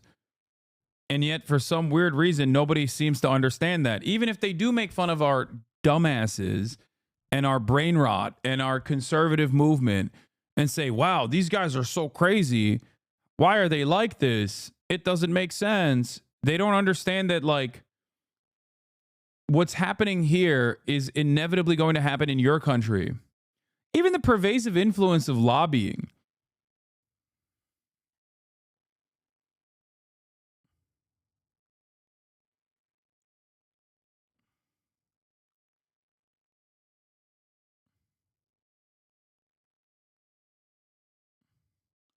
Also, not dissimilar to the Democrats is this thing I saw, which I love.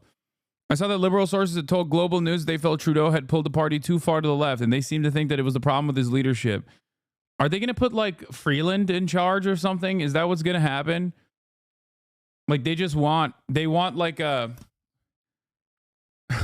they're treating Justin Trudeau as though he's like a Corbyn head.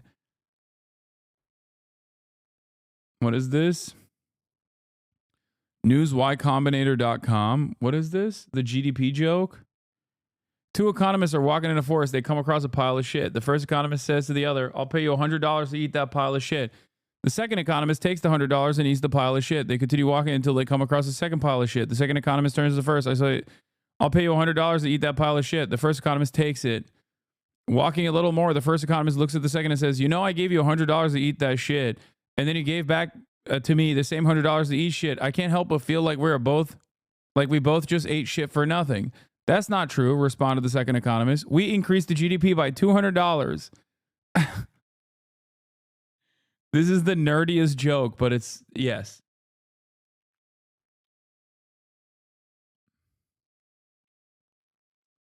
You absolutely butchered this joke. Oh my God. I mean, I just read it from a forum. What are you talking about?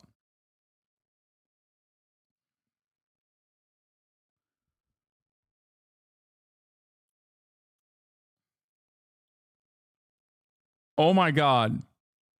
None of the above, 22%. Chrystia Freeland is 19%. Mark Carney at 14%. Melanie Jolly at 4%. Christy Clark at 4%. This is very bad news for the Liberal Party. Most of the people included are big political names and established records. That the winner is none of these losers is devastating for the Liberals.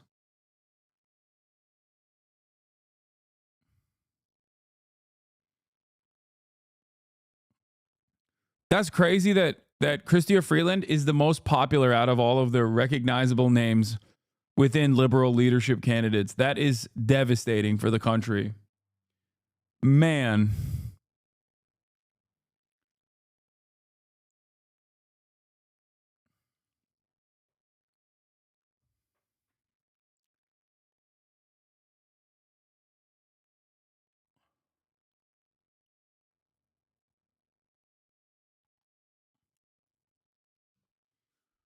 Carney is Trudeau's finance guru. I can't believe he's thinking about running.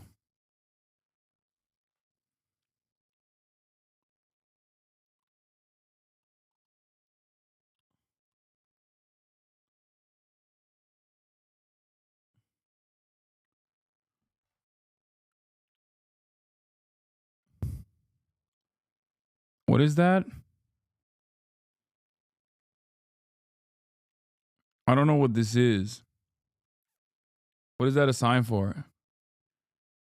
I don't know enough about Canadian politics. Symbol for Dialogon, an extremist FR group. Diagolon is a white supremacist group in Canada. That's PP at the Freedom Convoy. Nice. Well, he wants to be an American. What's more American than an American-funded trucker convoy? Maybe we will annex Canada after all. I don't know. Maybe they're doing fifth column style infiltration. Maybe we're already there by way of Canada's very own Texas, Alberta. We've already assumed the reins of control.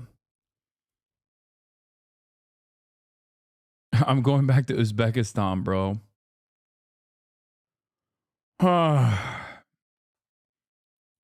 Diagolon wants to create their own country starting from Alberta and drawing a diagonal line to Texas. Wait, what?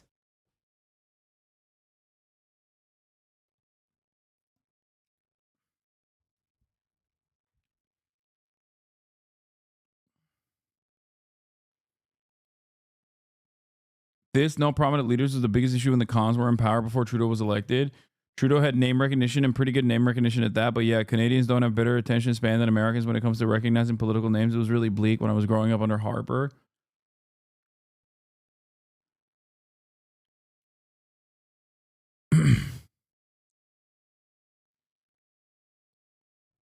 I will die on this hill. Quebec is Florida. Okay. No. I don't think so. It was started by a podcaster. I mean, that's not surprising. Canadian alt-right organization conceived by podcaster Jeremy Mackenzie. The U.S. Department of State's Bureau of Counterterrorism is called a far-right extremist group. It was mentioned in the news coverage in the Canada Convoy protests. It's a right-wing, alt-right extremist militia network of chapters throughout Canada. A House of Commons Canada report called it a violent extremist organization. According to Canadian Anti-Hate Network, a neo-fascist militia believes that a violent revolution is coming and is an accelerationist movement that believes a revolution is inevitable and necessary to collapse the current government system. Diagolon associate Alex Vriand has promoted the neo-Nazi propaganda film Europa, The Last Battle in chat rooms. Barbara Perry, the director of Ontario Tech University's Center on Hate, Bias and Extremism, described Diagolon's ambition to create a white ethno-nationalist state as irony poisoning to normalize hateful rhetoric through humor. The group's motto is gun or rope. What gun? Like, once again, I feel like Canadians also LARP as Americans. Like, they think they live in America, dude. And it seems like they want to be a part of America. Like, what do you mean gun or rope, dog? What are you talking about? Maybe that's why they say or. Gun or rope, mostly rope, because we can't really have guns because of the expansive gun control legislation that makes it virtually impossible for me to retain ownership over a firearm because I can't find 3 extra people that will put their name on this on this psych evaluation and be held legally liable down the line if I do use the gun. So just rope, really. Just rope. We're doing rope only. We'll do rope. Maybe someone has a gun. I don't know. If only we were a part of America, then we could also have gun.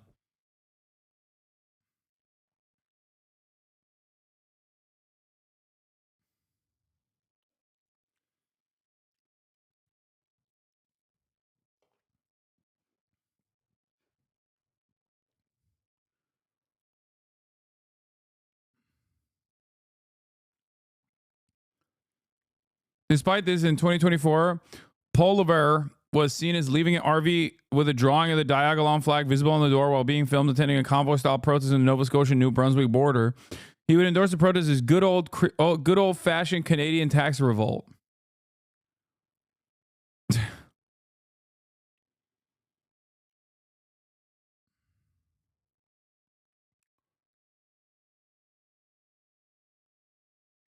Okay. Oh, this part was really funny where he goes dollar for dollar. Here, we'll just look at this. This is like just some of the best parts, I guess. And by the way, put aside race, this obsession with race that wokeism has reinserted. Like, you can have an American accent, but the moment you say wokeism, I'm like, you're cucked. You want to be European. Okay? When you say wokeism, like, what are you, French? What do you mean wokeism? Just say Americans are too woke or something, like a normal person. Wokeism. You're not French, okay? What are you saying? Oh, wokeism, don't you know? Oh, le wokisme. Well, invented even. Invented in many ways. Yeah, that's right. Canadians invented, wokest Canadians invented racism. After all, the indigenous genocide that took place was actually not racist in origin at all, nor were the residential schools. That was actually good and wholesome and collaborative in nature. The First Nations wanted all of that. We wanted to do that. When I moved to Toronto, it was as race blind as any country, as any city could be. Right. Right. And that's flipped. And it's flipped because of that obsessive concern. Yeah. Yeah. People that say Toronto's filled to the brim with Indians, okay, they only recognize that Toronto was filled to the brim with Indians when they only started getting racist like that when wokeism came out, you know? When they say purge the Indians out of Canada, they actually are saying that because they want to be anti woke, or they want to be anti woke. Sorry. With race, right? That was something we 100% did not need in Canada, right? It's we basically, what would you say, imported and invented racism in Canada. We imported and invented racism in Canada. Racism in Canada was invented when wokeism was invented. I love that these guys are the intellectual giants of the right, by the way. It's like, yeah. No, definitely, dude. It's not actually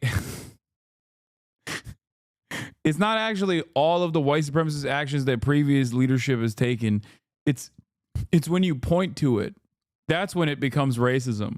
The real problem isn't racist violence or white supremacy. The real problem is pointing a finger at it and reminding people that it still very much exists. Right. As a consequence of policy. Wokeism seeks to divide people into these different groups and subgroups, and we see the results in a 250% increase in hate crimes. Dude, this is crazy. Yeah, it's the hate crimes are being committed. The hate crimes are being committed by not like his supporters, okay? It's actually being committed by the woke. The racists would have had no idea about the racial delineation if it weren't for the wokes who reminded them that, you know, sometimes migrants come from different countries. Before then, all the racists that, you know, say stuff like keep Tim Hortons white or whatever the right-wing neo-Nazis do in Canada.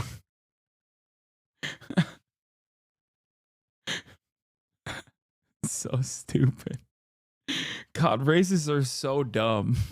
But anyway, yeah, we gotta keep the Tim Hortons white, don't you know? You know, they didn't know to say that beforehand. Before that, they were saying keep the Tim Hortons Tim Horton, I guess. I don't know. But we're going to get back to the basic principle that people are judged based on their individual character and humanity rather than by their group identity. And that is actually, ironically, the most unifying thing we can do to bring our country back together. And as Lincoln put it, to bind up the nation's wounds.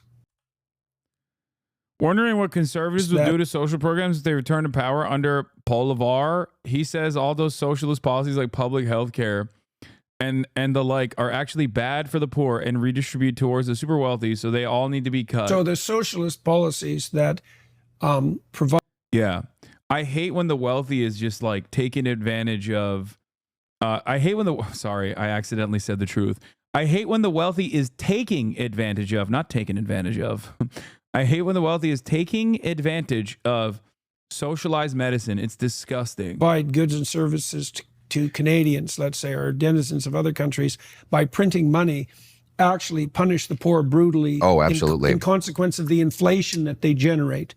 Yes. I mean, all the socialist policies in practice redistribute from the working class to the super wealthy in practice. Mm-hmm. And I can prove that. Oh, you can prove that. Yeah. It's just odd. It's odd that these guys are so anti-capitalist in their critique of what? Socialism? I'm so mad, dude. The only people that are allowed to say anti-capitalist things, the only people that are allowed to engage in left-wing populist economics are right-wingers that want to literally continue the same system of oppression and redistributive cycle that absolutely does shaft the working poor at the behest of these super wealthy to create even higher rates of profit. It is so frustrating, dude.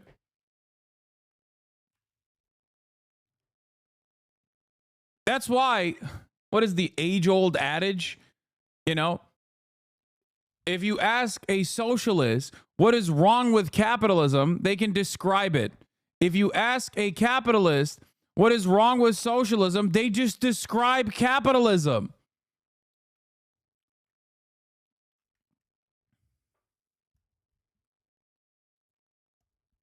It's just straight up. PP followers literally believe that Trudeau is a communist. Oh my God. Oh my God. They're just as stupid as we are. I thought that like your adjacency to European style politics and the fact that you have socialized medicine and the fact that, you know, many Canadians can speak more than one language led me to falsely believe that your right wing was at least a little bit smarter than the average American hog that say stuff like Nancy Pelosi is a goddamn communist. Turns out you're just saying Nancy Pelosi is a victim of le wokism and socialist. That's what you're saying instead.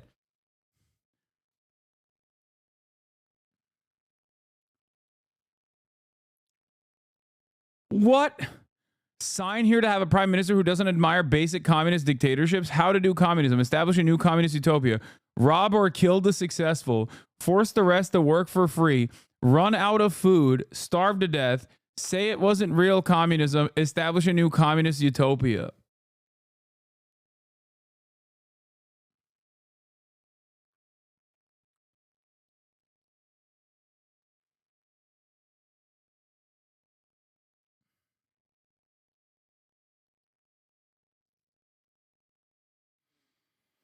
Oh.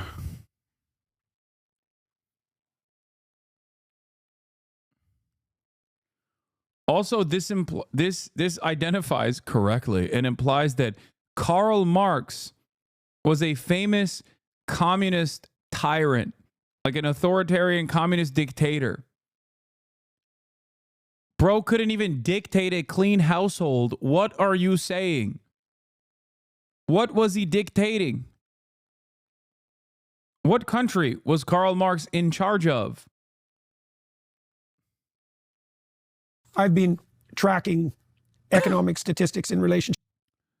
Anyway, that again and again and again. Theory. In practice, yeah. In practice, they all the redistribution that happens in these so-called socialist countries ultimately goes from the working class to the super wealthy. That is the reality. Yeah, unlike what's happening in Canada and America, which is that capitalism is the greatest redistributive structure. Is so funny to say when virtually everyone understands that we live under capitalism and that is precisely what is happening. What you are complaining about is currently happening right now. And you turn around and you go, you know why it's happening? Because of not enough capitalism. That's why it's happening. Yeah, the real solution to this capitalist problem is more capitalism. Great.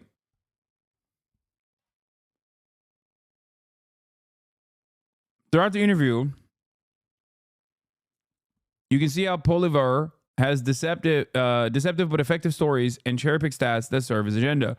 He'll fabricate a narrative that the government spending is what's driving up home prices to distract from developer and speculator profiteering. You know, I have a buddy whose family moved here from Italy back in 1973.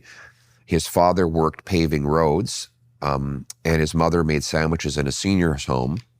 They were able to pay off their home 10 minutes from Parliament Hill in 7 years. Yeah, how will we get back to that? Or, sorry, what do you think is the reason why that doesn't happen? Oh, I can't wait. I can't wait to hear why he thinks that's no longer the case. It's because the buddy of mine is Italian, and now the ones that are coming in are Chinese and Indian, and they just don't have that work ethic or something, is what an incredibly racist person would say. But he'll probably say, because of woke, I guess. I don't know. What was he going to say? That the government spending has made it impossible? Right. Their grandchildren wouldn't be able to save up a down payment for that home in 50. I hate the way that right-wingers correctly identify problems that they've contributed to and oversaw the facilitation of, only to turn around and say, you know what's actually the solution to these problems? More of the things that we did to cause the problems.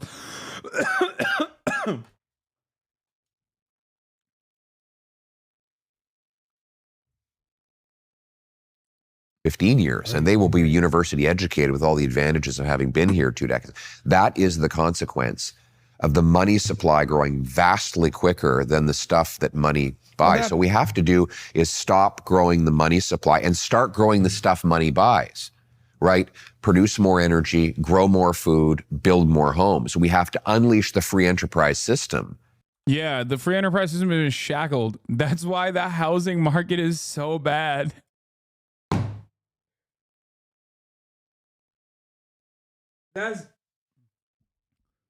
Yeah. Grow less money, grow more houses, don't you know? Yeah, what Canada needs is deregulation. It's funny to hear politicians suggest that housing should be dirt cheap because Canada has a lot of land and it's just government making it so expensive. There's a reason 90% of Canadians are living within 100 miles of the US border. Okay, I have a controversial opinion on this. I have a couple different opinions on this, okay? Number one, I think when people say a lot of parts of Canada are inhospitable, like you can't live there, and people say that about America too, where they're like, oh, it's mountainous or it's too cold. I do legitimately think that's I do legitimately think that that's cope. Okay. Having said that, however, I do understand the argument that people make in terms of preservation of the environment. Okay. I do understand that. Like, I feel like, motherfucker, you live in LA? Have you been to fucking Calgary? Okay, calm down. I know it's cold. I know it is cold up there. Hold on. I know. I think that there are valid reasons as to why you don't build. There are valid reasons as to why you don't build on certain parts of the country. But I do think that maybe I sound too much of like a pseudo intellectual. Everybody stop yelling at me about LA. Okay, shut up. I can't live there. I know. I'm not saying I could live there. Listen, maybe I'm going to sound too much like a pseudo intellectual, but I always think of Chongqing. Okay? Like, if China is capable of building a city, carving it to the side of a mountain, I think every other country is capable of doing that as well. Like, whenever people say like, oh, it's too mountainous of a terrain to build, or this or that, I feel like it's just not as profitable. You know what I mean?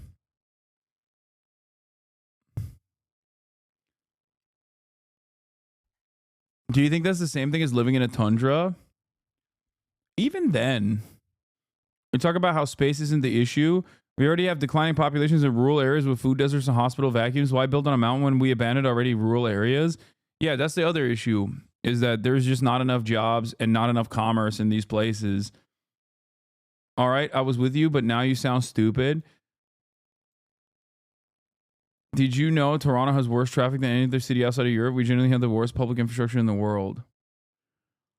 I still think that like no matter where, Oh my God, climate change is the reason why Trump wants to annex Canada. I just realized. He's like, look, 90% of it is just like viable land. Just you wait until temperatures rise a little bit further. And then the majority of Canada will be the only livable space.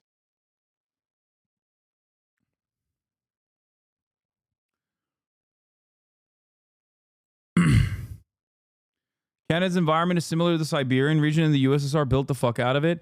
Yeah, but also at the same time, look at the way it is look at the way it is now, though. So I guess that's still an argument to government funding.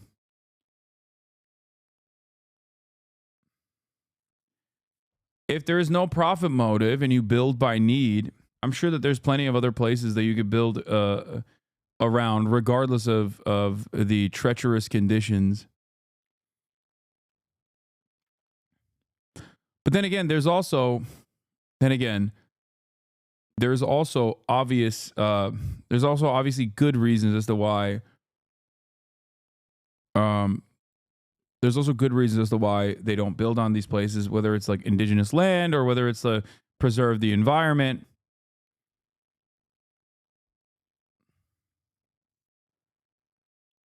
As a Canadian, it's not that cold. That's not really the problem. Cost of living gets insane in the north because nothing grows there, and it's almost impossible to put anything in the ground.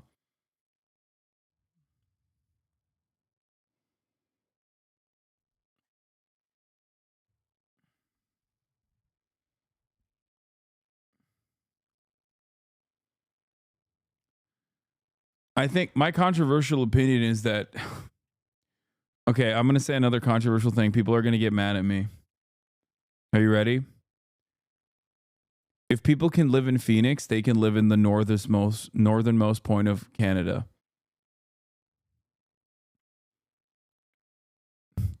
Bro, it gets to 125 degrees in Arizona, okay? Not the same. Unsubbed.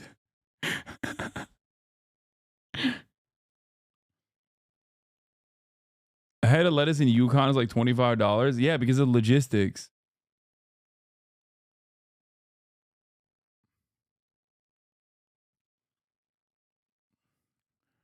Anyway, let's continue. I'm done with my bad takes. It's funny to hear a politician suggest that housing should be dirt cheap because Canada has a lot of land and it's just the government is making it so expensive. We should have the most affordable housing in the world. I think what I just said about the Phoenix versus Tundra argument is, once again, me being a leftist but too early. I think that with climate change, places like Phoenix are going to be virtually impossible to live in, and a lot of the colder climate will no longer be as cold and will be way more of a livable experience. Y'all cry about the weather when it's like -5 Celsius. Stop it. No, dude, -5 Celsius. I cry about the weather when it's when it's like 15 degrees Celsius. Are you kidding me? I live in LA. You sound like the tech bros. Why can't we just build dense cities and insert unlivable place? I know it's a stupid take. I know.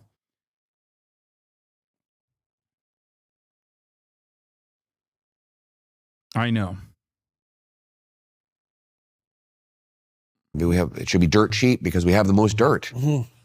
We just need to get the government out of the way. The same goes for our resource sector. I think when he says that, he's talking about destroying existing forests, though. I mean, why is it that we're still importing oil when we've got the world's third biggest supply? Why is it we can't export our natural gas overseas? But we've got so... PP says Justin Trudeau's an authoritarian socialist that wants to control every aspect of Canadians' lives and all the industries in this country. About to say is not a shock to anyone. We have a prime minister who is dedicated to a extremely radical ideology. It is just a rehashed socialism that has been discredited again and again and again throughout the ages. And his... I think if you think that Justin Trudeau is in any way, shape, or form a socialist or a radical, you need to be institutionalized. Okay?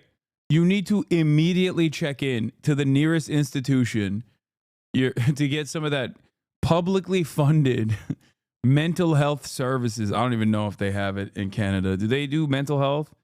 Can you get therapy in Canada? I feel like you probably can, right? It's difficult, but no, you can't? Okay, well, you should expand with some of those radical socialist policies.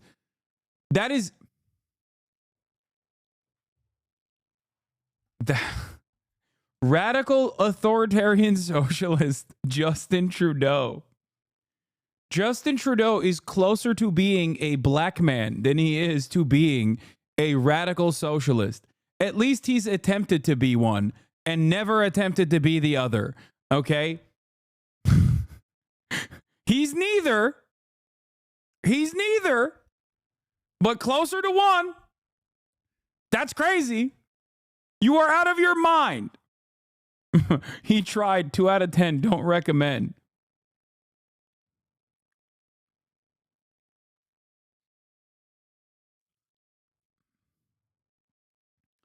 People legitimately believe he's Castro's son. Okay, do they also believe that like socialism is transmitted as a genetic disease or something? Like what? Even if he was, okay, and I like that conspiracy, but how does that work? You just through your genetic through genetic transmission. Socialism is hereditary. Famously. Wait, why are you guys saying they literally do? Please stop. No, I think they just don't like him, so they're saying he's bad, like Fidel Castro was bad.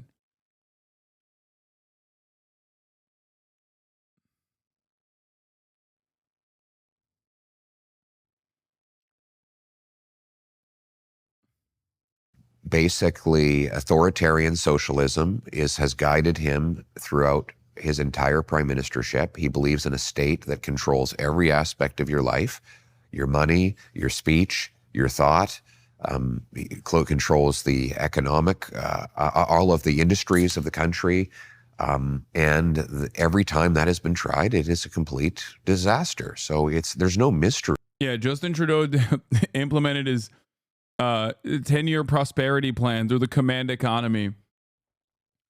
The People's Committees of Canada got together and decided what the 10-year agenda looked like for the People's Republic of Canada. Okay? It was crazy. They got together and they implemented the authoritarian socialism of carbon tax. The People's Republic of Canada. And what? $10 kindergarten? It's crazy. The other PRC, the People's Republic of Canada. Involved, and it is the same old disastrous outcome that results from the same $10 daycare, sorry. Same old disastrous policies. Right. That one thing I do find interesting that Polivar has taken the lesson that many say center-left parties need to learn. Stop watering down the agendas, try to attract those who don't agree with them. He says it'll be shamelessly right-wing in government. This is the mistake that conservative parties around the world have made countless times. They think, well, anybody who's got a conservative mindset is already voting for me, so I can go off and chase the ideas of my political opponents, and then everyone will love me because I'll have the conservatives due to the fact that I have the name conservative, and then I'll have all these other people because I've embraced their contrary direction. And in the short term, it works because you manage to have all of these people under, and all of the different political ideologies captured in one tent. But the problem... He does sound like both Bill Maher and Anderson Cooper and also Jake Tapper. And that's because, and I've said this before, and I think it's my best Canadian politics take, Canadian conservatives want to be American, okay? That's why. He just sounds American. He doesn't have that Canadian dog in him, okay? Have to put out a call to Canadians Bolivar says that once conservatives take power, his supporters must remain engaged to push not just federal lawmakers, but those in other levels of government to adopt his extreme right-wing agenda. Companies will also be expected to sell a deregulatory agenda. That they have to stay politically active. They can't assume that simply by changing, by voting in an election, that everything is going to, all the problems are going to reverse instantaneously. Like, I will need people to put pressure on the Senate to adopt my economic reforms. I will need people to put pressure on their mayors and local councilors to get out of the way and let us build homes. I will need businesses to actually do their part. I mean, our corporate Canada is so... I just don't know who's going to build the houses. Like, and also how they're going to build the houses. And what are they going to do with the existing land where you could build more houses on? Like, who's... I just don't... Like, the real problem with housing seemingly is the same whether you are in Canada or whether you're in the United States of America or whether you're in London or anywhere else. People always point to random nonsense, but it is the unfortunate reality that housing is not seen as simply shelter, something that is a necessity for survival, but instead a speculative asset, a nest egg. No one, and I mean no one, is trying to even remotely undermine this. And even the Yimbys themselves also go along with this, where they're like, no, it's just, of course it's a speculative asset. Let's just use that to build more housing. If you treat housing like a speculative asset, one that also must be protected because it's also shelter and people need that, then you arrive at this issue where housing prices have to always go up, because that's how your nest egg goes up. That's how you generate more, that's how you increase your net worth. That's how the average person increases their net worth.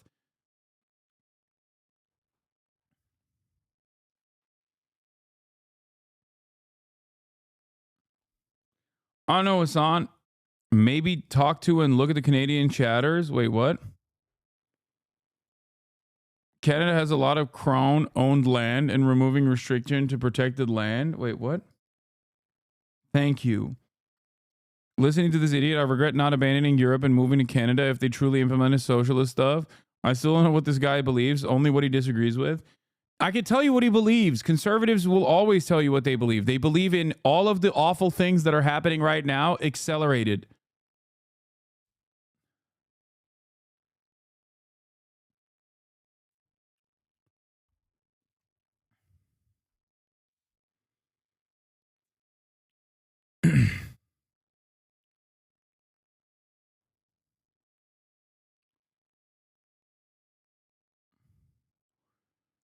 What is this? Don't people like it when things are cheaper? Chinese President Xi Jinping reportedly asked his advisors, we're in a very strange world where Xi Jinping embraces deflation as the consequence of higher productivity technologies, while the West has spent 15 years pumping more money into the system precisely to prevent it, thereby creating a form of welfare for wealthy asset owners. The rapid growth of the second industrial revolution went hand in hand with a good form of deflation. When markets are functioning well and competition is very strong, deflation can happen. Chinese communists know this, but the European and US pro-market right seemingly don't. Yeah, I mean, the real people that hate deflation are people who are constantly seeking out more profit. People who are not necessarily wage laborers themselves, but capital owners. People who want to continue generating wealth off of the pre-existing capital that they have. If they have assets, then yes, of course they hate that.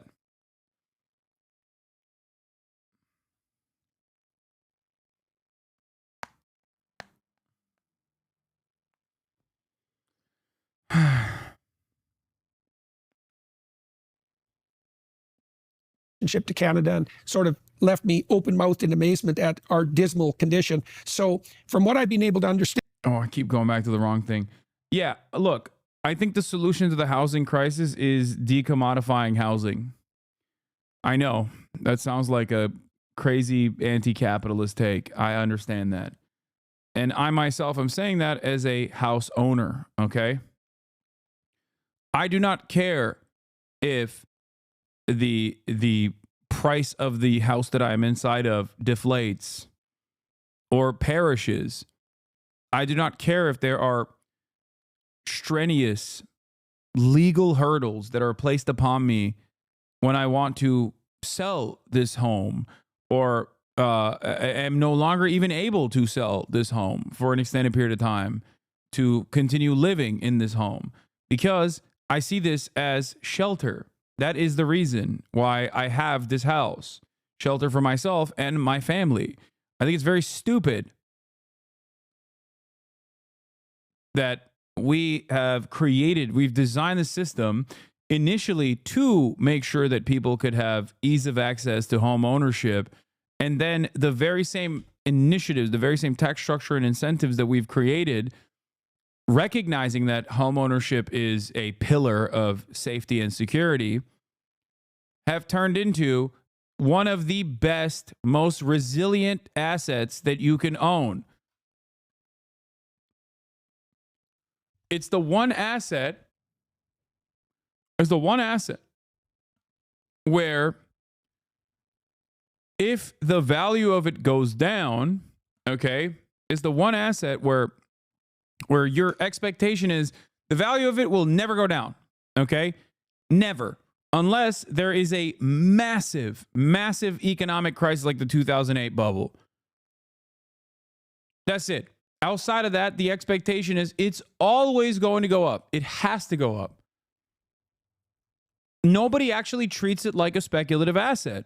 Because if it was actually treated like a speculative asset, then yeah, sometimes you're going to lose out on that gamble.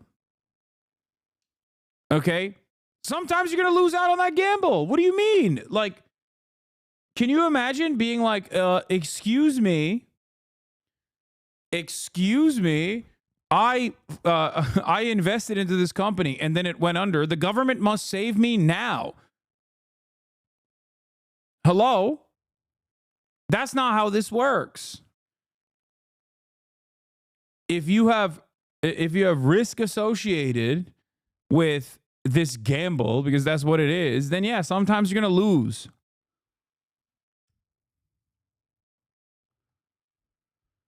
Are you quoting this right now? What? Okay, I'm not quoting this right now. I also believe it firmly.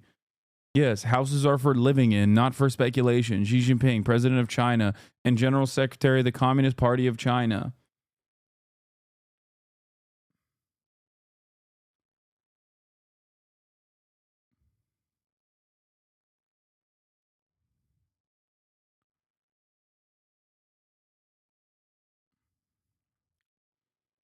I've been told by realtors in Vancouver that the rule in Vancouver is Vancouver prices will never go down. That's how they operate. The reason for that is because construction cannot possibly compete with demand right now. Okay, here's also another problem here. Here's also another problem with this mentality. There is some truth to it because land is finite. Okay? There is not infinite land. Now, it might as well be treated as though there's infinite land with the amount of people that we have, with the density, the urban housing density that we currently have. It might as well be infinite. You could put every single person on the planet right now into the state of Texas if the Texas housing density was similar to Manhattan. So technically, there virtually is an infinite amount of land. Now, obviously, that would be, insane. Texas is ginormous. But my point is, there is already a finite amount of land, especially land where people are living or people want to live. So that's automatically baked into the system. A competent government is supposed to work against that, not consistently prop that up.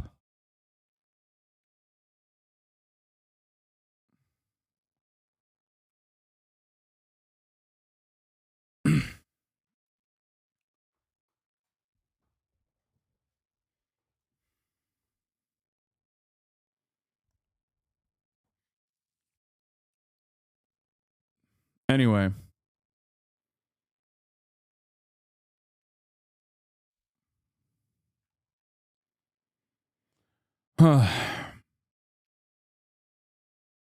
So completely incompetent when it comes to politics.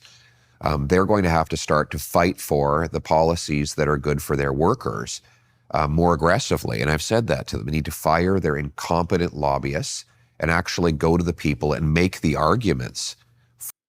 So are you saying there's a truth to the supply problem? No, the truth to the supply problem is that there is a finite amount of land. So a competent government is supposed to be working against that with construction, with opening up additional units, with finding a better way to increase the housing unit that is readily available. This is one area where I do agree with the Yimbys on.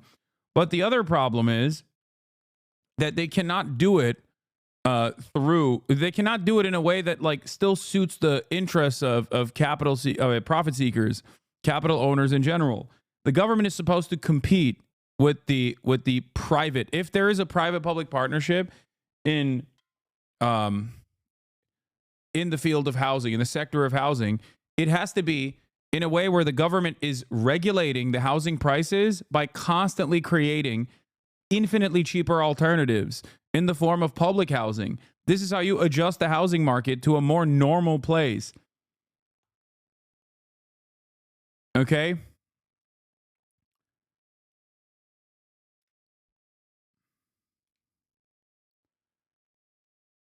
But the problem is that is considered a big no-no by virtually every liberal and every conservative. This is unacceptable. The government can't outcompete. The government must never interfere in the market competition. It's just unfair. It would never work. And it's like, no, it does. It does work. It's actually really successful in combating this crisis.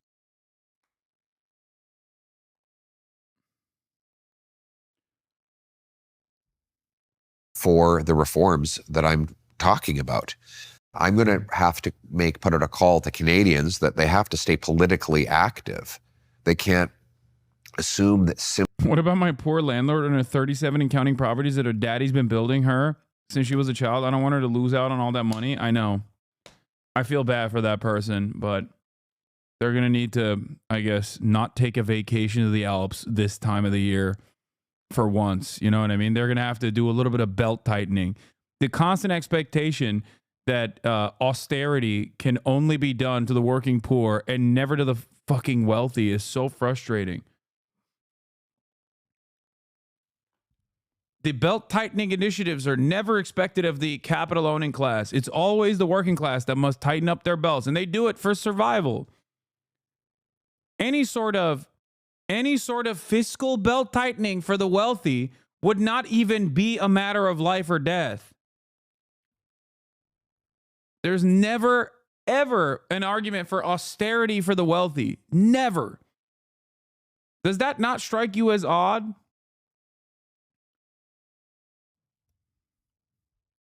Simply by changing, by voting in an election, that everything is going to, all the problems are going to.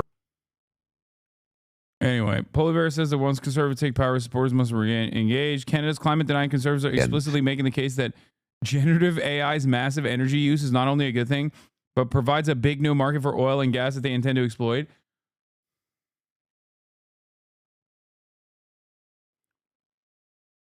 I'm sorry, what? Generative AI?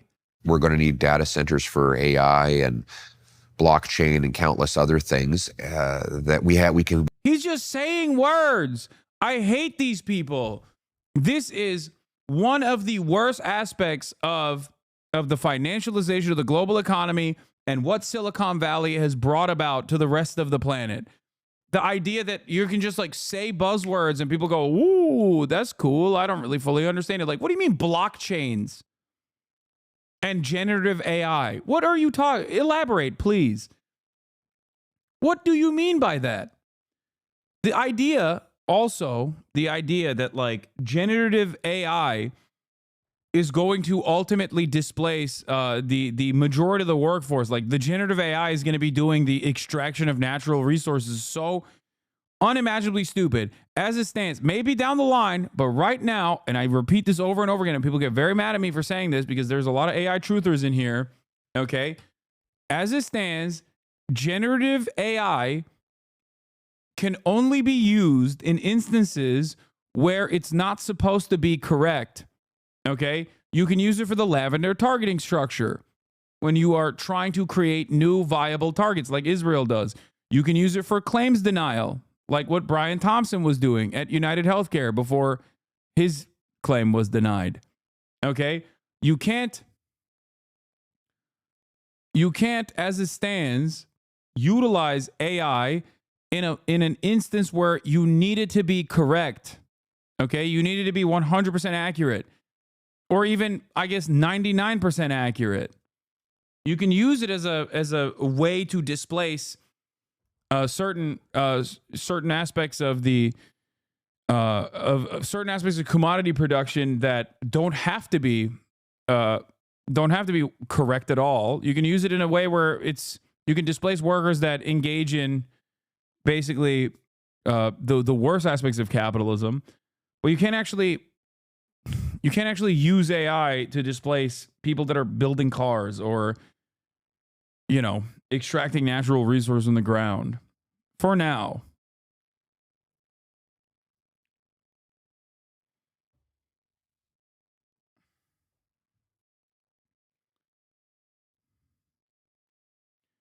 They're going to Photoshop generative AI, a Doge building and a house, and the boomers will be floored.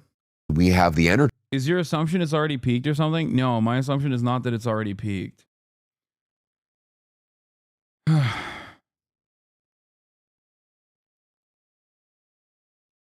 Also, he also said blockchain, which is, you know, okay, so we're just going to have a universal ledger system. Like for what?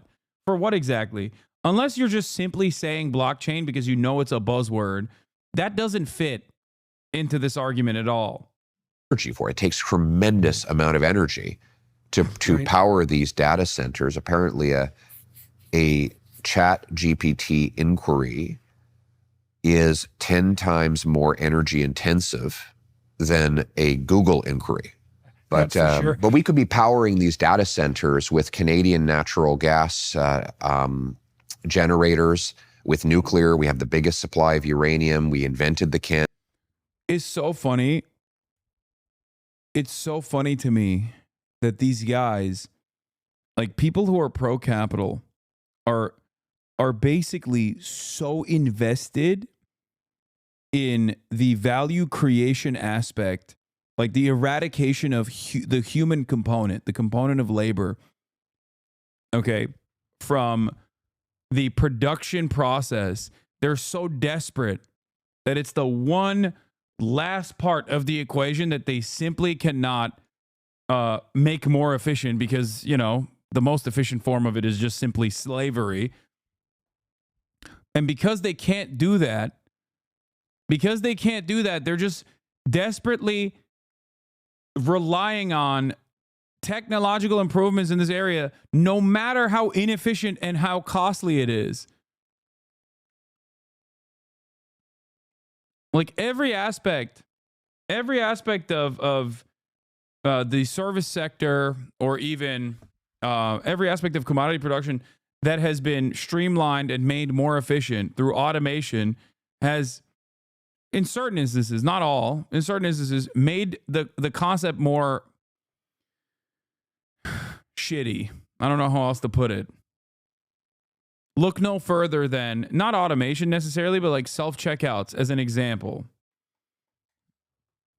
It's cheaper for grocery chains to create self-checkout places where like one cashier can oversee, you know, 10 cash registers at the same time and barely do a job at that, rather than hiring 10 cashiers.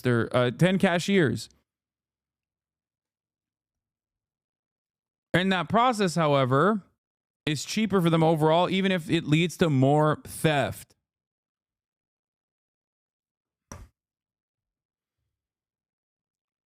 Like, what happens when you erase labor in its entirety? What happens? What are you going to do with all these people? Like, this doesn't make any sense. And we have the incredible nuclear physicists and engineers. 60% of Ontario's energy already comes from nuclear. So we could be powering these facilities, and they're just beasts.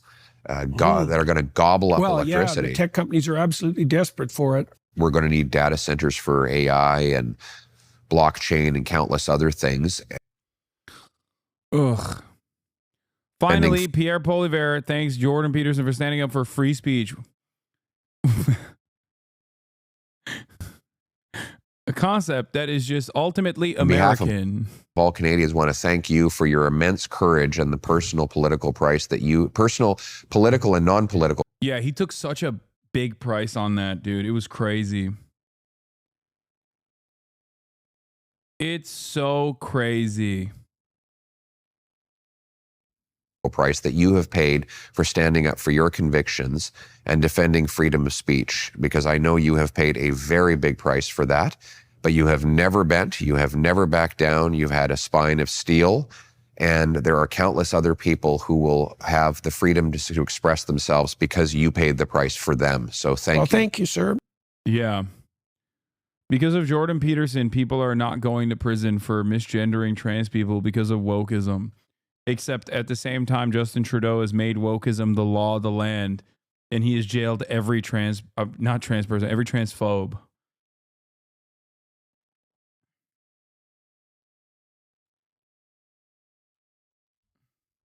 It's been a privilege.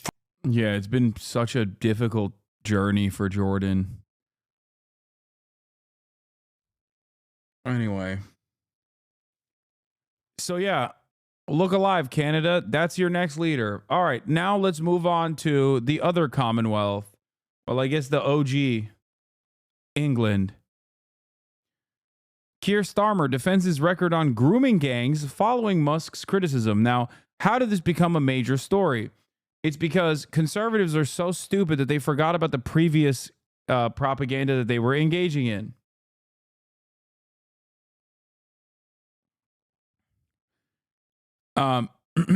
Here it is. Visegrad posts, only about 1% of the British population is Pakistani men, but according to the Cockbain report, they committed 80% of the gang rapes. Only 3.6% of gang rapes were committed by white men. I wonder if there is more to this data. Well, it doesn't matter because guess what? Elon Musk has already highlighted it as though it is the case.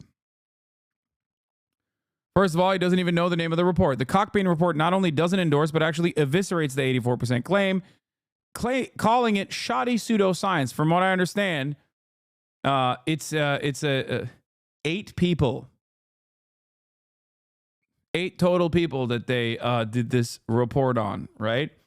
The Quillian report is where the 84% originates from. And out of a ton of other problems, has literally been caught inventing numbers out of thin air. Before I start with everything, though, the stupidity of this report might be hilarious. These are real, but there's a real tragedy behind it.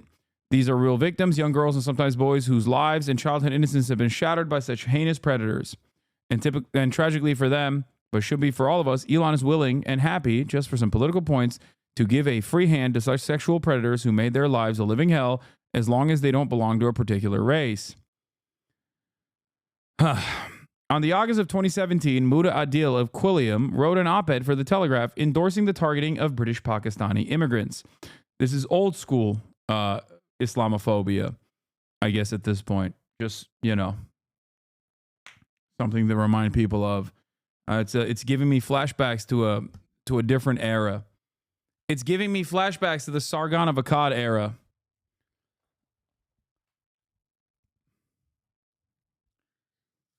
Anyway, in this op-ed, contrary to all existing public research, she claimed that shockingly, 46% of child sexual exploitation crimes were committed by Asian immigrants. Her proof for the shocking claim, not to worry, it will come soon in an upcoming report. This statistic lent the article credibility, and what was soon a niche position found itself a home. The 46% figure was paraded around, and many used it to fears were not unfounded. It was genuinely, truly alarming. Why was an ethnic group making up 7% of the population responsible for nearly half of the child sexual exploitation crimes? The report came in December, but the proof never did. It's 69 pages, rather. They did not even bother mentioning which ethnic groups were responsible for CSE crimes. Nothing to contradict widely available evidence that it was not Asians, but whites in proportion to their population share. This is the other side of the story, by the way. It is actually still white people At least this is the case in America, and certainly seemingly in the case of the UK as well. It is white people that are responsible for a higher share of per capita child sexual exploitation crimes than any other race. But don't stop that. Don't let that pesky little thing stop you from assuming the worst of brown people. In the report itself, though, we try to find where does the 84% figure come from. It turns out no one knows. The report claims the authors have conducted a comprehensive data analysis of 58 cases of grooming gangs identified in the UK since 2005. But what those cases are or where they come from are not mentioned. They're just news headlines or police reports or street interviews. No one has a clue. But they do leave a hint that these aren't police records. Due to the inaccessibility of official police records, this data cannot be treated as comprehensive. So if not from police records, what exactly was used for this figure? Anything other than another statistic born out of the author's imagination. At the end, though, their own claim to objectivity falls apart as they expose the bias by automatically linking without any data that the majority of arrested Asians must also be Pakistani/Muslim. The report recognizes that there to be a disproportionate representation of males with an Asian heritage who have been convicted in such cases, with the Asian male perpetrator, white female victim dynamic serving as the prominent feature of these grooming gangs. Most of these men are of Pakistani Muslim origin, and the majority of their victims are young white girls. Their report suggests that the background of these men has influenced their actions. Following their usual pattern, absolutely no connection is made or evidence provided all throughout the report to suggest such. So what does the data actually say?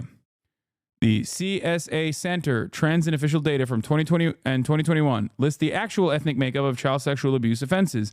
White is leading at 89%, relative to 87% of the population, with the rest of the ethnic groups following their similar proportional population.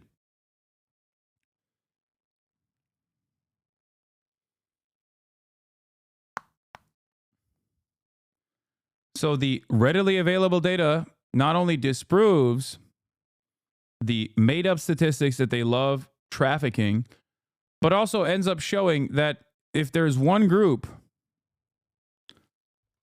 if there's one population, I guess you could say Chinese as well, and mixed. But that's too small of a population percentage to get an accurate read on. If there's one group, however, that is responsible for more child sexual... Oh, sorry. It's less. I was wrong. I was looking at the wrong data. Chinese are responsible for less. Mixed are responsible for less. Black is the same. And Asian is the same. If the only group that is responsible for more of the crimes defendants proceeded against for child sexual abuse offenses is white. Chinese and other. Why is Chinese and other not considered Asian? I don't understand the British demographics. This was also another funny thing that I remember Sargon of Akkad and many others did, where they would be like, oh, the Asian designation in England, or Americans did this, where they were like, the Asian designation in England was created to hide the truth about Pakistani Muslims. They would just like, they would say that it's to make it seem like every Asian person is doing it when it's just the South Asians that are doing it.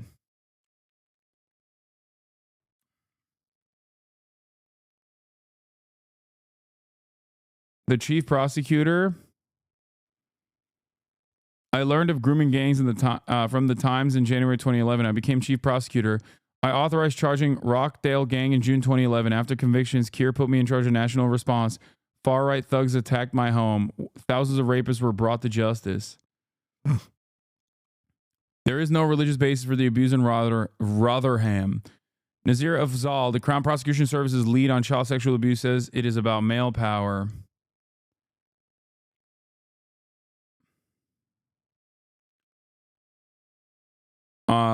Hold on. There was more to it that I wanted to cover. Why is this so important to debunk? The estimated number, 1 in 20 children in the UK have been sexually abused. Every single year, tens of thousands of girls are raped. It's an actual scary epidemic. The reason this is happening is because nothing is being done to stop this, and the horrors these young girls endure used only as a political football by people like Elon Musk, so we can direct all the anger over the issue towards halting immigration, but only for the UK. Immigration for the US is good, instead of protecting the actual victims. You can have various reasons for supporting or not supporting immigration. No, Elon wants to stop immigration into the US as well, just not H-1B visas. You can still support your anti-immigration argument without supporting Elon's lies. Wait, what? This guy.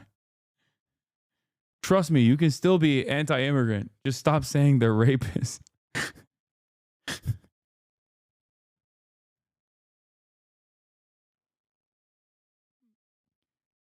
This is so funny. This says defendants proceeded against. Isn't the general allegation that the alleged Asian Pakistani offenders were not investigated fully? That's so funny. Yeah, dude. The British government was letting the Pakistani rapists go.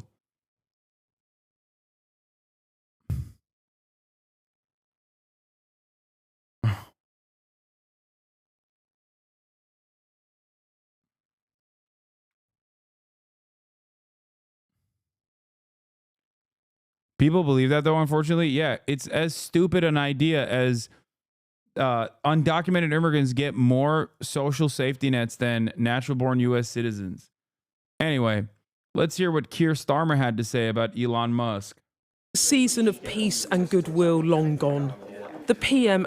Also for the British racists, it's such a funny argument because it almost seems like they're saying, why won't they let us do the rapes, yeah? We want to be paedophiles too, yeah? Why are you letting just the South Asian migrants do it, innit? When me mate does a pedophilia, he goes to proper prison, yeah? But you let him go. You let the Pakistanis go, innit? It's just a little bit of nonsense. Why can the societal elites engage in it? Jimmy fucking Savile, yeah? He did it. It's a part of me culture. I'm sure they loved you in London.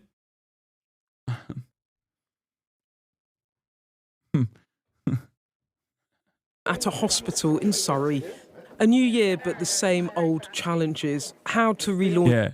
Back in the day, paedophiles could be elevated to the highest ranks of society, but wokeism killed it. We can't have these beautiful paedophiles like Jimmy Savile nowadays because woke killed it.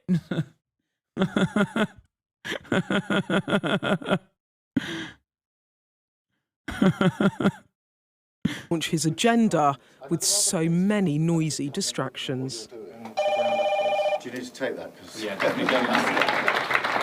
What today was meant to be about, his big plan to cut hospital waiting lists. More local hubs and more involvement from the private sector. I welcome a new agreement that will expand the relationship between the NHS and the private healthcare sector.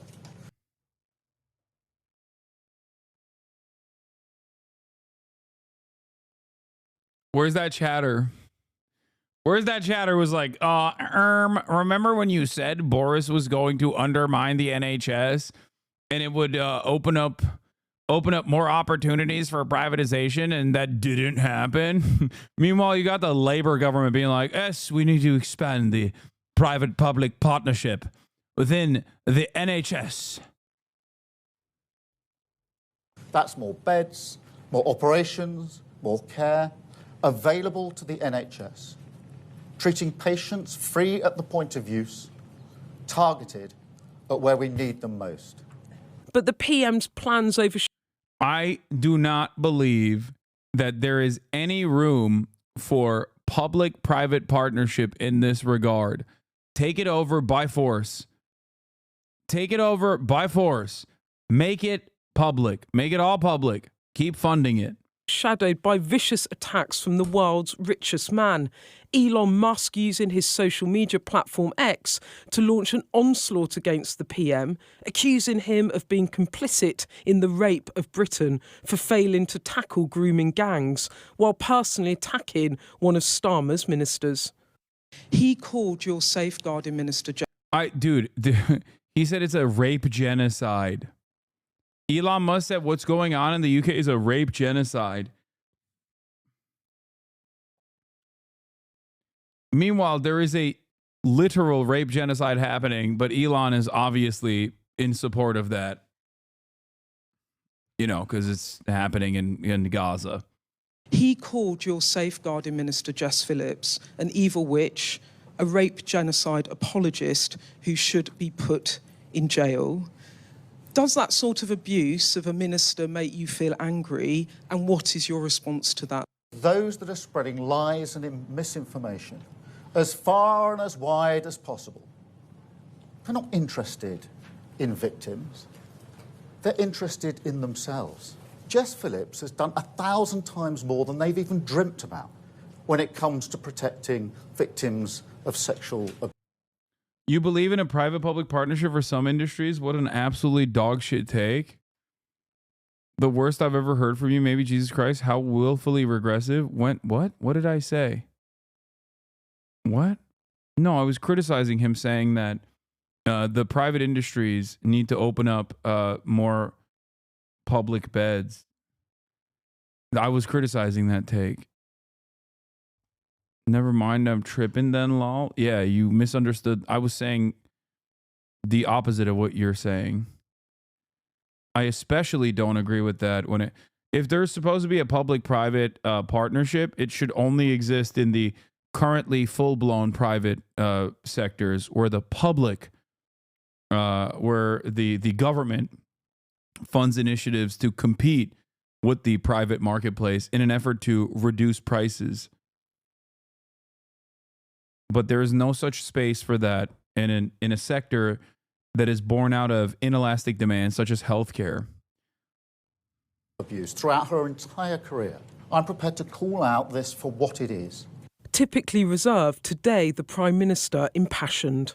What I won't tolerate is politicians jumping on the bandwagon simply to get attention, when those politicians sat in government for 14 long years, tweeting, talking, but not doing anything about it. Now so desperate for attention that they're amplifying what the far right is saying. But the Conservatives doubling down and promising a push in the Commons for a national inquiry. Keir Starmer's claims this morning are absolutely disgraceful. It is not correct to brand as far right people who are raising legitimate concerns about the systemic, organised gang rape of vulnerable young girls. Dude, it's crazy that they brought back the old method. They brought back the old method that, like, the British government is secretly, because of woke, defending, like, what they suspect is brown people doing mass child grooming, and the government is, like, hiding the truth. This wasn't the start to the year that Number 10 expected, but far from being knocked off course. I'm told it was a deliberate choice by the Prime Minister to wade into this row, partly because he's angry about the safety risks it's posing for his MPs, but also because, in the words of one ally, he's authentically passionate about tackling child sexual exploitation and simply wasn't prepared to duck the issue. To that end, the government today announced plans to strengthen laws on child sexual abuse, but that's unlikely to calm a row that's as much about personality. Yeah, it's born out of nothing. Elon Musk says Farage doesn't have what it takes to lead reform. Oh my God, dude. He's ruining everyone else's as well. Jimmy the Giant posted this, by the way. Low key. And, welcome to Dr. Ella Cockbane talk about the grooming gang convo.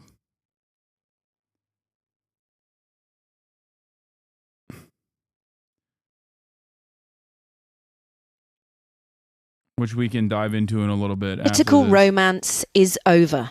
Before Christmas, Nigel Farage posed with Elon Musk at Donald Trump's Florida estate, along with Reform UK's treasurer Nick Candy, in front of a portrait of America's next president. There were rumours the world's richest man might bankroll reform. But Nigel Farage's mistake, it seems, was not backing... USA! USA! Dark MAGA! Dark MAGA!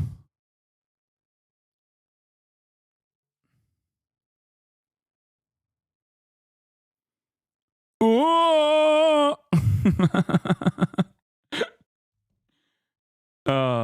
Dude, if I was a European politician, I would be banning every American social media platform, but especially Twitter.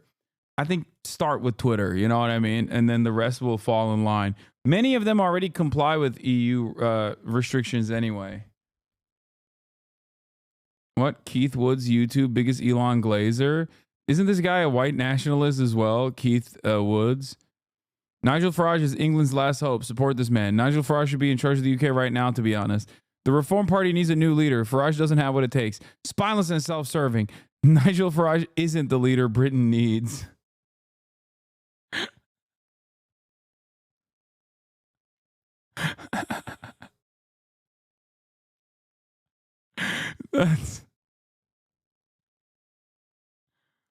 Let them fight. Elon Musk all the way after his incendiary attacks on the government over... Dude, why aren't you covering real news like chopped chin and I bought property in Egypt? Please, Hasan, sabe us? What? Historic child grooming scandals. The owner of X suggested Keir Starmer failed to pursue rapists when chief Crown prosecutor and promoted a video of jailed far-right campaigner Tommy Robinson. Nigel Farage said about Elon Musk...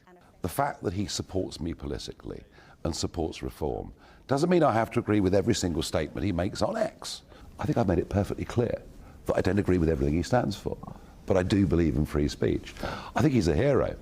But it seems that wasn't enough for Elon Musk. When he woke up stateside, he turned on Nigel Farage, saying the Reform Party needs a new leader. Farage doesn't have what it takes.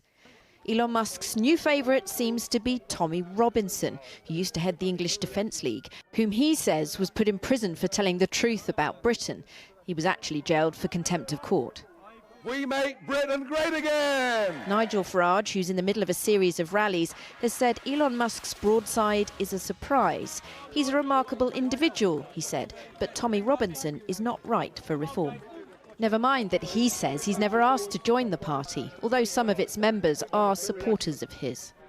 The government too is having to deal with Elon Musk's current obsession with British politics, specifically his criticism of the records of the Prime Minister and Jess Phillips and his call for a public inquiry into child sexual exploitation.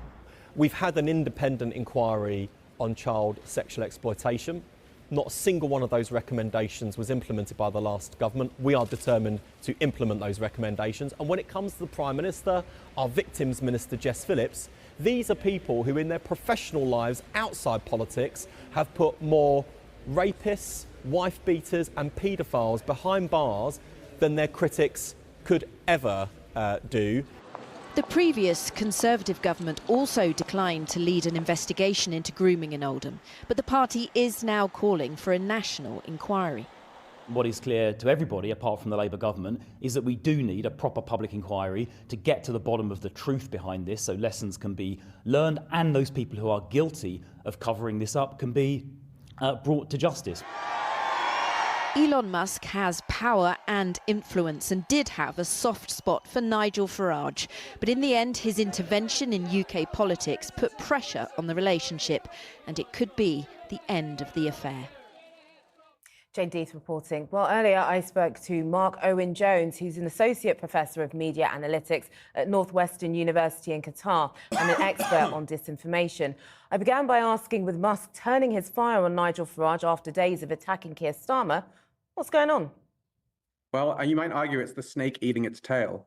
I think Elon Musk is slightly upset, perhaps, that Farage didn't completely endorse Musk's support for Tommy Robinson, who, as everyone knows, is a far-right anti-Islam activist.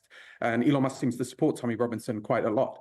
And Farage has been sort of more reluctant to embrace Tommy Robinson. And it seems that Musk really wants to sort of encourage the kind of far-right politics in Europe that is very potently, not just anti-migrant and anti-immigrant, but anti-Muslim. And I think Tommy Robinson embodies that. And so whilst Farage is probably seething deep down, I'm sure he knows that if he engages in a feud with Musk, that might sort of burn bridges with Musk, might prevent the possibility. Bro admits it. Insane thing. We're currently losing money on OpenAI Pro subscriptions. People use it much more than we expected.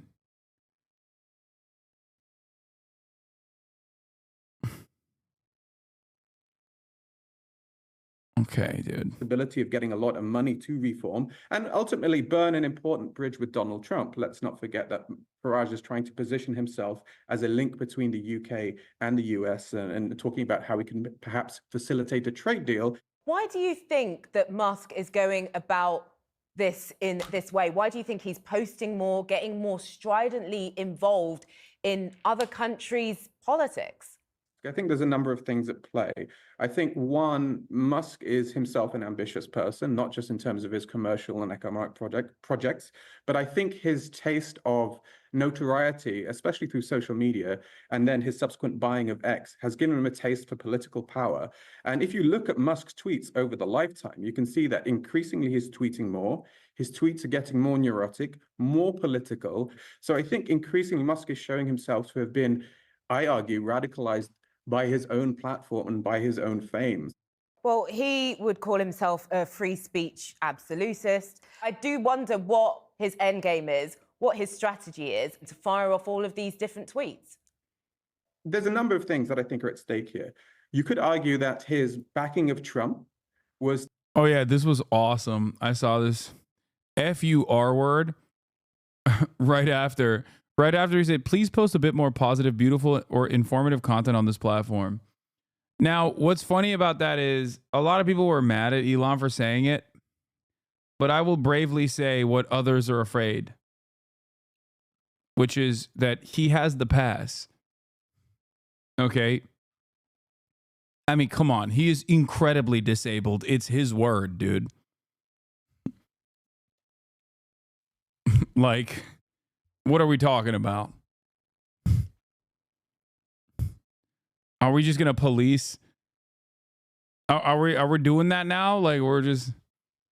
it's like the gayest man you know saying the F word on the timeline.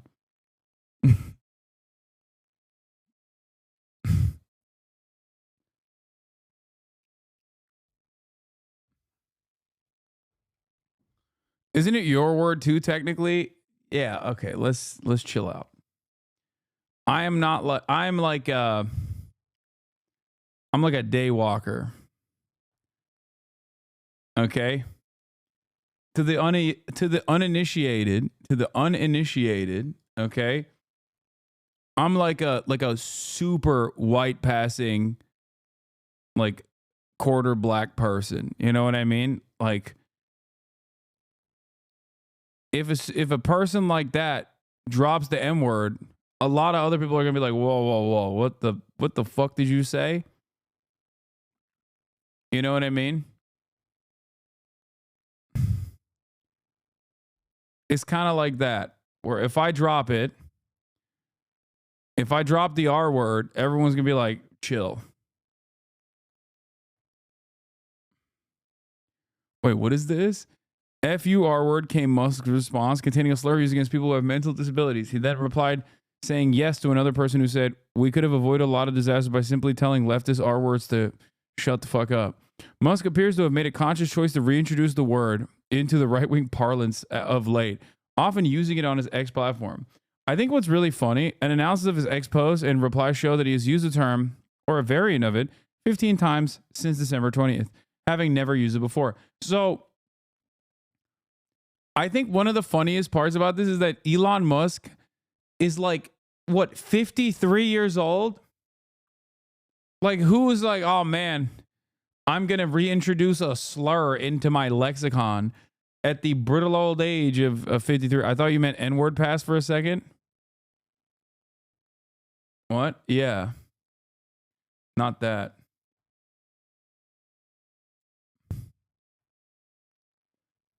This is Tiny's biggest impact on the political discourse, getting people to say the R word again. I don't think you can give that to him. To hopefully win power, and that was a bet that would basically allow Musk to essentially get rid of all the legal cases against his companies. I think there's a lot to be said for power and impunity. Let's not forget that he's endorsed Trump and Tommy Robinson, both of whom are, well, Trump's a felon, a convicted felon. Tommy Robinson's in prison. And I think for someone like Musk, he sees his influence and the access to power as a form of impunity, which for him means that as long as he's in power or attached to power or has the ability to influence politics, he is essentially untouchable. But will he have that power if he falls out with President-elect Trump? The question is, if he does fall out with Trump, yes, Trump is the president, arguably more powerful, but I think Musk has the ego and the level of narcissism that he might... The R word never went away, dude. Yeah, I know. In most circles. It's just, I feel like in...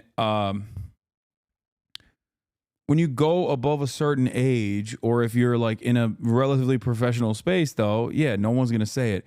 It's like the workplace, okay? You know, it's just not commonly used. Start to eventually see himself as a sort of person who could even rival Trump. Think of Icarus. You know, Icarus was ambitious and flew too close to the sun. That could be Musk. He could play with fire, incur Trump's wrath, and then lose grace. Or the way Musk sees it, he might be able to actually position himself in a way that he might make Trump look bad. And just finally, I wanted to ask you about Musk's influence on the world in general. Should there be stronger sanctions against someone like Musk being able to post what he's posting? As Musk demonstrates himself to be someone engaged in often what we criticize other countries of, like Russia, foreign interference, which is a... You're done for, buddy. A life-threatening destructive windstorm is expected to hit Ventura and Los Angeles counties from Tuesday into Wednesday. The regions could wind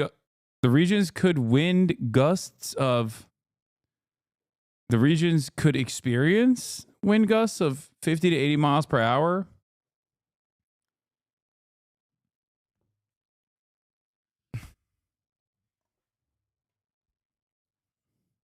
I'm gonna take this bitch out and have to staple her fat ass to the ground. She doesn't even know it yet. She's gonna fly away. You think she's too heavy to fly away in a gust of wind?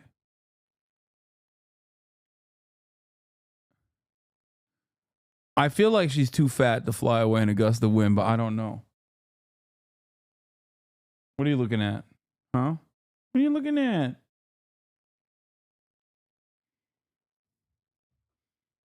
She's so dainty. Hold on tight.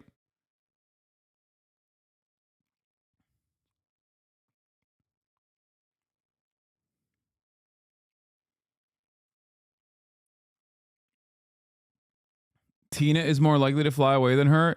Tina might weigh less than Kaya. Bro, stop fat shaming her. Look at her. You're making her depressed, you monster. Okay. Stop body shaming. I will never stop body shaming. My big, beautiful daughter. Okay. Hold on. Let me take a look at her belly real quick.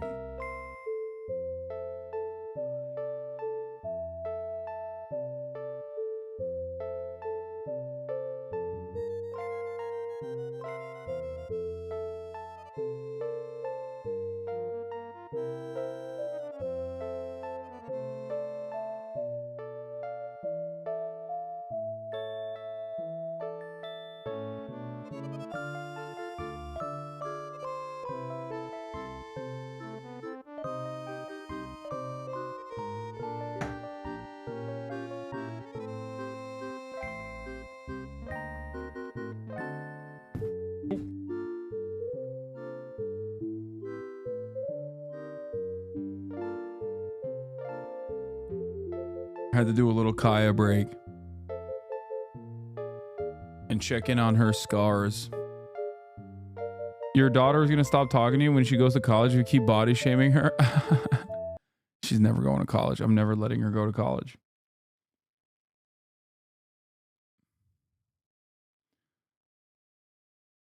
What'd you do with the donut? I don't know. It's somewhere in the house. You don't deserve Kaya. You leave the queen sitting in the same place 8 hours a day. The queen is unimaginably well taken care of, okay? Her living standards are better than the average person in the United States of America, not around the globe. She gets ample fun, an unimaginable amount of activity, the most delicious treats. She gets everything she wants. And she deserves it all. She deserves the world. All right.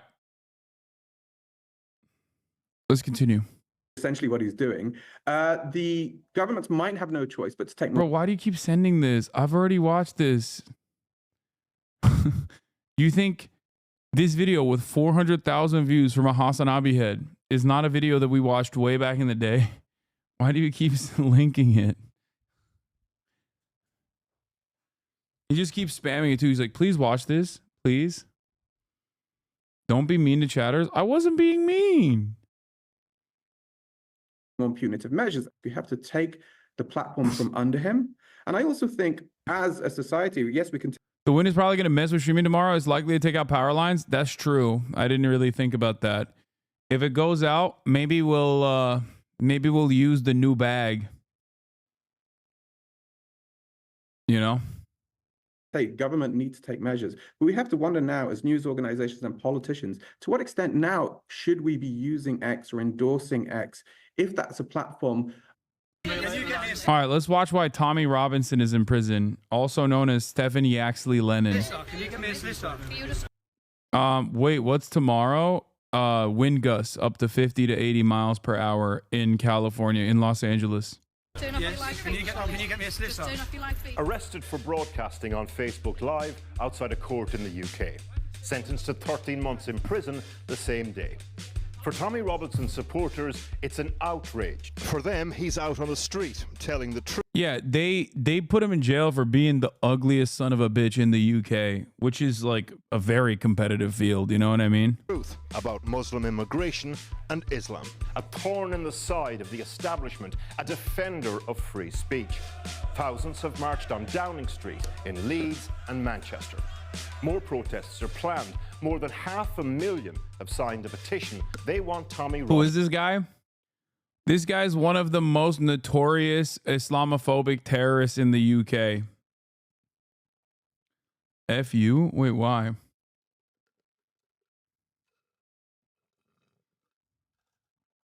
Oh, this is from 6 years ago. I thought this was new.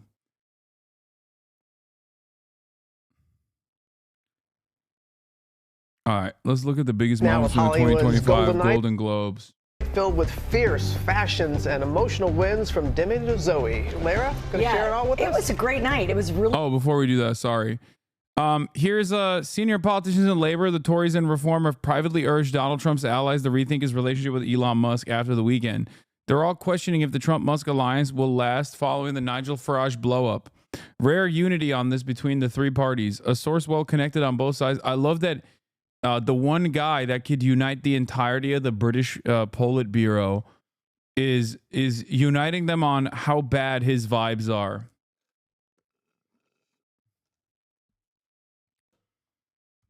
Everybody's like, come on, dog. This guy is so bad. Please stay away from him. He is no good. He is no bueno.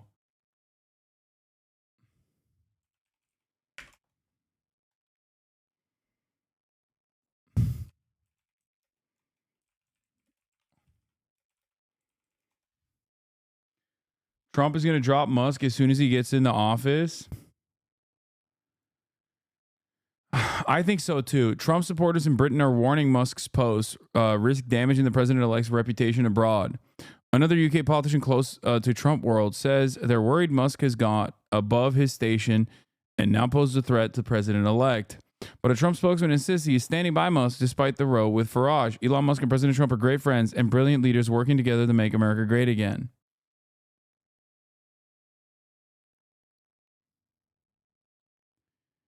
I mean, I don't think he cares. I don't think the reputation angle is the right angle. These guys don't know anything. The real way to undermine Musk and draw a rift between the current Musk-Trump allegiance, the real way to do that is by consistently saying President Musk. Just keep saying President Musk. Just keep saying he's outshining you. Not overstepping his station. Just say that Trump is actually doing the bidding of Elon Musk. You do that and you hurt Trump's ego. He is a very simple man to manipulate. Like, on the one hand, he loves the money that Elon brings. On the other, he absolutely, I think, is a narcissistic, spiteful man and will respond very angrily to any sort of statement that threatens Trump's power and authority. What's up with JD Vance? It's a little worrisome how under the radar he is at the moment. I mean, JD Vance is doing the right thing. He's doing the smart thing.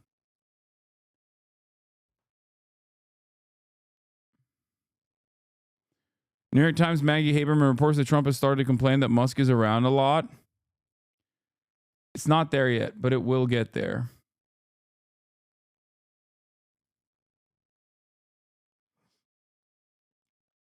I think that's the real. Did you see the Marvel's Rivals Fantastic Four lady thirsting going around? No, I haven't. Oh, also, here's something that we got to talk about. TikTok. It was very important. That was one.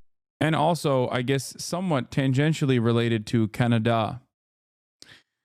Here is Kevin O'Leary on Meeting with Trump. I've joined with Frank McCourt to buy TikTok. It's a multi-billion-dollar deal. I wanted to let him know, as well as others in his cabinet, that we're doing this. We're going to need their help. One topic, but I had another agenda item that was very important to me, and we announced that this morning. I have joined with Frank McCourt to buy TikTok, and this is a very complicated deal. It's a multi-billion-dollar deal. We're going to have to work with President Trump. This is a bipartisan situation. We have to work initially with Biden, and we want to. And then on midday, 12:05, Trump will be who we have to work with to close the deal in the months ahead. So I wanted to let him know, as well as others in his cabinet, that we're doing this, and we're going to need their help. Well, that's going to be a very... They're going to turn TikTok into a right-wing haven. Yeah, they're going to turn TikTok into X. If they are able to purchase it. Right now, it's like a decent balance, which is why everybody says TikTok is making people woke. That's the irony of it all, is that it's not that TikTok is making people woke. It's just that it allows leftist comments and it allows leftist commentary to exist on the platform. That's it.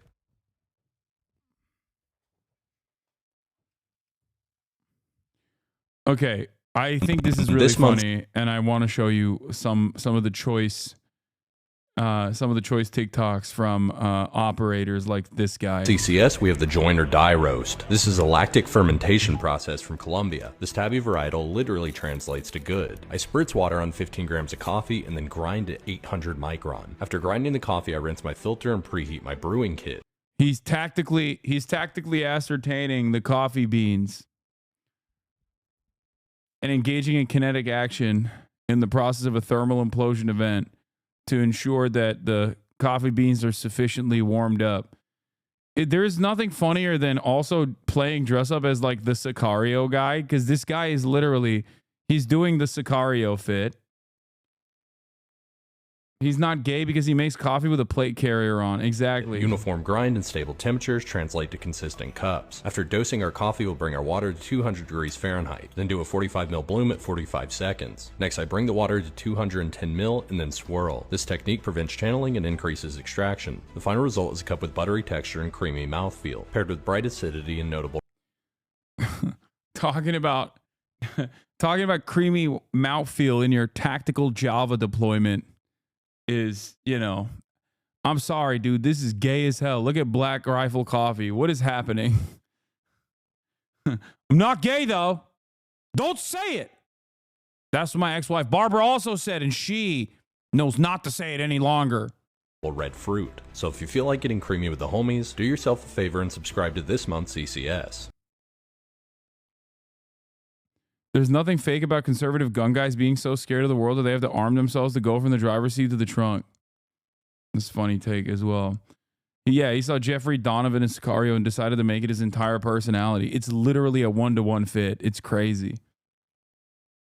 I had a roommate like this coffee guy.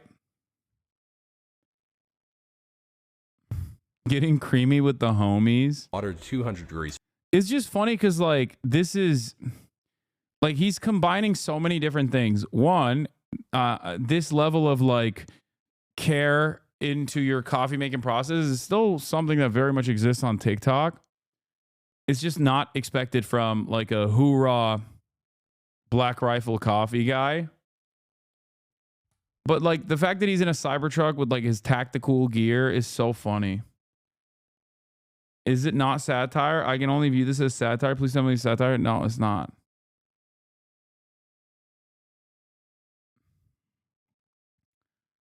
It's not satire. It's just Black Rifle Coffee. Also, Trump says many people in Canada love being the 51st state.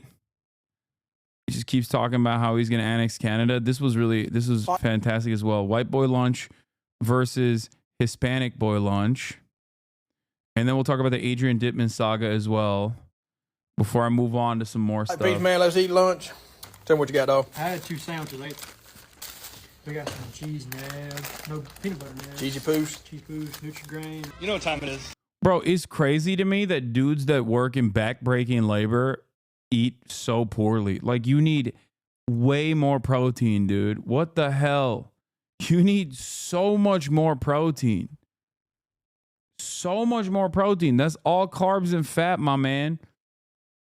But then, look at La Raza. Lunch check, Jose. What do we got today? Una amiga nos regaló arroz, Arroz. mole, nos regaló tortillas recién hechas que nos regaló. Nice. Muchas gracias por la comida en bistec en salsa. They're poor. Okay, well, it's good that you said that they're poor. Because I'm glad that you said that, because this is supposed to juxtapose white boy lunch versus Mexican boy lunch. Okay? They're working at the same job site, brother.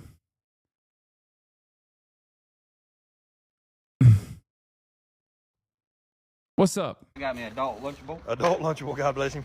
Cream pie and a dang food round. I ate 5'3", bud. I saw that. I was like, I couldn't believe it, dude. Like, that is nowhere near enough protein necessary to keep you going throughout the day. You know what time it is. Lunch check, Jose. What do we got today? Today is taquitos. Taquitos? Oh, my God. Oh, nice. That's good. What you got? Oh, yellow bread? Yellow bread, turkey, mayonnaise. That's regular Pringles. Absolutely. Some dill. Man, I love pickles. Got no cream pie. Cream pie as well. Yeah. You know what time it is. Lunch check, Jose. What do we got today? Menudo. Menudo? Yeah, menudo. Oh, that looks good. Tostadas. Fuck. Nice. How about that cheese? Well, is it homemade? Nah, that's what I thought. What Gordos kind is it? or whatever. Yeah, that's about the best. Antonio. Yo, tortillas, carne con papas que me dio mi hija. Nice. Y especial, caldo de pollo. Caldo de pollo. They look like they eat normal food, gang. They do. Yeah. The Hispanic dudes on the job site are eating normal food. The white dudes on the job site are eating Cheetos, which is crazy. Yeah, I'd be angry too, bro. I'd be like, yo, these guys, I'd be mad as hell too. I'd be like, I'm voting for Donald Trump. Fuck this. That's right. Kick him out. Jose's always eating the best food at the job site. What the hell is this? I've been told I'd get the darn American dream. I see Jose every day eating, he calls it mole. I told Deborah, make me some mole. She said, all you're getting is Cheetos today. All right, y'all. Y'all know what time it is. Motherfucking lunchtime. Boom. With the motherfucking honey bun, some crackers, Snickers, and some chips. Dude, are you serious? Dude's eating like an autistic teenager. What the hell? No, dude, that is not lunch. Dude's eating like he's about to post about how he has a food sensory disorder, and that's why he has to eat Frosted Flakes only. No, that's all carbs, baby. There's no protein there. You need protein. You need veggies. You need protein. What the hell?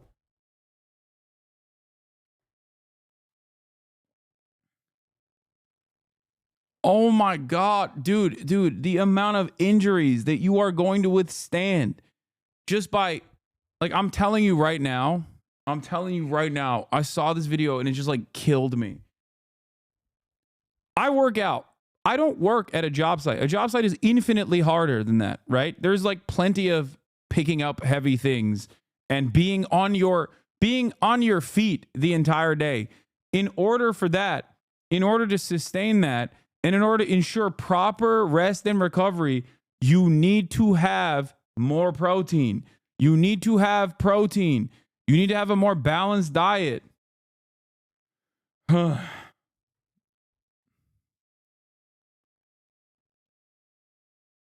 This is unacceptable.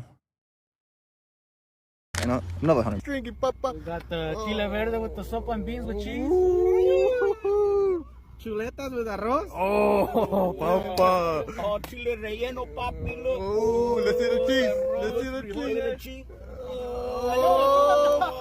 Let's go to Sugar Town. Tell me what you got. You got a pecan roll?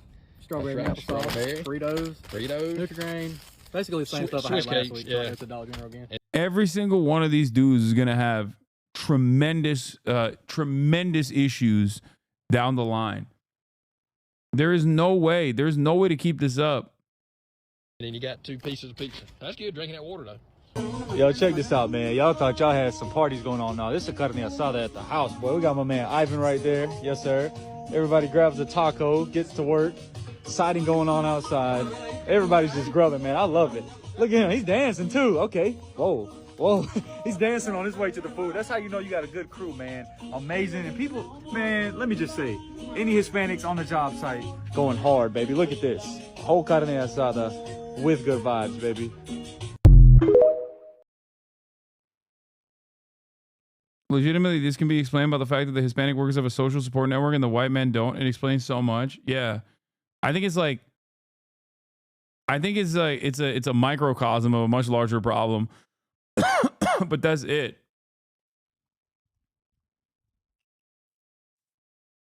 Like that, but that's crazy. It's called love.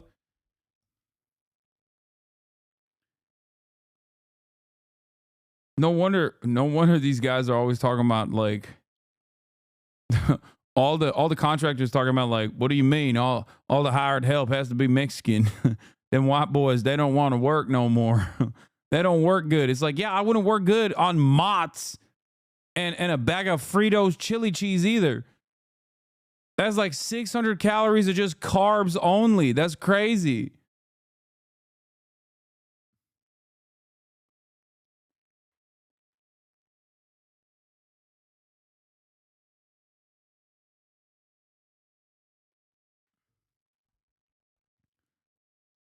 These boys are proper malnourished, dude.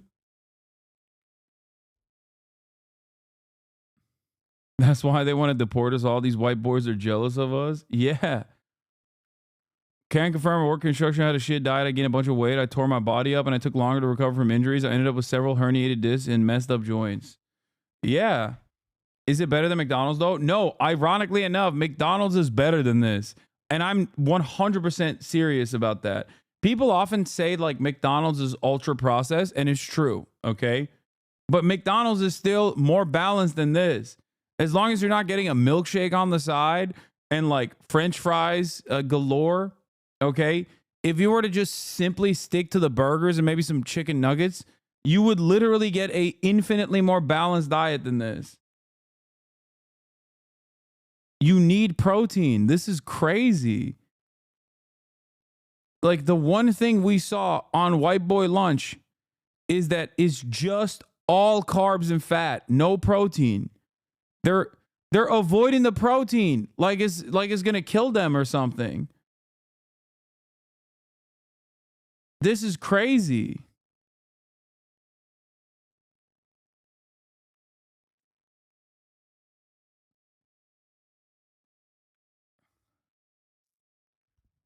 I think people just automatically go like McDonald's sucks. And it's true. It does. It's not the best way to eat. But I think people just simply don't understand food. Like, you know, they're not trying to build muscle. Carbs give you energy. No, you're wrong. The protein is for recovery. Okay.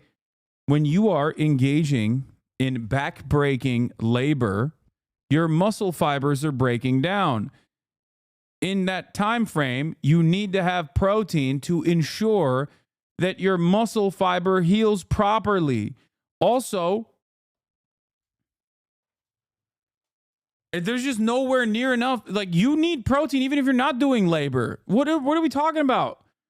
You need to have protein as a part of a healthy diet. What are we talking about?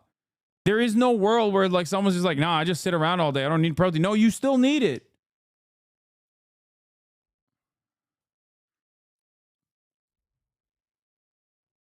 You eat it at dinner, dog, not during the shift. They should be eating better, but it's awful to eat enough protein at a job site.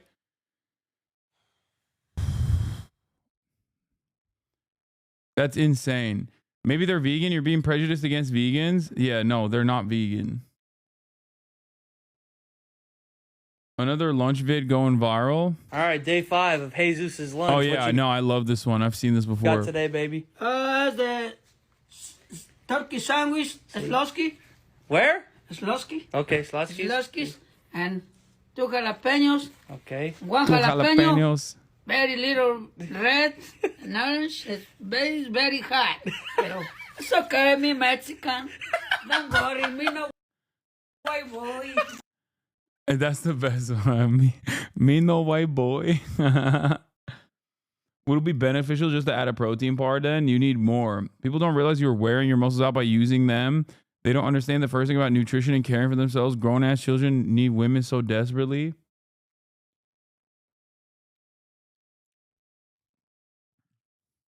I'm a dietitian that works with the largest hospital in Arkansas. The rates of diabetes at the job site is insane, which leads to a lot of these guys losing both of their legs from untreated diabetes. Jesus Christ, dude. It's so crazy that like we have bountiful, endless information ready at our disposal in 2025 in the United States of America, wealthiest nation on earth, and people still operate like medieval peasants. They just take on all of the worst aspects of commodity production that's streamlined, that made it so easy to have all of the treats readily at our readily available at our disposal, and yet they don't take advantage of any of the information, the nutritional information that's out there. You need protein at the job site. You need protein at no matter where you are, okay? No matter what you're doing, you just need protein automatically. Even if you're vegan, vegans will be the first to tell you.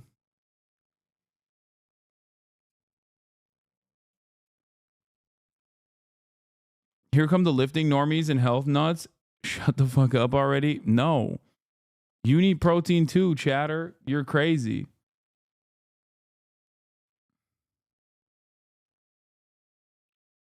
Anyway, speaking of all of my haters that are wrong, proven once again, here's Jeff Nippert. Hydration impact of different bevs. Basically, any common drink you drink will hydrate you well. Coffee doesn't dehydrate you. It just hydrates you slightly less effectively than water. Milk and orange juice are just about as effective as an oral hydration solution. There it is. Okay, still water, sparkling water, cola. Diet cola seemingly hydrates you better than still water. Look at that.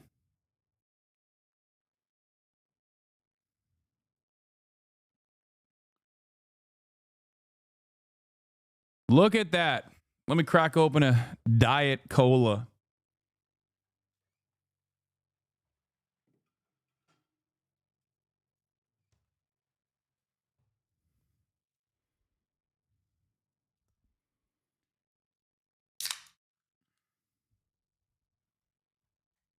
As a soda boy, I stay on top, baby.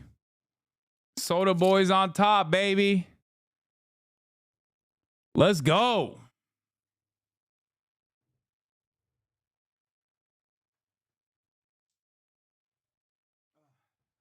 Water cells seething. Soda chads on top.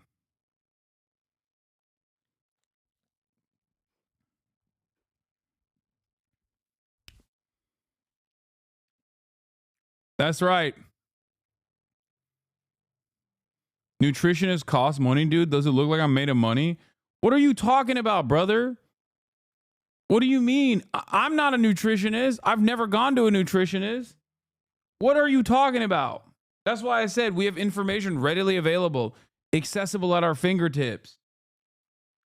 Like, I'm not one of those guys that's just like, oh my God, like, oh my God, you have the internet.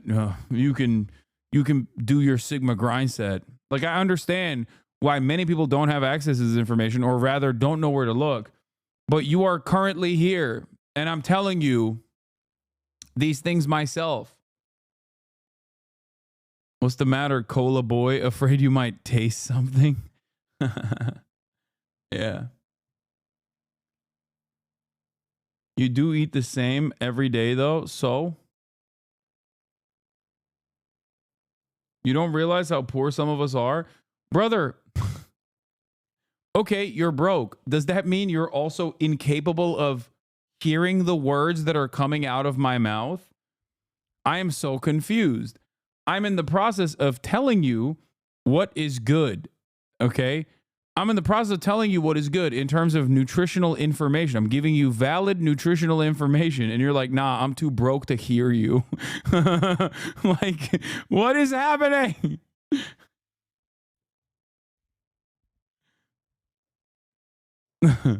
Also, even at my brokest, okay, and holy moly, I was very broke. There were many different tricks that I would engage in to ensure that I had enough protein, but that requires you to cook. Okay?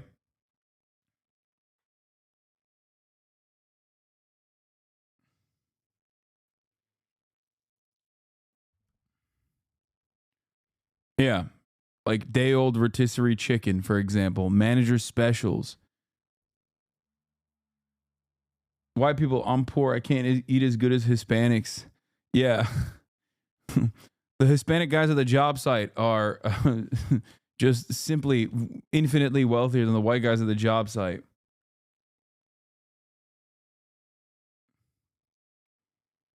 Yeah. Jose at the job site is living La Vida Loca. Okay? You don't understand. By the way, bro, lectures us on the importance of a healthy, nutritious diet and then drinks corn syrup. First of all, I'm not doing that. I'm drinking a diet bev. You will never catch me drinking a full-strength soda. You will never catch me drinking a full-strength soda. I'm a diet soda boy. How dare you? How dare you say such things? I wanted to talk about South Korea as well. But I didn't realize that white boy lunch versus Hispanic boy lunch was going to cause so much of a fissure in this community. Also, new median voter just dropped. Okay, watch this. Let me see what you got in your truck. My truck? Yes. Stop the genocide. 2 big Palestine flags. Okay. Redneck support Palestine. Okay. Because I'm from Texas. All right. Okay, over here. Uh-huh. We got Stop Free Gaza. Uh-huh. Nice. On the doors we have From the River to the Sea, Palestine will be free. Yes, Hell sir. yeah, brother. Hell yeah, brother. Stop the violence. We have Stop the Violence, Rise Up Against the Genocide.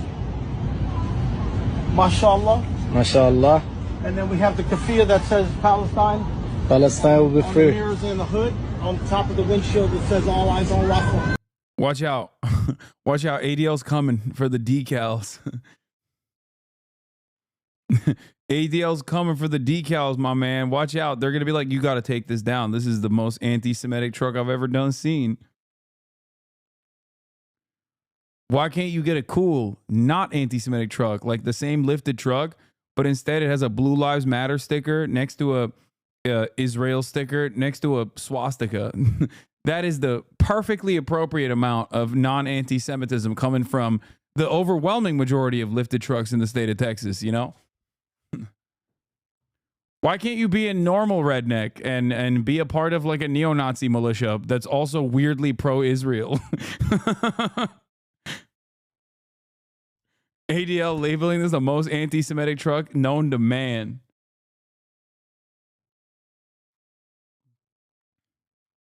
Those Australian cops are calling a state of emergency after seeing this truck. They're gonna cry. The Australian cops that stopped that one protester and they were like, they had a watermelon. they immediately perish. It makes the post January 6th suicides look tame in comparison. They're gonna see this and immediately have big news on diet soda is more hydrated than water. I know, I just covered it.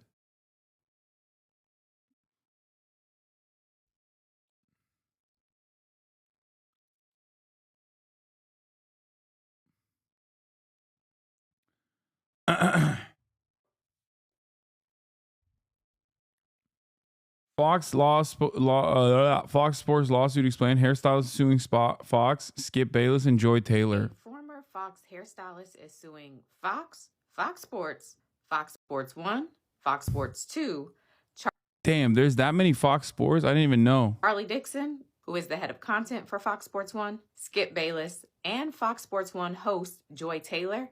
And child, I'm not a lawyer, but I read all 42 pages of this lawsuit, so let me give you the recap. Let me start off by saying that this is a two-part lawsuit. Nushin Faraji, who is the woman that's suing, has filed a class action lawsuit on behalf of her and other hourly employees. And then she's also filed an individual lawsuit on behalf of herself, claiming battery, hostile work environment based on gender, race, and disability. She's claiming retaliation, wrongful termination. What did they do to this woman? Oh my God. And some other stuff. Here we go. So I'm going to call her Faraji because I don't know if I'm pronouncing her first name right, so just go with it. So Faraji says that she started working with Fox in 2012 and then was hired full-time in 2016. Starting off with defendant Joy Taylor, Faraji says she meets Joy Taylor in 2016, and at that time, Joy was working on an as-needed basis for Fox. She was married but had recently relocated from Miami to Los Angeles, but her husband was still in Miami where she came from. Faraji says that in May of 2016, she goes to meet Joy for drinks, and when she gets there, a man named Charlie Dixon, who is a defendant and like I said is the head of content for Fox Sports 1, is also there. Faraji didn't know who he was, but he was buying drinks and food. After that first night, Faraji says anytime she would go to meet Joy for anything, Charlie Dixon would either come with Joy or he would come later and leave with Joy. The lawsuit says, quote, Faraji suspected that the pair were sleeping with each other, and although this concerned Miss Faraji as she knew Miss Taylor was recently married, Miss Faraji kept her opinions to herself. Keeping your opinions to yourself and then filing this lawsuit with this information in.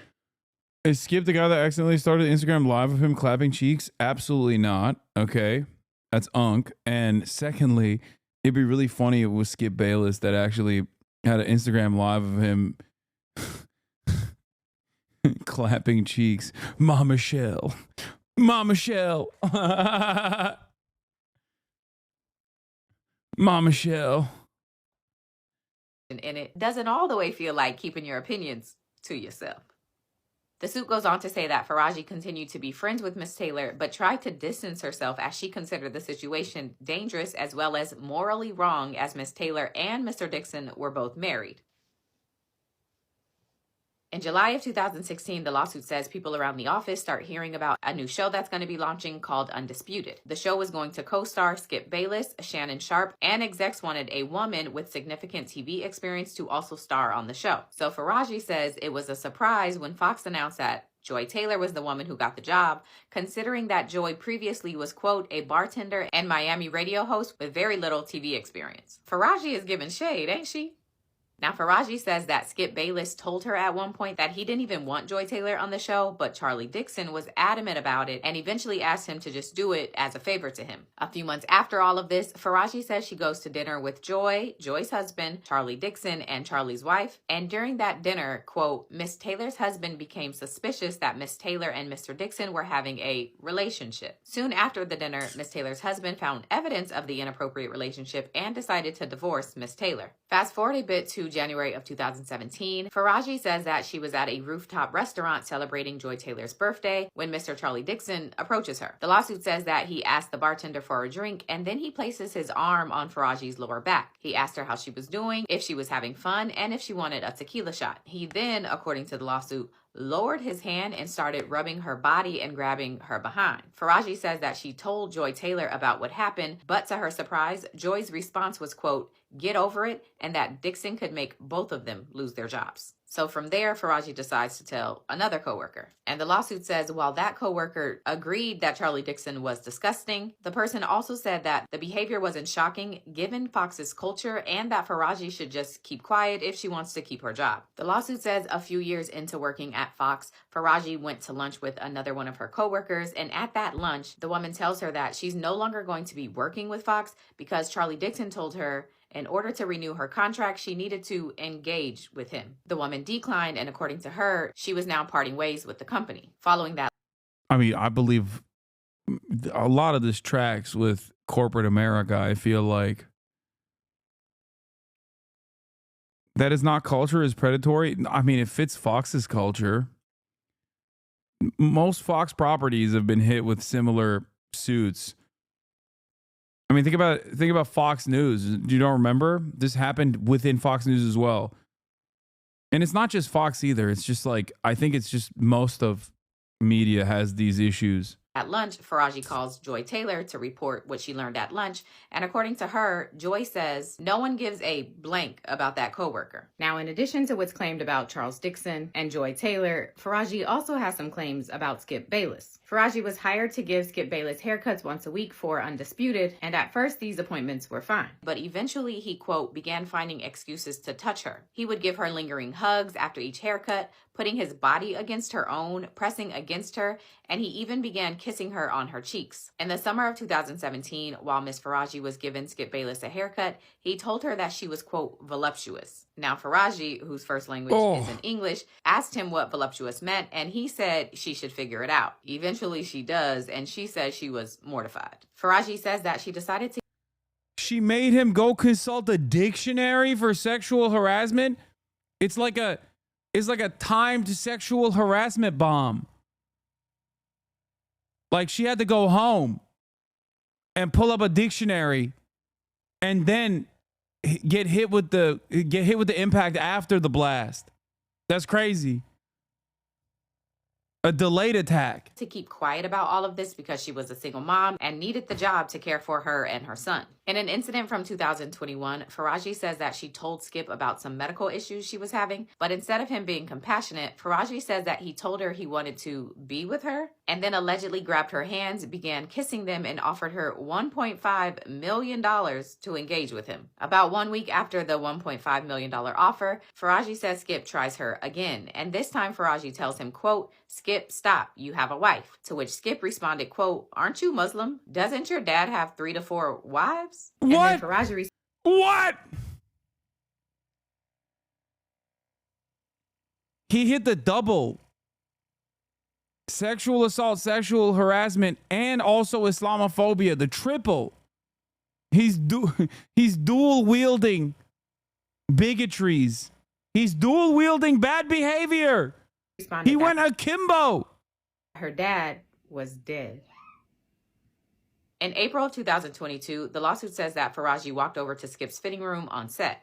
And when he answered the door, he, quote, began to angrily accuse her of engaging with Shannon Sharpe. Faraji tried to explain that that never happened, but she says Skip didn't believe her. This back and forth goes on for a number of days, and then on April 16th, 2022, during a phone call between Skip and Faraji, Faraji says that Skip tells her he could tell from her body language that she had done what he was accusing her of. He then also stated that he heard her talking to Shannon about her private. There's also an incident from 2018 in which Faraji says that around that time, Joy Taylor's then fiance, so this seems different than the husband she had back in 2016, learns that she had been sleeping with Charlie Dixon. Joy's fiance breaks off the engagement after learning this news and threatens to go public with everything he knew. The lawsuit says, upon information and belief, Charlie Dixon paid for everything it took to cancel the wedding in exchange for the fiance not saying anything. Faraji also says that a man named Bobby Diaz, who mics up the talent for Fox, openly gropes, harasses, and is inappropriate with women at Fox, including her. And the only reason he hasn't been fired is because he supplies narcotics to Fox employees and talent, even after an incident where he removed his pants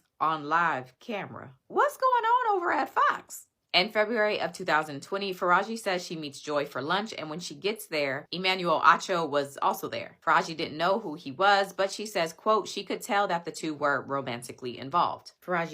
Why is Okay, listen, I'm not discounting the accusations here, but like these guys seemingly were always inviting the hairstylist to virtually every sexual outing that they were doing. Like, that's crazy. They literally were like, hey, I'm about to go have sex with someone who's not my wife. Can you please come over? We're going to Buffalo Wild Wings.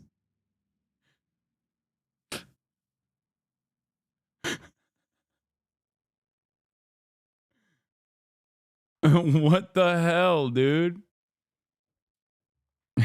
He's like, listen, when I am having sex with people that are not my significant other, I like to make sure my hair is on point. Okay, I'm freaky.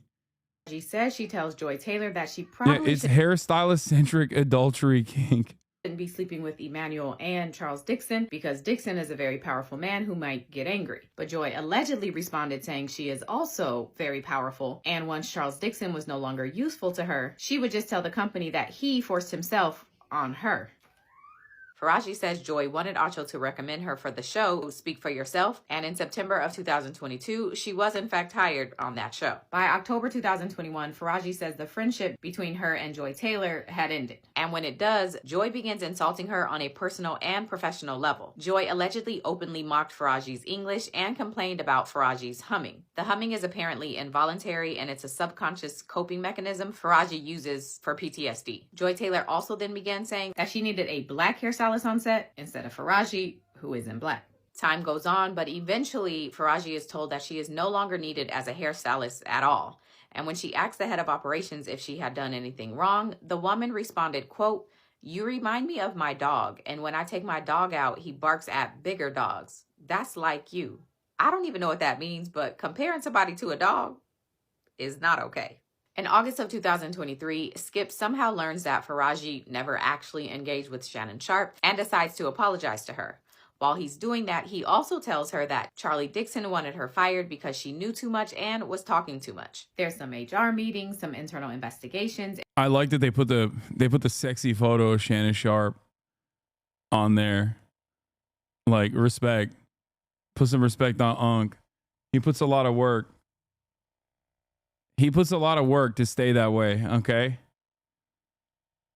And on August 8th, 2024, Faraji is officially told that after an investigation, she is being fired because Fox can only afford to have one hairdresser on their 3 shows, 2 of which Faraji had been working on. Faraji says after much therapy, she is now at the point where she seeks justice. So she's suing for battery, which is specific to Charlie Dixon for that alleged incident that took place on the rooftop bar, Skip Bayless for those lingering hugs, pressing on her body, kissing on her cheeks, and Fox because according to her, they required their employees to appease the talent or do whatever they needed to keep them happy. She's also suing for hostile work Why do you environment. glorify sexual abusers? Wait, what? Shannon Sharpe didn't do anything. He was what? Yo, your lack of reading comprehension and critical thinking skills is not my fault. Okay? Why are you... Unc is innocent. Why would you come after him like this?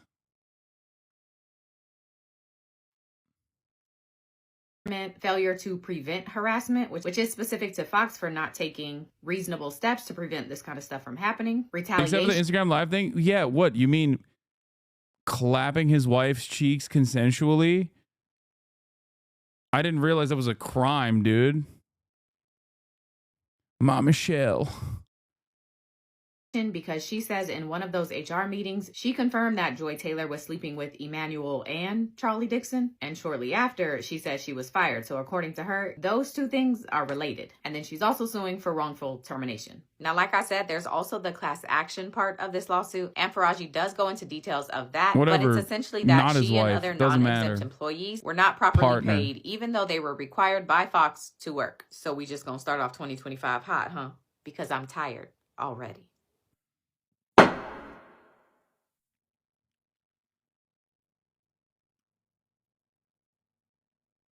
Unc not married. People think he's gay. Yeah, that's why people were claiming that Shannon actually leaked it because he wanted to go against the he's gay allegations. That's the conspiracy around his quote unquote Instagram live leak, considering how difficult it is to like actually go live on Instagram. But I guess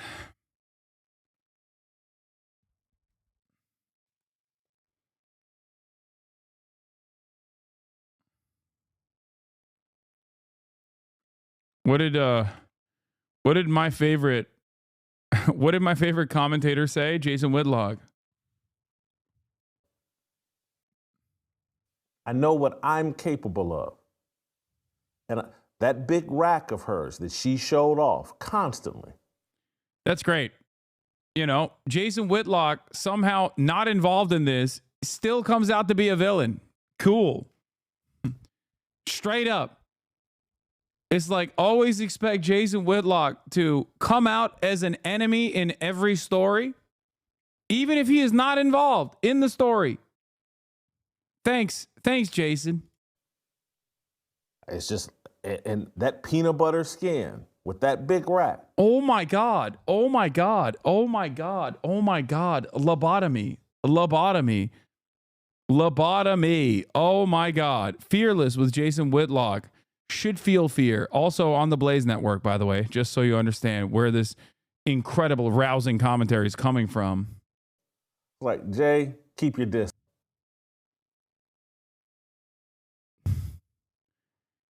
He is, oh God, he is so bad. What is this? She used to work at Fox Sports. One time, Jason shit his pants in the studio and had to run to the bathroom during a commercial break.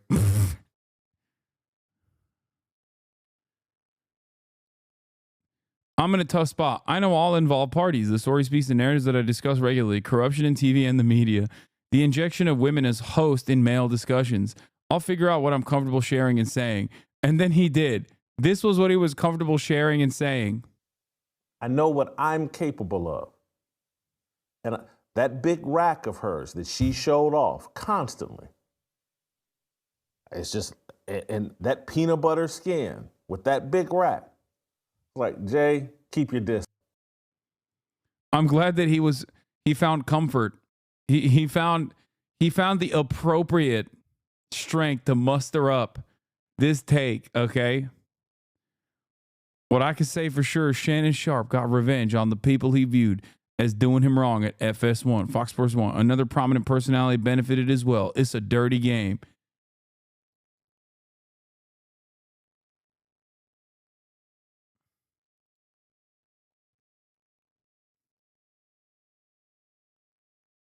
You'll enjoy this very funny, unrelated interaction with... You this historian and analyze the game. Can you tell us when the last time a Triple Crown winner, in the sense the merger, hadn't made the playoffs? Your brother? I can't either. I can't either. That was 30 plus years ago. And you asked me the last time it happened, 1992. 1992. He didn't have a deal. Why are you showing me anti-Shannon Sharp propaganda? It's disrespectful. He seems to be vindicated.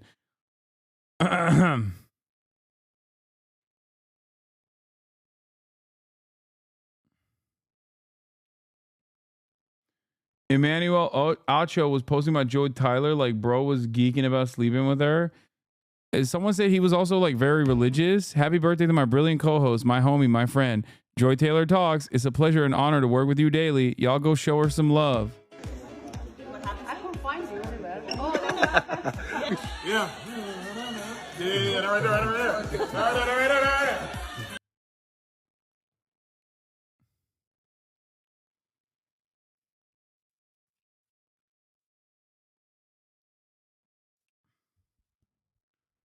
Bro was in her crib, toes out. No. Oh, no. Posting a highlight reel for your coworker is insane. Yeah, I mean, we now know why he was posting it. So maybe not so insane. Done with rehearsal. What? For the new show Speak. And I got to take a moment to shout out my co-host, Joy Taylor.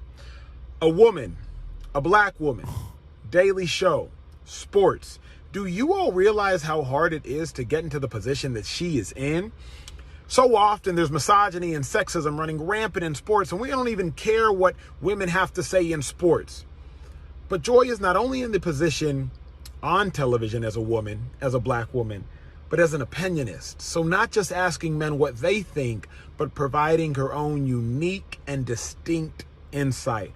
It's hard to do, and Joy, you have done it. So congratulations. Looking forward to working with you, and hope y'all tune in 4:30 to 6 Eastern every day. That's crazy. Oh my God.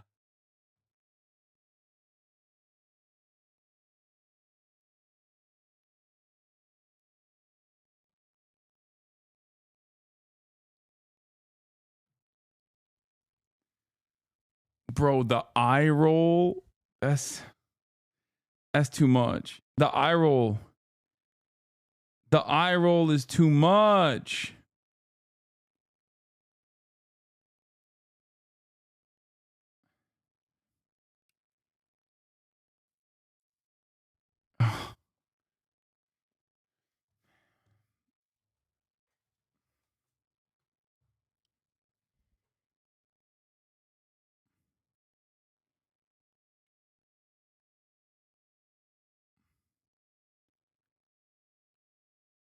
What? No socks in the crib? Man was diving head first in it.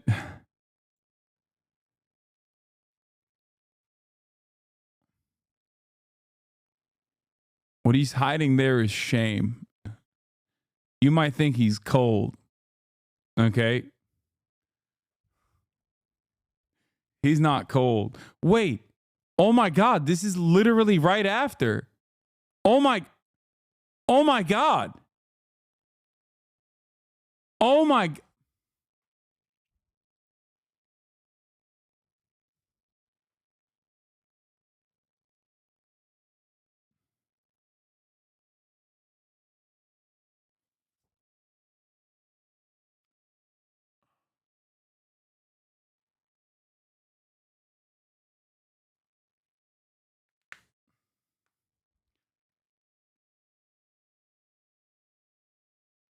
Can you blame bro? She's fine as hell.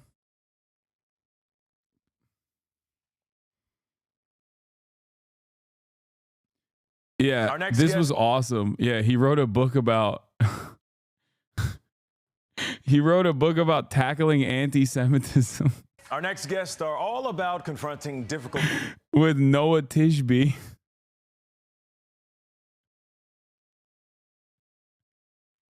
Brothers and sisters' hearts so that I can empathize with them and fight alongside them. And you saw Noah online. I did. After October 7th, and you reached out to her. I reached out to her 2 years before October 7th. Oh, to have this conversation. Yes, this project was not a project based upon October 7th. It was a project based upon anti-Semitism. Noah just continued to speak and continued to lead and continued to be a galvanizer in the community. Emmanuel actually reached out to me over a year and a half before October 7th because he noticed the rise in anti-Semitism, which I really want to commend him for that because a lot of people from outside the Jewish community did not notice that. So we. Okay. Did you see Whitlock piped up to say he knew something was going on and that's why he stayed away from Joy? No, he didn't say that. He said the grossest. He said perhaps the grossest possible thing he could say about the situation. That's a very funny way to interpret what he said. He said peanut butter skin and a big old rack. He said he had to exercise self-control.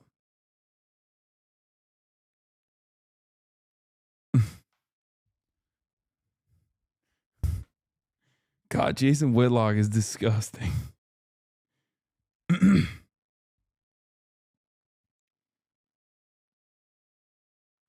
That's crazy. Those are a crazy sequence of words to put together, okay? But when your co-host does the face, it's okay. Yes.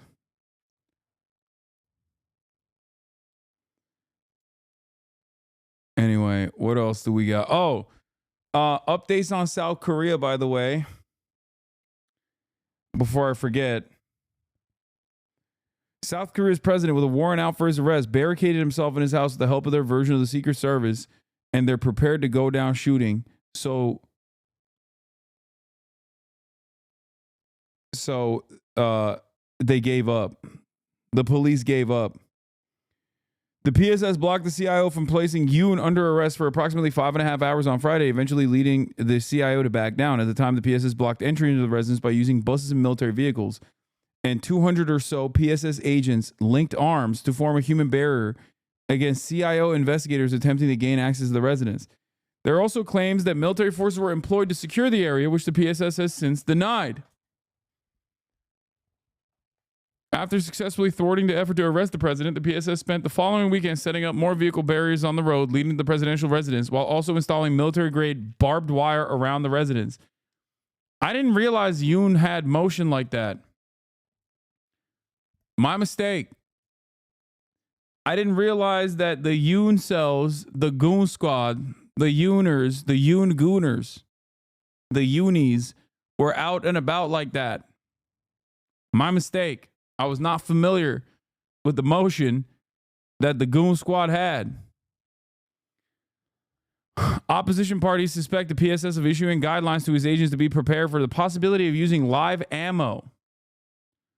During a press briefing on this day, the Democratic Party's Committee for Investigating the Alleged Insurrection said that during this process of carrying out the CIO's arrest warrant, PSS Chief Park Chung-jun gave his men the order to use blanks if they were pushed back in a scuffle and to use live ammunition if that doesn't work. However, the PSS denied the claim, stating, "We would like to make it clear that Park never gave the order to fire upon CIO employees, nor did he ever even consider such an order." The police booked Park on charges of special obstruction of public duty and ordered him to appear for questioning on Saturday, January 4th. In response, the PSS said, "The head of the Presidential Security Service cannot leave his post, even for a moment." And Park did not appear. The police summoned Park again, demanding his appearance on Tuesday, but Park has not responded. Gotta imagine the plan is to wait out the siege until January 20th and then hope the Trump admin pulls some strings. The tiny number of counter-protesters supporting Yoon are waving American flags and English signs saying, "Stop the steal." But the flip side is that Yoon is Biden and Blinken's guy. They've all but stood by him the past month. Blinken himself is in Seoul right now and hasn't said a damn thing about it. Even Korean opposition parties are on board with Biden and Blinken's anti-China stances. The main reason the U.S. is so strongly behind Yoon is because Yoon has been willing to circumvent South Korean law to funnel large amounts of artillery shells to Ukraine. Or maybe they're just friends. It's been a while, but... Have you ever thought about that? Maybe they just love one another. A long, long time ago, I can still remember how that music used to make me smile. And now I knew if I had my chains, that I could make those people dance, and maybe they'd be happy for a while. February made me shiver with the paper I deliver. Bad news on the doorstep. I couldn't take one more step. I can't remember if I tried when I read about his widow bride. Something touched me deep inside the day the music died. Oh, come on, you're not going to sing the best part? There's a fellow who wrote that song, Miss American Pie, that couldn't be here tonight. 노래를 쓰신 분이 있죠. But he wanted you to have his signed guitar. 그분의 사인이 들어 있습니다. Why was the Biden White House so musical? I feel like there's far too many devastating events that have taken place under the Brandon regime that you can splice with footage of like someone directly involved singing shittily. What is happening there? Biden was there when music was invented.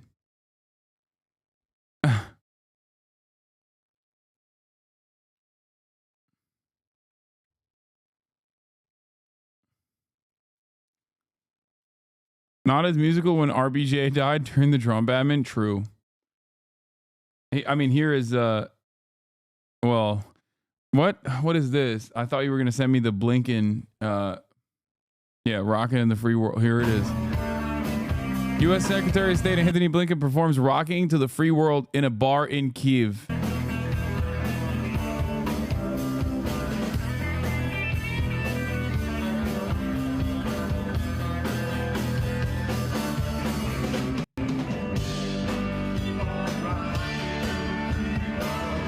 They cut his mic out, dude. They were like, come on, dog.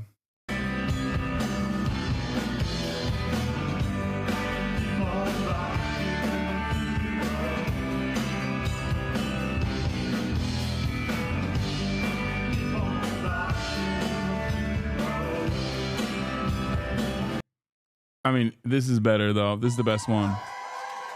When he sang Hoochie Coochie Man.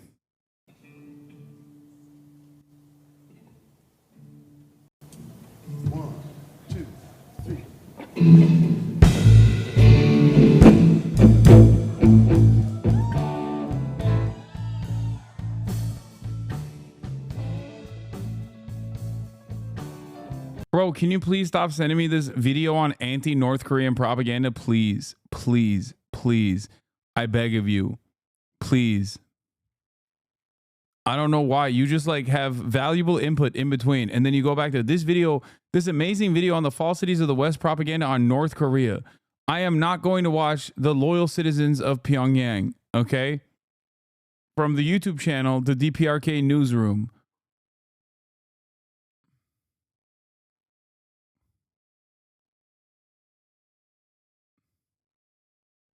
I'm not going to watch it right now. Woman told my mother before I was born, gonna be a man child coming, gonna be son of a gun, gonna make pretty women's jump and shout, and the world will know what it's all about. You know I'm here. Everybody knows I'm here.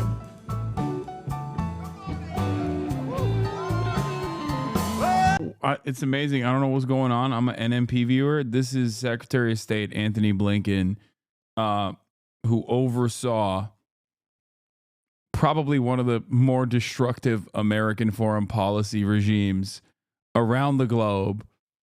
Just a sequence of L after L after L, which led to a lot of death and devastation globally. Poorly singing Hoochie Coochie Man.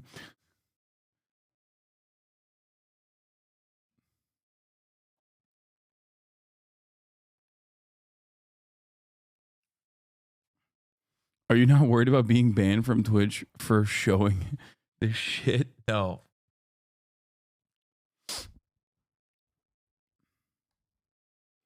This is Black Scent, by the way. That's my favorite. Okay, that is the best comment of the day today. Canceling Anthony Blinken for Black Scent.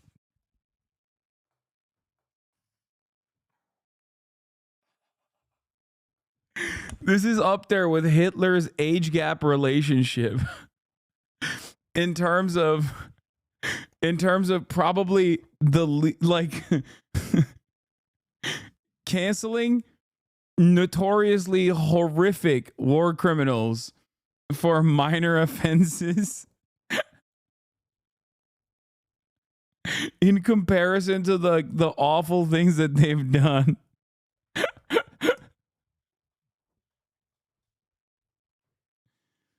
Oh, that's amazing. Oh.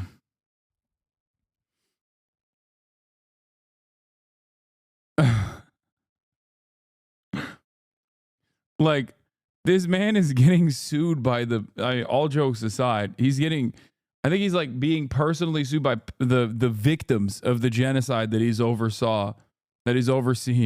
And you're like, I'll have you know, he's doing AAVE here. Kind of problematic. Like, he's a war criminal, man. What are you talking about? Throw him in jail.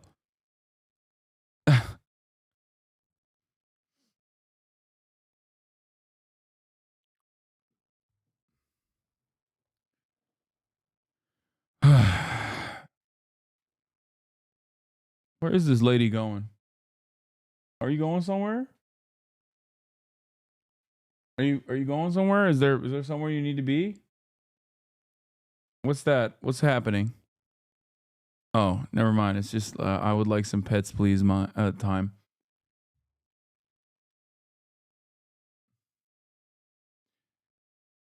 Hoochie coochie man. All right, let's look at the biggest moments from the 2025 Golden Globes. Really fun to watch, everybody. The Globes, they're usually a great time for the nominees, mixing TV and movies with a splash of champagne, and that usually means it's a fun show to watch for us at home. The Bear, Shogun, Wicked, Amelia Perez, the best in the business were celebrated. It also means the race to the Oscars is now on. Popular, you're gonna be popular. I'll teach you some Catholic prayers. Oh, sorry, what? Wait, this sucks? It was a wickedly entertaining night at the Golden Globes. Zendaya is here. Zendaya, you were incredible in Dune. Oh my God, I woke up for all of your scenes. You were so good. First-time host Nikki Glazer kicking things off with a raucous monologue. Hi, Timothy. You were great as Timothy. You need to know all of fucking Mexico hates Amelia Perez. Yeah, I wonder why. Like, isn't that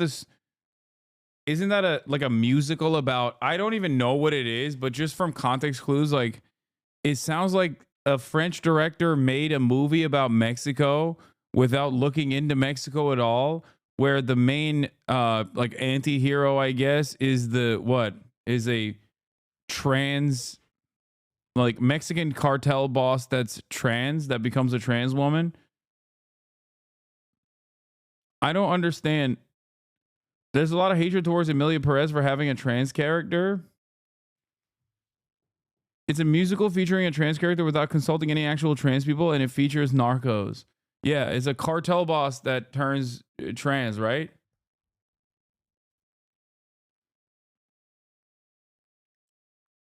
And it doesn't have like any Mexican characters in it either, Mexican actors in it. Yeah, I just needed to see. I saw this and I was like, okay, yeah, no, give it all the awards. Please watch this clip of it, please. Nice to meet. Yeah, I just did. Why are you sending me the clip I just watched?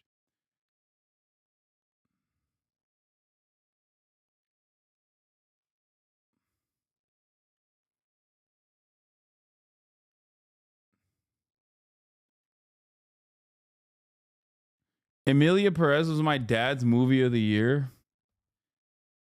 Your dad is too woke. Okay? Too woke. There's no shot this is real. This won multiple awards, not one award, multiple. Everything wrong with Amelia Perez, a thread. The French director, who was not fluent in either English or Spanish, stated that he did not need to learn about Mexican culture because he already knew enough, which explains why this film is full of offensive stereotypes and misrepresentation. The casting director declared that the cast was supposed to be Mexican, but there were not enough talented Mexican actors. All the actors were Europeans and foreigners with Latin origins, like Selena Gomez, born and raised in the USA. She also said that they adjusted the character's origins in the script to fit the accents of the actors they chose. Selena's character was originally Mexican, but they changed it after casting her because her Spanish was not good. The only Mexican in the film, Adriana Paz, plays a secondary role just like Selena and Zoe, but she was not chosen by the directors as a bet in the Best Supporting Actress categories. What? Do you think it's a satire movie that beta wars into a reverse Uno card thing? Mexican actor Eugenio Derbez criticized Selena's Spanish not only for its lack of... Why is this... Bro, this is why I hate fucking Hollywood drama shit, okay? I'm sorry, but like, why? It's just like lasering in on like a person that you probably don't like. Immediately, it feels like this is just more so about shitting on Selena Gomez, okay?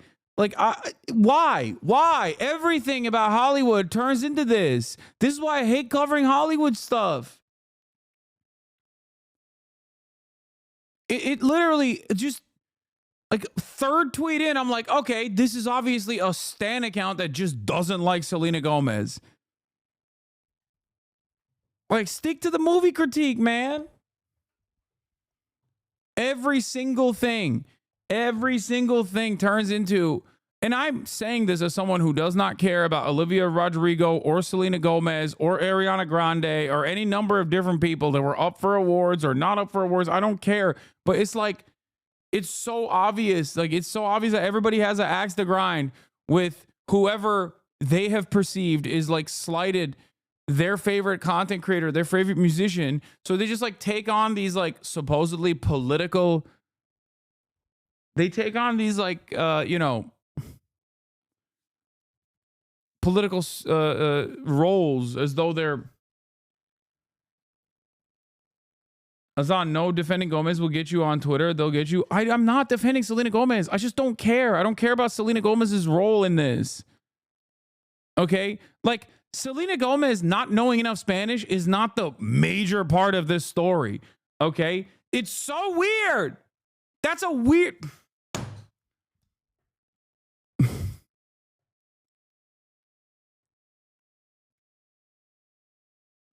I want to learn about a particular thing that is going on, okay? And then I resort to this stupid Twitter thread, and immediately it just turns into a person with an axe to grind, a person with a vendetta. It's a bait and switch, okay?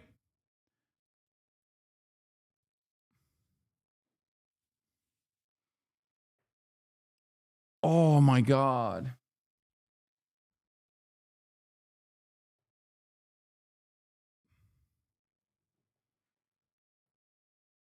Click on the account and read the first post. Yeah, look, well, I called it. I still can't believe Amelia Perez won Best Musical over this masterpiece. There it is. Axe grinded.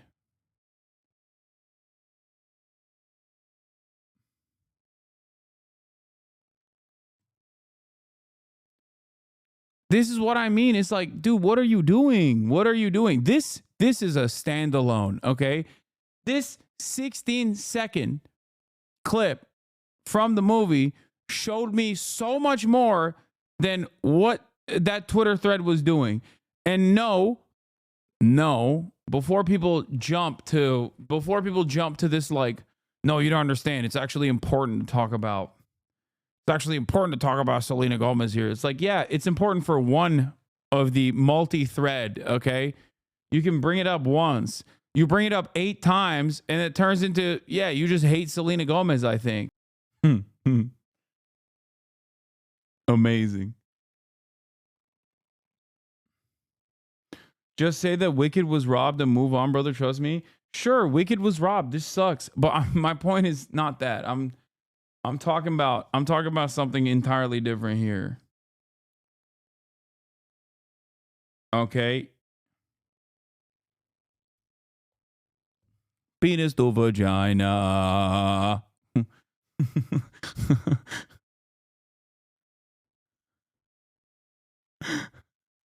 It's stuck in my head now. This is a banger actually. I take it back. I was done. This is what the wokes have created, okay?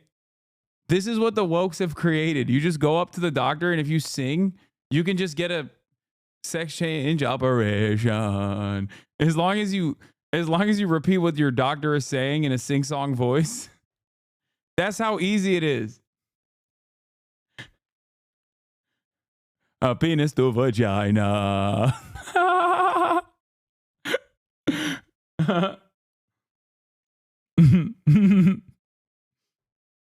I watched one Disney movie and now you got me doing sing-song dances.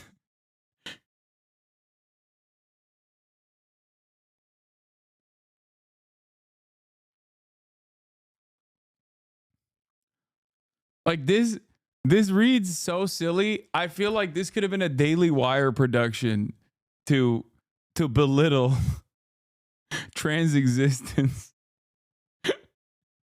Like it reads, dude, it feels like something that Ben Shapiro wrote after he heard that Kamala Harris wanted to give bottom surgery to transgender, transnational, illegal criminals or something. Like cartel boss. Cartel boss. The fact that it's a musical theater piece also makes it more Ben Shapiro coded. Okay.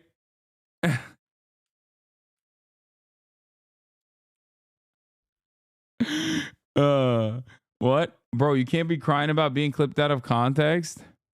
I'm glad you can see the satire. Finally, you are so boomer coded. What do you mean? You can't be crying at getting clipped out of context. Are you telling me that I'm clipping a movie out of context?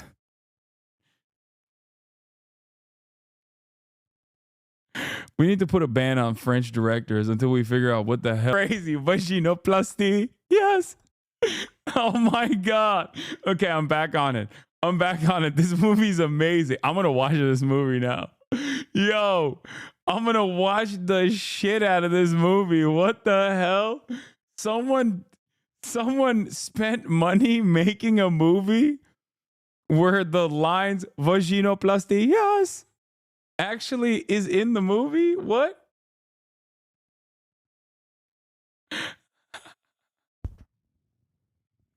What the hell, dude? Also, thank you for watching the full context. Yeah, I wouldn't have. I think it would have been inappropriate of me to clip this movie out of context. Now that I've seen the full context where the doctor goes, vaginoplasty, yes.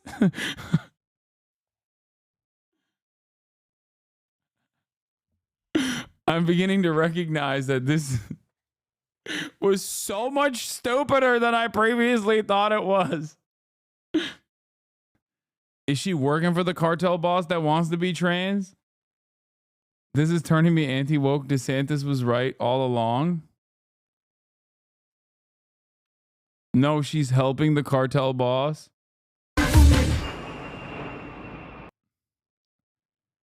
Wow. Chatters that said watch the movie and find out. Think I'm gonna have to do that. I'm trans and this is turning me anti-trans. Wow, that's messed up. The right wing have no good artistic sense, but it seems like the wokes don't either. Well, excuse me. Vaginoplasty. Yes. That was unironically. I turned back around on this. Like at first I was like, this sucks. But honestly, it's after watching it, I'm on board. This guy, because I don't want to be disrespectful, but I don't think he can sing.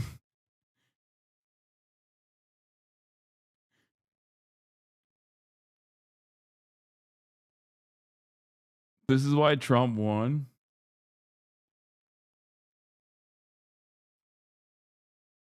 Is this camp? I don't know what is going on here, but for real, neither of those people can sing. Yeah, I don't think she can sing either. I don't want to say that, but what is this? Please look at this number though, real quick. This is, I think Mexico is going to be demanding that Donald Trump bombs it into oblivion after this. I'm so sorry for the Mexican chatters in here that I just showed this, but I can't look away. It's like,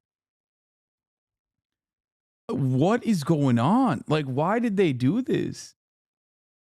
When will we ever atone for the crimes that we have subjected Mexico to? Like, they have a good thing going, okay? They got the Morena stuff going on, and immediately the entire the Western world has to collapse upon Mexico like a plague, dude. This is crazy. This is crazy. This is outright unacceptable.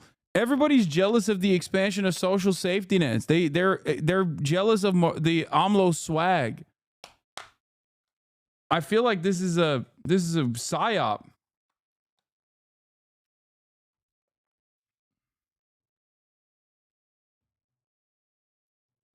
I think this movie's actually French. We didn't do it. They did. No, that's what I'm saying. No, I'm not. No, I would never say that Mexico made this. I'm saying that the Western world is jealous of the expansion of the social safety nets and therefore have decided to punish Mexico with this.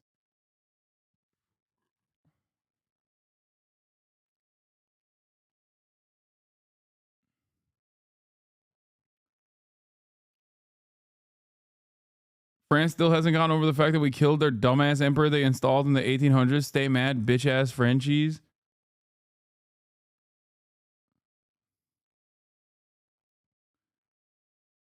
I just don't get it. Mexicans hate this. This post was fact checked by real Mexican patriots. True.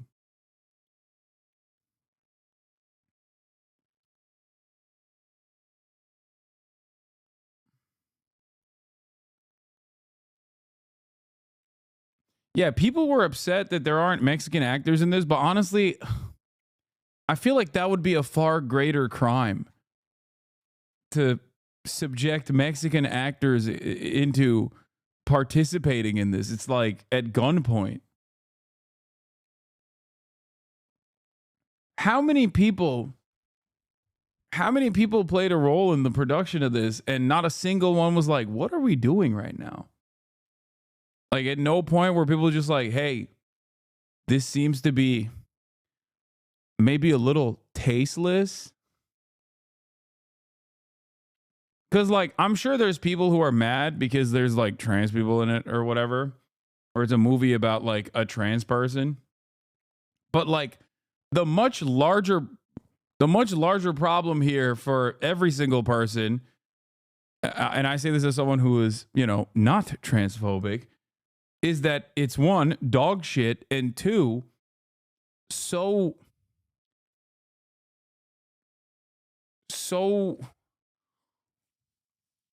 undermining of the actual like severity of the situation.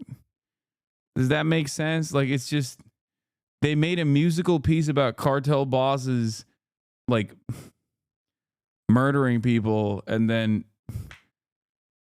putting the bodies into a vat of acid, and it's like, that's a real thing. It's so, I can't, am I woke? I don't know. This is like, it's so tone deaf, dude. What the hell?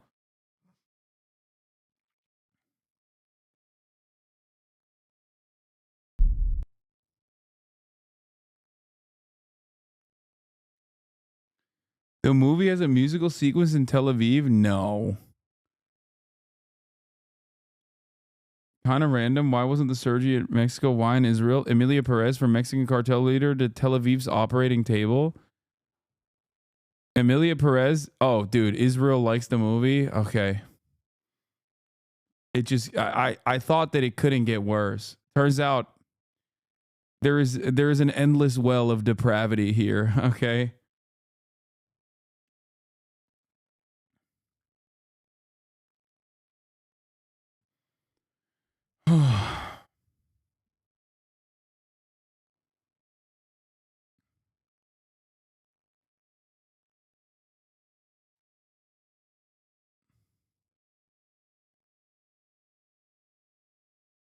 The vaginoplasty, I already saw it. Is literally the previous clip.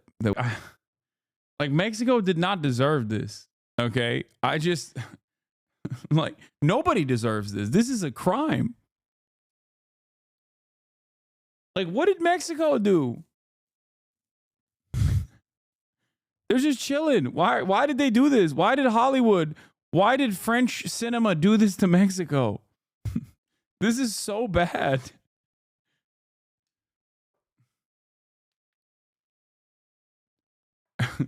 It's gonna win an Oscar, and I feel like that's just it's a multifaceted psyop to just harm Mexico and Mexican interests.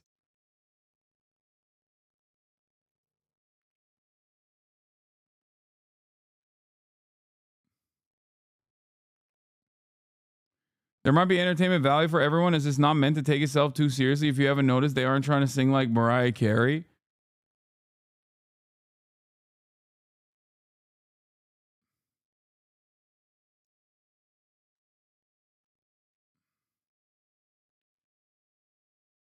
Already working on Cinco de Mayo 2.0 just because of this movie. Los Pipos.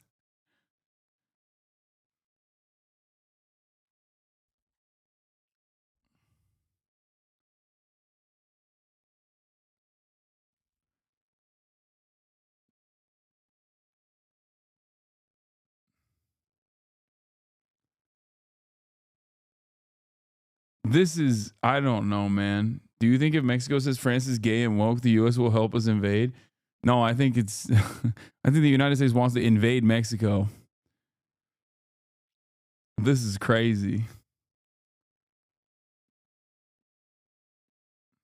Last year we had a trans woman and a lesbian couple in 2 different primetime novellas, and this is how they treat us, bro.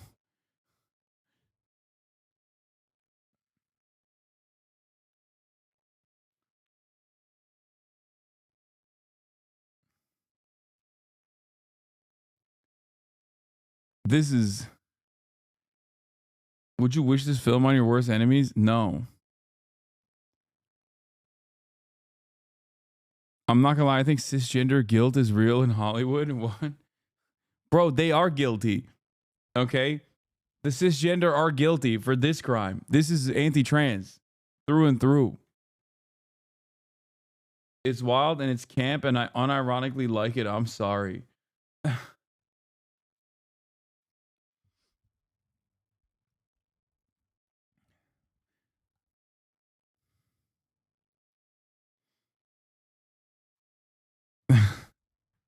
This is a war crime against the nation state of Mexico. We have to give Texas back to atone, to even begin to atone for the sins. Okay? Yeah, I did see Kendall Roy's fit.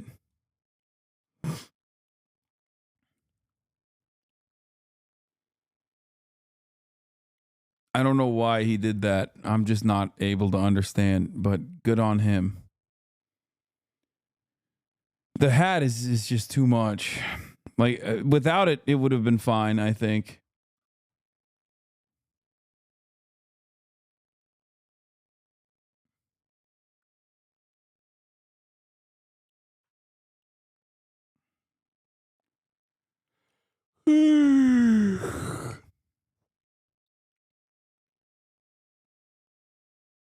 Has anyone seen the TikToks about Operation Olive Branch reporting people to the FBI and people wondering where the funds are going? Just came across videos and trying to figure out. I have not. But this is why I keep random decentralized, fundraising initiatives like that at an arm's distance. So I'm not going to say anything. I don't know what the truth is. I don't know what's going on. But I'm always, that's why I always work with, you know, previously sanctioned groups that I cross-reference and make sure are working directly on the ground with other, like, you know, like organizations that are directly having an impact on the ground. I'm sure that there's plenty of people who are, you know, trying to do their very best that are involved in that as well. But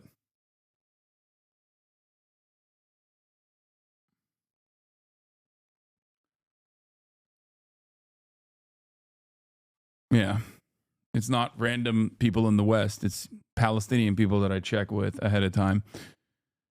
Some quick reactions to menswear outfits I've seen tonight at the Golden Globe show. Please note that none of these comments are personal. I'm just reacting to the outfits. In my opinion, Daniel's Craig outfit has too much velvet. Compare him to Hiroyuki Sanada, who wears a similar outfit but ditches the vest. I think this improves the look, as black velvet can suck up a lot of light. The white shirt here provides some much needed contrast. My goat. Of course, Hiroyuki Sanada did it better. The legend, my king. Not a fan of these unusual double-breasted jackets made with 1 or 2 button closures. I don't think it improves the traditional design. The lapels are also too narrow for this frame, and his shoes are too inelegant for the outfit. I mean, this is kind of a meta right now.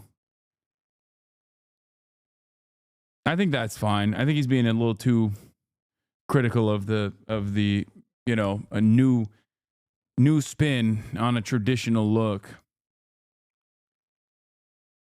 The shoe part is fine, though.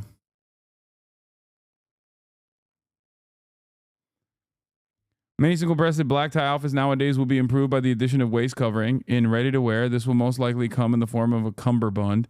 This covers the white shirt fabric that peeks out from beneath the coat's buttoning point. What? Armholes are too low. Sleeves are too narrow. Black tie rig demands a black bow tie, not a long tie. Hat is, again, not elegant enough for this ensemble.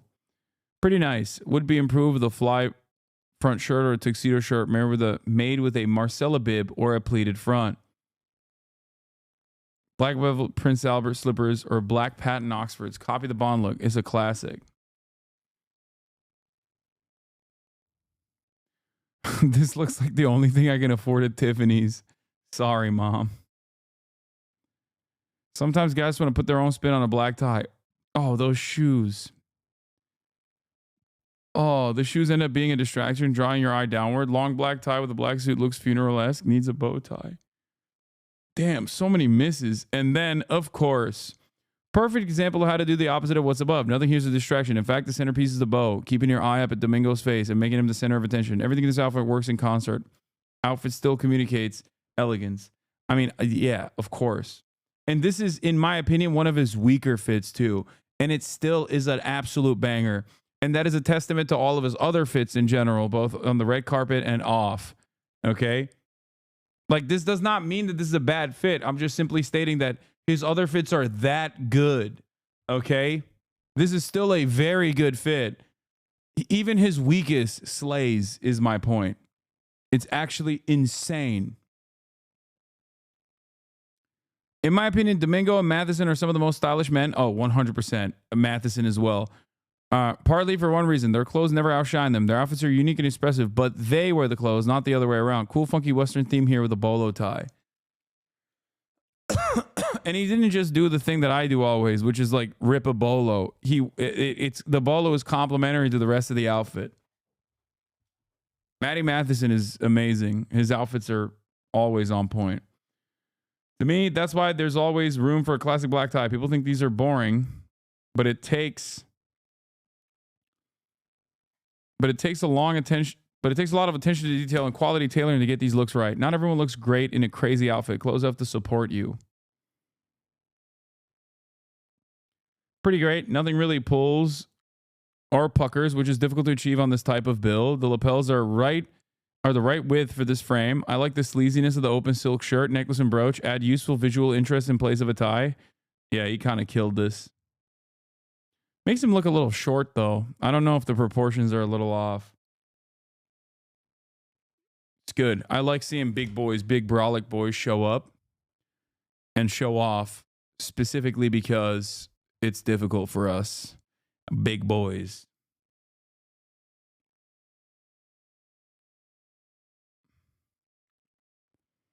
Will look better with a slightly lower buttoning point, which would allow the tailor to give him more waist suppression, achieving a more V-shaped silhouette. And elongate the lapels, which as is look a little stubby. Nice, but would be improved with more elegant shoes. These look like work boots. Give him some black velvet Prince Albert slippers. I don't know. I kind of like the boots with the three-piece. I think it's nice to change it a little bit. Not sure if I like this outfit, but if I could change one thing, it would be at least to take up the sleeves. Since there's an embroidery detail at the cuff, this operation would have to be done from the sleeve head. A slightly harder job, so it would require a skilled tailor. I think that's also deliberate. Lots of tonal outfits tonight. Not sure if I like the first two, largely because there's no contrast anywhere. In my opinion, this sort of thing is more successful when you vary at least by sheen, shade, hue, or texture. Personally, like the last two better. Yeah, that's crazy. That is, ooh, look at the slit in the bottom too. Okay. See, this is deliberately oversized. And I like it. I like it a lot. Mashallah to my Muslim brother. Mashallah to my Muslim brother, Andrew Garfield. He is one of the ummah in our hearts.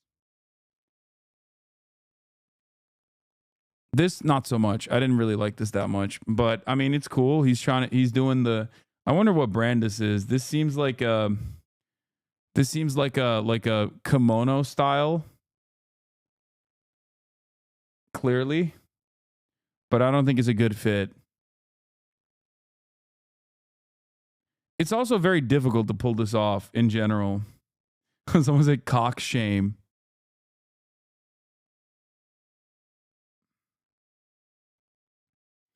Yeah, this would have been better if he was wearing, the shoes are amazing. I think they're Louboutins, but I think this would have been better and more understandable if he was, if there was something else inside instead of a t-shirt, and that he didn't have like such tight fitting pants. I think that if he had opened them up, similar to the Garfield fit that we were just looking at, it would have been better.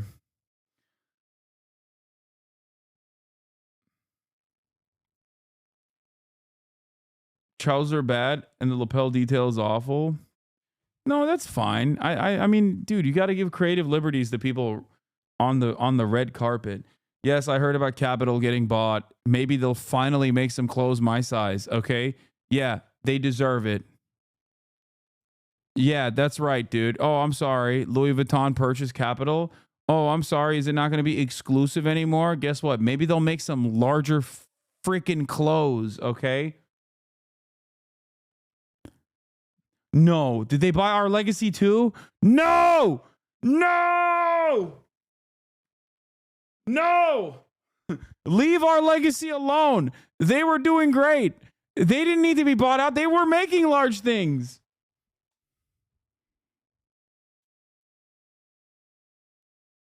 Our legacy sucks. Wait, no, it's not. You're wrong. Our legacy mid anyways? No, I don't think our legacy's mid. Obviously, Capital is an infinitely cooler brand than our legacy. And I totally understand why a lot of people hate that this is, that they've been purchased. And they absolutely will go downhill after this acquisition. There is no way that they will remain this, like, unique designer that they were.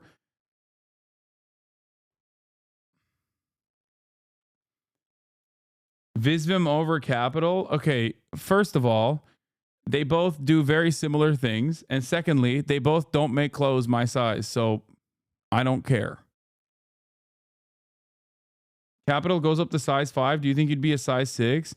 No, I am a size 5 in Japanese size. I'm a size 4 as well, depending on which brand you're talking about or depending on which cut you're talking about. For Yoji, I can wear everything from 3 to 5. It's just entirely dependent on the cut. Problem is with Japanese sizing, capital Japanese size 5 is not a real size 5. Okay? And Issei Miyake is the same as well. Exactly. That's why Yoji is on top.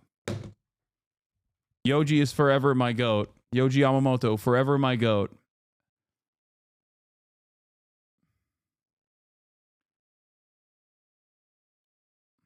What is this? Since Japan is coming up soon, I feel like it's important to start thinking about getting a traditional haircut from a traditional Japanese barber. Waves. Inspired by the black community, some people in Japan try to replicate waves by perming their hair. A specialist barber uses metal heating tongs and a comb to twist rows of hair follicles into mini curls. The mini curls replicate thick afro hair and create the waves look. The full process includes a scissor buzz cut and perm and takes around 1 hour to complete. After perming the hair, the barber washes the client's hair and leaves the customer with waves that last as long as 2 months. Would you do this? Japanese people love waves. This is Norman Osborn appropriation.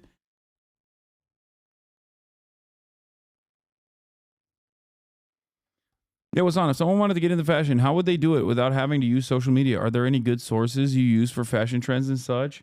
I mean, social media is a good one, but also, you know what else is a good one? Go to a place where cool people congregate. That's it. Like, you know, whatever the lame, like, cheap in the process of being gentrified neighborhood there is. There's always an art district somewhere, okay? You know, go there and look at what people are wearing.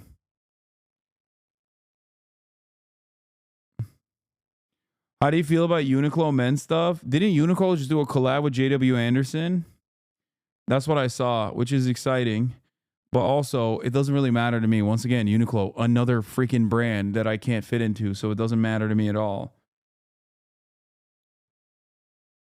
What? Our male fashion advice to start? Our male fashion was more avant, and there's always brand communities? No, what? No, do not go. Of course, the our male fashion advice is telling me to get acronym drop crotch pants, dude.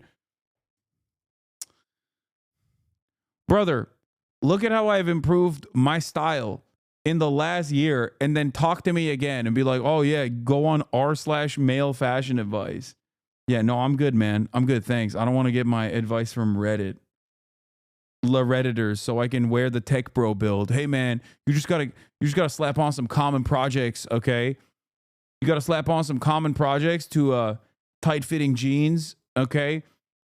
And a regular white crew neck t-shirt, and buy a theory jacket to put on top, you know, inoffensive.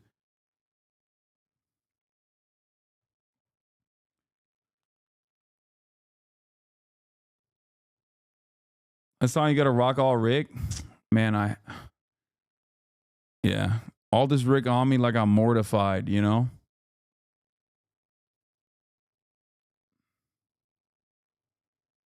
Sufu style form for the OGs. Yeah, you need a quarter zip. Bro, you were wearing Teddy Fresh like 4 months ago? Okay, dude. Chill. How do you feel about Balenciaga? Ugh. So many misses. Balenciaga is like, for every one piece that's like incredible, there is like 7 million awful things that they just straight garbanzo that they put out. It feels like a factory of doo-doo. And then like there's just one thing that's amazing. For every one article of clothing that they come out with that's like fantastic, and sometimes they have decent collabs, virtually everything that they put out on top of that is just awful. I don't know how. I mean, I guess it's because it's just what Balenciaga is now. It's like, haha, it's so ironic.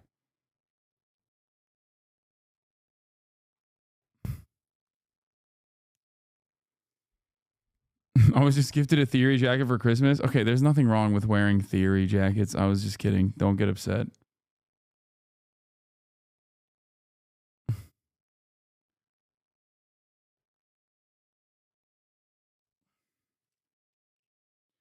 Hasan, what are those oversized carpenter pants you wear a lot? What, the one with the big pocket is JW Anderson. Most of the big pants that I wear, like the parachute pants I wear, are JW Anderson.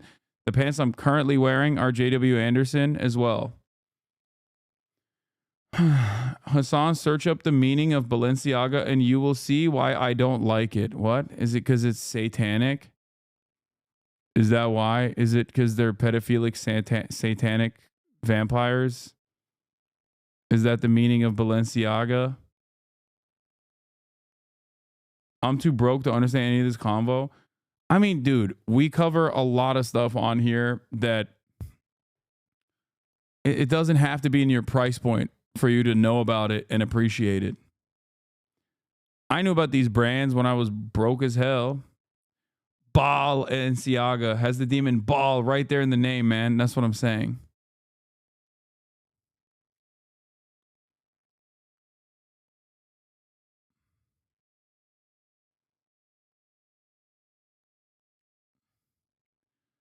It's it for copying Japanese brands in big sizes to go shopping in South Korea. South Koreans stock larger sizes sometimes because they're taller. Also, I need your opinion on RLE. I think RLE has a lot of hits and a lot of misses, a lot more misses. I don't know about RLE that much. I don't really. I like Lemaire. RLE is fine. I like Our Legacy a lot.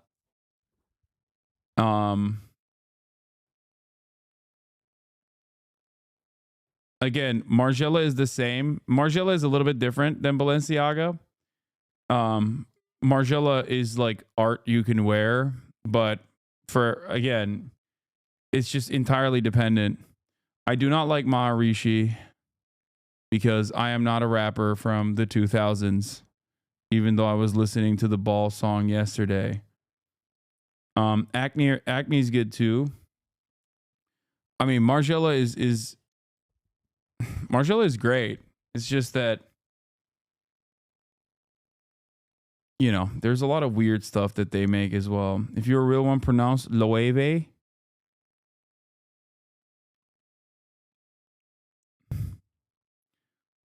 Maison Kitsune. Isn't that also the they also make like Maharishi style big ass, like the lugs and the weird shoes. Vetements is also in the almost in the Balenciaga camp.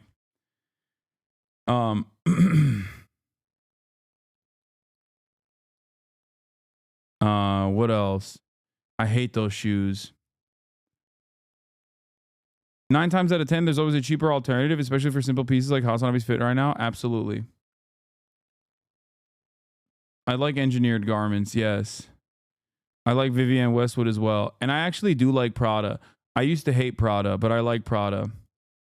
Prada has some cool stuff. It's just so insanely expensive and not worth it. But if you're asking me, does it look good? Yes. Do you wear Dickies? Yes, I do. I don't care what I wear. I let my mommy pick out my clothes. That's the best. Mommies know the best. Laura Piana? Absolutely not. Okay? Don't come at me with that, oh, rich people, quiet money nonsense. Okay? I think that is for the birds. Okay? Keep that shit on TikTok. Don't come in here with that, oh, Laura Piana. Real fashion heads are having a conversation right now. What's next, dude? Philip Plein? I will never understand why Philip Plein exists. I think if you wear Philip Plein, you should be lobotomized. I think that I will never understand why there is such a concept. It's like entirely created for cryptocurrency holders. A brand that is entirely designed around cryptocurrency owners that literally existed before cryptocurrency ever did. And it makes no sense. Why does it exist?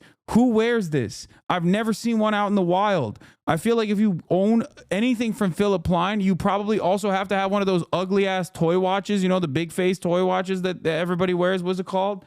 Richard Mille or whatever. Absolutely unacceptable. Terrible. It's Alec Monopoly. Oh man, I follow Alec Monopoly. He's got the best art. I said I like Acne Studios. This is great. In my country, only the criminals wear Philip Plein and Interpol fugitives. Yeah, exactly. It's like you gotta have Philip Plein on if you're doing international sex trafficking.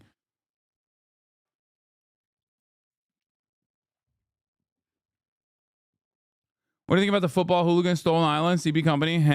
Not for me. I'm not an oi bruv. I don't shank yous. I don't wear Stone Island. CP Company's fine. Again, some misses, some hits. Rude is overall, not great. I have a couple like archival Margiela MM6, etc. since 2010s, but I recommend buying into the philosophy more than worrying about Margiela's specific item. It's about items being worn, being imbued with memory over time, embracing the ordinary, imperfections, etc. It's wonderful. Yeah, okay. Here's my counterclaim to that, okay? Are you ready? Where is it? My counterclaim to that Margiela statement is those like underwear Margielas, like the triple. What is it called? Let's look at Maison Margiela pants for men. CP Company is fine. Wait, let me see if I can find it. It's so silly. I hate those pants. The half denim, half like fabric. Ugh. Lucky Brand. Okay, dude, we're having a conversation about high fashion. You're coming at me with some Ross Dress for Less fits. There is I have infinitely more respect for you if you wear Kirkland brand over like Lucky Brand. What are you, crazy? Yeah, just go out and get a normal Levi's jean instead of Lucky Brand. Off-White. I've never been a fan of Off-White. No disrespect to Virgil Abloh. It played a formative role in a lot of the current fashion trends, but especially since his passing, it's not, neither here nor there.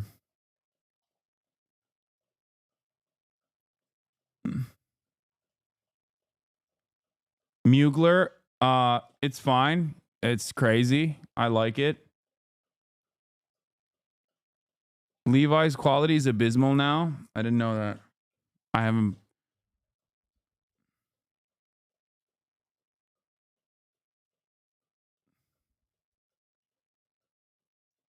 Bro, you were talking about Uniqlo like it's not just the Gap. Someone asked me about Uniqlo, so I answered. But what do you mean? So what? You can wear Gap. You can wear Uniqlo. You can wear Forever 21. Every time I wear something, not everything I wear is expensive. It doesn't have to be at all. You can have one piece that pops out, that stands alone, and then pair that up with like normal stuff. That's why everyone always asks me like, oh, where did you get your t-shirt from? Or, whoa, where did you get your like vest looking tank top from? And it's almost always Amazon, because there's no reason to get like a $500 t-shirt. It's just stupid.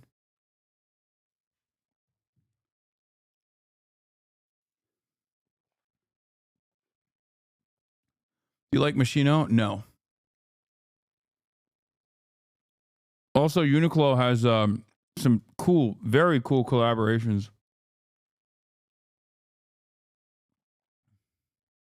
And much better pieces than just like the average Gap. Exactly. Amiri, one of the worst brands of all time. Ugh, yuck. Ew. Amiri, ew. I think Rude is even better than Amiri. Bro is recommending $100 shirts. No, I'm not. None of the things you guys asked me about, I'm recommending you go out and purchase. You're simply asking me what my take is, and I'm giving you what my opinion is. This doesn't mean I'm telling you to go out and... the only thing I recommended you purchase is cheaper alternatives, many of which exist. Thoughts on the Ideology brand? Excellent. The best. The best of the best. Since you were a fat rich kid, did you wear Ed Hardy? No, I never liked Ed Hardy. And no, my parents never... I was a rich kid, but my parents never bought me anything I wanted. They bought Murat everything he wanted. What about Chrome Hearts? Again, it's, I get the culture and the brand. Like I get the story behind the brand, and I like a good story. But having said that, it's just so expensive. I mean, unless you're getting some jewelry.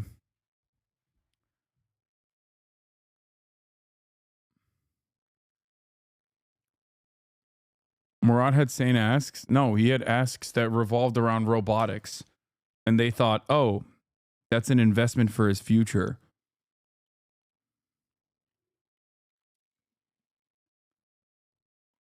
Move on, man. Why am I moving on?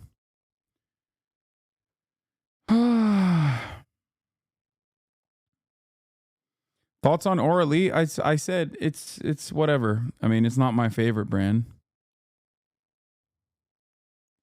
Some dude complimented me on your merch the other night, and I asked him if he knew who you were, and he immediately started yelling at me about how much he hates you. That's insane. Well, even my haters love the merch, though. You should wear Bape? Absolutely not. I think wearing brands makes you look dumb. Stop hyping up bougie lifestyles. Gives people the wrong priorities. When have you ever seen me do logo mania? When? I think it's despicable. I hate it. Like, people will say Gucci shirt, but even that one is like not logo mania. It's supposed to be created in the image of like a cheap old Hawaiian shirt. I don't do logomania. I hate it.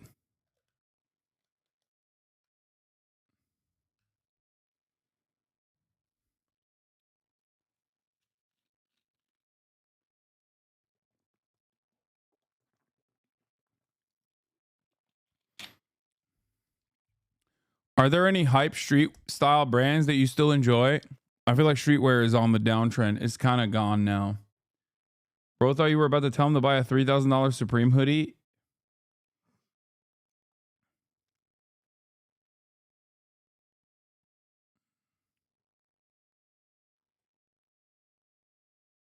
Your Heron Preston turtleneck doesn't count? No, it doesn't.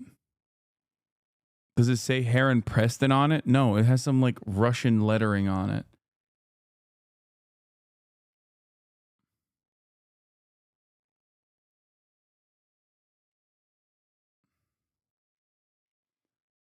NVIDIA 5090 announcement. You getting one?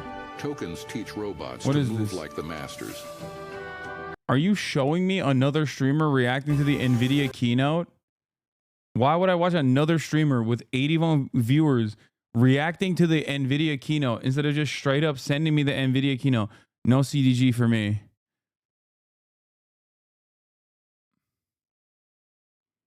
Hi, Emma. We're going to take your blood sample today, okay? What is this? Don't the worry, NVIDIA keynote? I'm gonna be here the whole time. They bring meaning to numbers to help us better understand the world around us.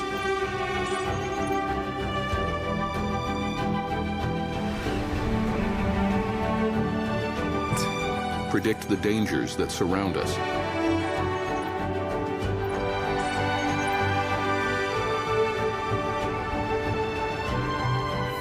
And find cures. What is for the going threats on? within Why us. are they doing AI hype? What is this? Is just AI slop? God, I hate everyone. AI is gonna solve the world's problems.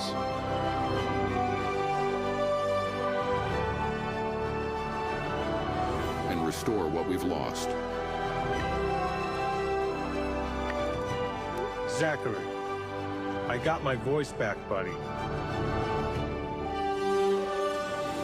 They help us move forward. One small step at a time.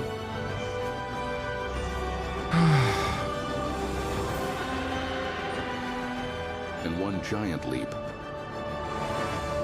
Together. NVIDIA is an AI company now. I'm just waiting for the bubble to burst. It doesn't matter. NVIDIA is an everything company. When will you not? When will you understand? NVIDIA is an everything company. They literally say whatever the new trend is because that's what the market responds positively to. They were also a blockchain company. They were also a cryptocurrency blockchain company when that was what was popping. Are they still a blockchain company? No, I don't think so, but it doesn't matter. They said it at the time. Founder and CEO Jensen Huang. Just put the 5090 in the bag, little bro. I don't care about any of this other stuff. This is all for the birds, okay? All of the AI and the blockchain and whatever, the everything app, whatever they're saying is just for all of the stupid institutional investors to go, oh, Pog, they said the right words. from Gary Shapiro. I'm in Las Vegas after all. If this doesn't work out, if all of you object, well, just get used to it. I really think you have to let this sink in. In another hour or so, you're going to feel good about it. Well, welcome to NVIDIA. In fact, you're inside NVIDIA's digital twin. And we're going to take you to NVIDIA. Ladies and gentlemen, welcome to NVIDIA. You're inside our digital twin. Everything here is generated by AI.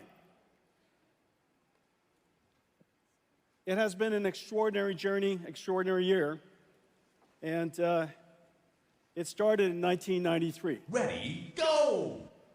With NV1, we wanted to build computers that can do things that normal computers couldn't. And NV1 made it possible to have a game console. Toss on the in your jacket PC. is ass. Our programming architecture was called UDA, missing the letter C until a little while later, but UDA, Unified Device Architecture. And the first developer for UDA and the first application that ever worked on UDA was SEGA's Virtual Fighter. Someone said it might be Philip Line. later. Oh my God, is he an international sex trafficker? 1999, programmable GPU. Or maybe he's a cryptocurrency bro, I guess. That's why. 20 Bitcoin years, mining. 20 plus years of incredible advance in this incredible processor called the GPU. It made modern computer graphics possible. And now, 30 years later, SEGA's Virtual Fighter is completely cinematic. This is the new Virtual Fighter project that's coming. I just can't wait. Bro made it seem like this is what it would look like in 1999. Come on, After dog. that, 6 years after 1999, we invented CUDA so that we could explain or express the programmability of our GPUs to a rich set of algorithms that could benefit from it. CUDA initially was difficult to explain, and it took years, in fact. It took approximately 6 years. Somehow, 6 years later or so, 2012. Bro, the 4090 Alex is so big, it just ruins. Like, there's no. It eliminates half the slots in my motherboard. To process AlexNet and the rest of By it that is standard, the 5090 is just going AI to has need been an entirely new advancing at an one. incredible pace since. Started with 5090 is perception AI. bigger? We Stop! now can understand images and words and sounds. To generative AI, we can generate images and text. It's going to and be like sounds. this big. It's going to be And now, going to need its agentic own AI. power supply. AIs that can perceive, reason, plan, and act.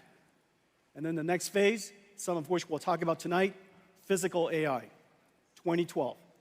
Now, magically, 2018, something happened that was pretty incredible. Google's Transformer was released as BERT, and the world of AI really took off.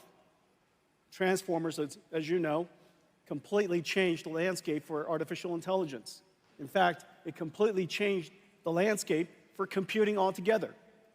We recognized properly that AI was not just a new application with a new business opportunity, but Yeah, right. AI, more importantly, machine learning, Yeah, enabled right. by transformers, was going to fundamentally change how computing works. And today, computing is revolutionized in every single layer, from hand coding, instructions that run on CPUs to create software tools that humans use.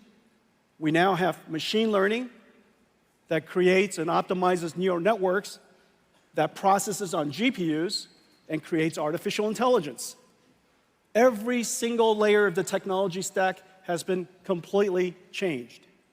an incredible transformation. You're being a hater, contrarian of the Reddit kind. I hate AI so much. I hate it. I hate it. I hate it. I hate it. I hate it. Just about any modality.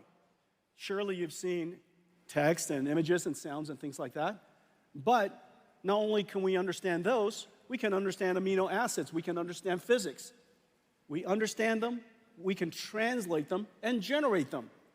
The applications are just completely endless. In fact, almost any AI application that you see out there, what modality is the input that it learned from? What modality of information did it translate to? And what modality of information is it generating? If you ask these three fundamental questions, just about every single application could be inferred. And so when you see application after applications that are AI-driven, AI-native, at the core of it, this fundamental concept is there. Machine learning has changed how every application is going to be built, how computing will be done, and the possibilities beyond. Well, GPUs, GeForce, in a lot of ways, all of this with AI is the house that GeForce built. GeForce enabled AI to reach the masses. And now, AI is coming home to GeForce. There are so many things that you can't do without AI. Let me show you some of it now.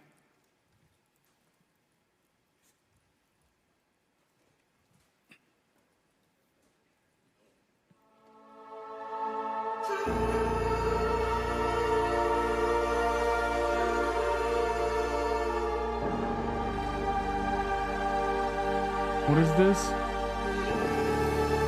Personally, I read a bunch of classics in high register in college. I guess it was fun. Recently, I ChatGPT Aristotle into readable English, finished it around 5x as fast as the translation. I felt I got the main gist of things. I don't know, does the pain incurred actually teach much? What?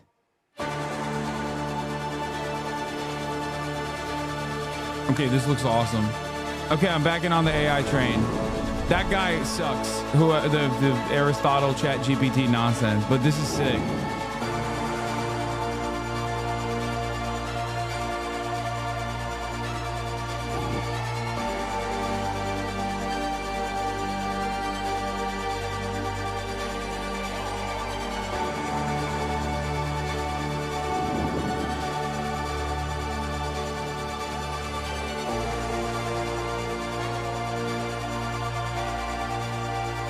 So AI makes it less costly on the computer? Is that what it is? Like, I'm too stupid to understand, chat. Some of you nerds need to explain this to me.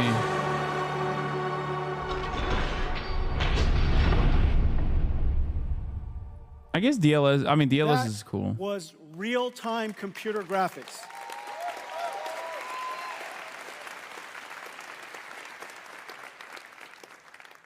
No computer graphics researcher, no computer scientist would have told you that it is possible for us to ray trace every single pixel at this point. Ray tracing is a simulation of light. The amount of geometry that you saw was absolutely insane. It would have been impossible without artificial intelligence. There are two fundamental things that we did. We used, of course, programmable shading and ray traced acceleration to produce incredibly beautiful pixels. But then we have artificial intelligence be conditioned, be controlled by that pixel to generate a whole bunch of other pixels. Not only is it able to generate other pixels spatially, because it's aware of what the colors should be, it has been trained on a supercomputer back in NVIDIA, and so the neural network that's running on the GPU can infer and predict the pixels that we did not render. Not only can we do that, it's called DLSS. I banned him already for a day. The latest generation of DLSS also generates beyond frames. It can predict the future, generating 3 additional frames for every frame that we calculate. What you saw, if we just said 4 frames of what you saw, because we're going to render 1 frame and generate 3. If I said 4 frames at full HD, 4K, that's 33 million pixels or so. Out of that 33 million pixels, we computed only 2. It is an absolute miracle that we can computationally using programmable shaders and our ray tracing engine, to compute 2 million pixels and have AI predict all of the I saw the leak video having gay sex with Drake. Oh no, it's result, out, dude. That's we're able crazy. to render at incredibly What is high wrong with performance these chatters, bro? because AI does a lot less computation. It takes, of course, an enormous amount of training to produce that, but once you train it, the generation is extremely efficient. So this is one of the incredible capabilities of artificial intelligence, and that's why there's so many amazing things that are happening. We used GeForce to enable artificial intelligence, and now artificial intelligence is revolutionizing GeForce. Everyone, today we're announcing our next generation, the RTX Blackwell family. Let's take a look.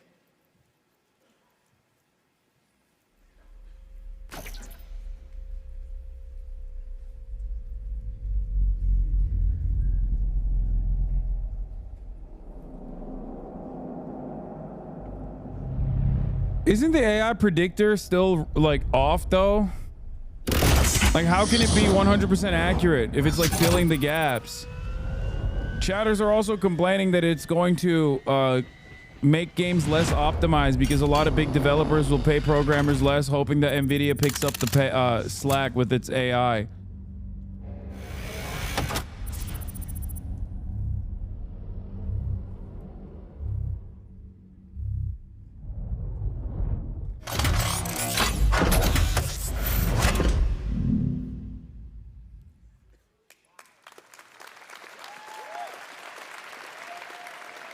Here it is.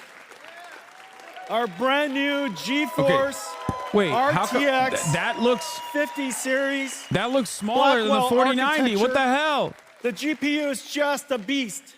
92 billion transistors, 4,000 TOPS, 4 petaflops of AI, 3 times higher than the last generation Ada. And we need all of it to generate those pixels that I showed you. 380 ray tracing teraflops so that we could, for the pixels that we have to compute the most beautiful image you possibly can. 92 billion and magoos. of course, 125 shader teraflops. There's actually a concurrent shader teraflops as well as an integer unit of equal performance. So 2 dual shaders. One is for floating point, one is for integer. G7 memory from Micron. 1.8 terabytes per second, twice the performance of our last generation. And we now have the ability to intermix AI workloads with computer graphics workloads.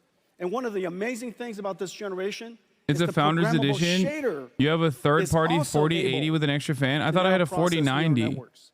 So the shader is able to carry these neural networks. I have a 4080. And as a result, we invented neural texture compression and neural material Oh, I have a shading. 4090. As a result of that, you get these amazingly beautiful images that are only possible because we use AIs to learn the texture, learn the compression algorithm, and as a result, get extraordinary results. Okay, so this is the brand new RTX Blackwell 5090. Now, even the mechanical design is a miracle. Look at this, it's got 2 fans. This whole graphics card is just one giant fan. You know, so the question is, where's the graphics card? It's literally this big. The voltage regulator design That's is state-of-the-art. insane. Incredible design. The engineering team did a great job. So here it is. Thank you.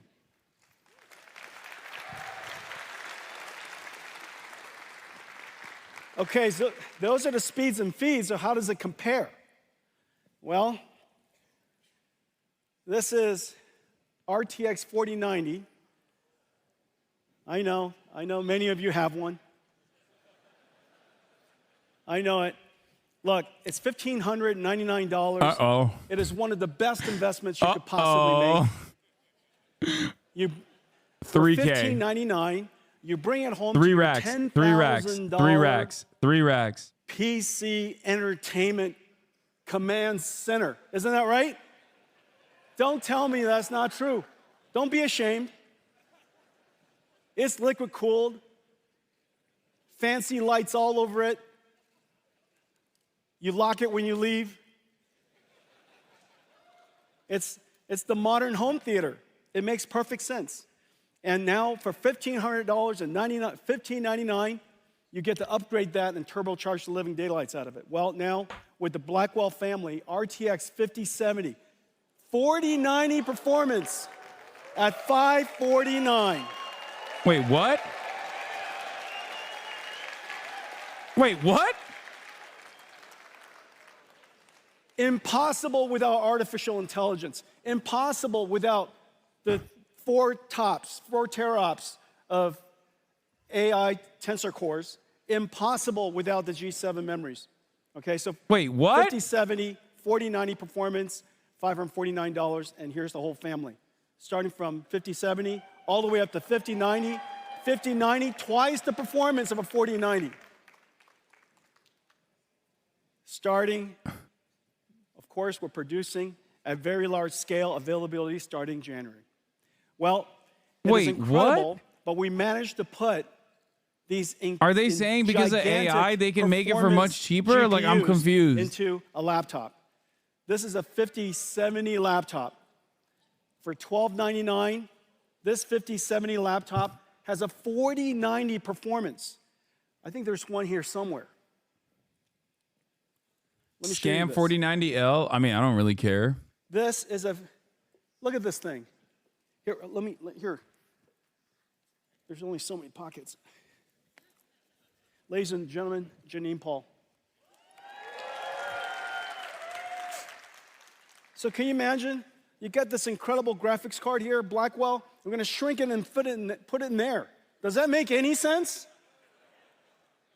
Well, they're saying with FrameJet and bullshit is comparable to a 4090. For that is because we're generating most of the pixels using our tensor cores. So we ray trace only the pixels we need, and we generate using artificial intelligence all of the other pixels we have. As a result, the energy efficiency is just off the charts. The future of computer graphics is neural rendering, the fusion of artificial intelligence and computer graphics. And what's really amazing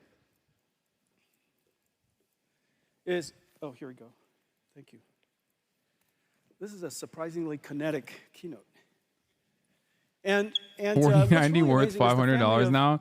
Yo, calm down, chatters. And so the 5090 will fit into a laptop, a thin laptop. That last laptop was 14.9 millimeters. You got a 5080, 5070 Ti. Wait till the reviews come out and they actually test the performance of these cards, okay? And match it up against the real power of a 4090. They said a 4090 equivalent, okay? Something about this smells a bit fishy to me, but I am also a Luddite, so I don't know. Well, GeForce brought AI to the world, democratized AI. Now AI has come back and revolutionized GeForce. Let's talk about artificial intelligence. Let's go to somewhere else at NVIDIA. Yeah, they democratized it. This is literally our office. This is literally NVIDIA's headquarters. Okay, so let's talk about AI. The industry is chasing and racing to scale artificial intelligence.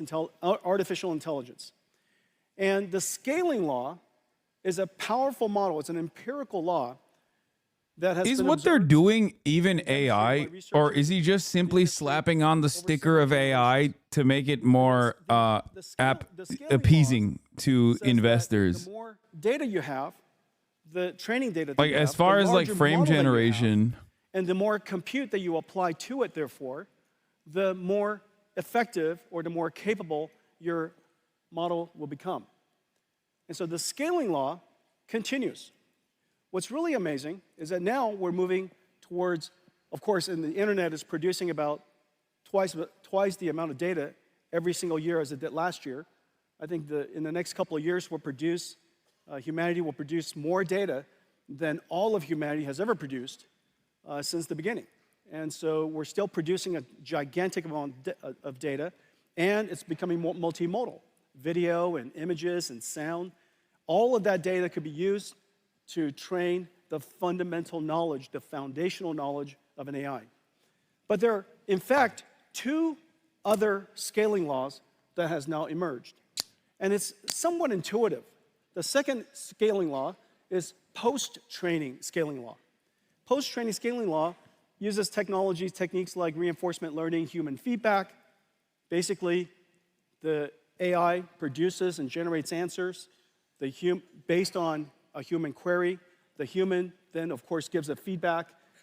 It's much more complicated than that, but that reinforcement learning system with a fair number of very high-quality prompts causes the AI to refine its skills. It could fine-tune its skills for particular domains. It could be better at solving math problems, better at reasoning, so on and so forth.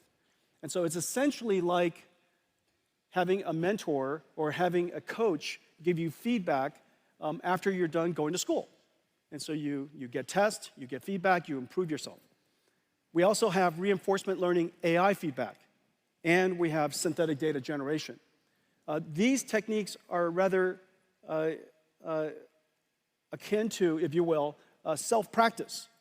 You know the answer to a particular problem, and you continue to try it until you get it right. And so an AI could be presented with a very complicated and a difficult problem that is verifiable functionally, and it has an answer that we understand, maybe proving a theorem, maybe solving a geometry problem. And so these problems would cause the AI to produce answers, and using reinforcement learning, it would learn how to improve itself. That's called post-training. Post-training requires an enormous amount of computation, but the end result produces incredible models. We now have a third scaling law, and this third scaling law has to do with what's called test time scaling. Test time scaling is basically when you're being used.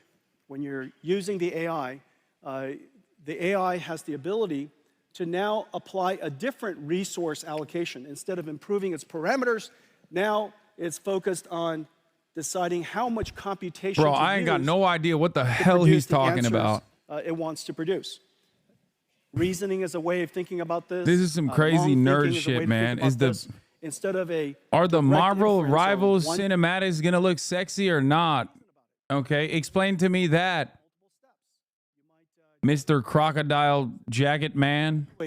Your AI system would evaluate which one of the ideas that you generated was the best one. Maybe it solves the problem step by step, so on and so forth. And so now test time scaling has proven to be incredibly effective. You're watching this sequence of technology and all of these scaling laws emerge as we see incredible achievements from ChatGPT to O1 to O3, and now Gemini Pro. Put the 5090 in the bag, bro. Are going through this journey step by step by step of pre-training to post-training to test time scaling.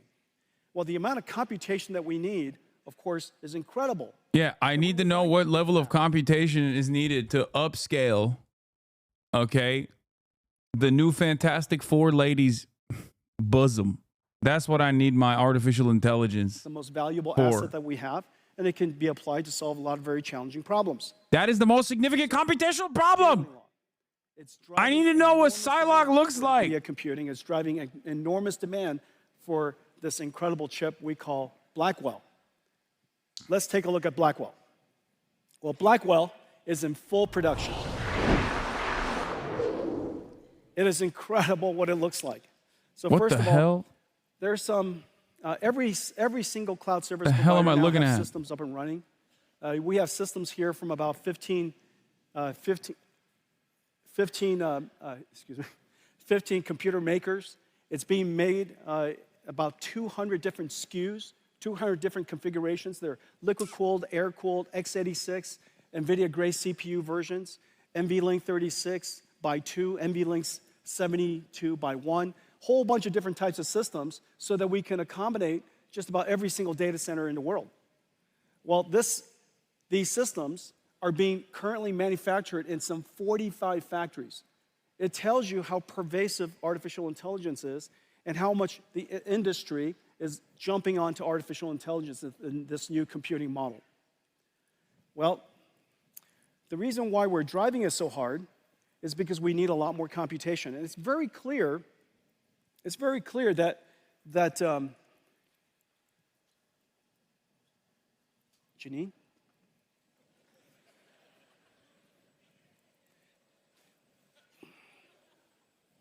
You know, it's hard to tell. You don't ever want to reach your hands into a dark place.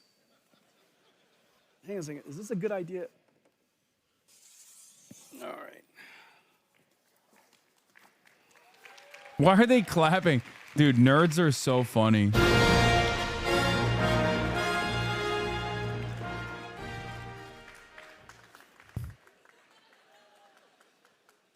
What is happening? Wait for it.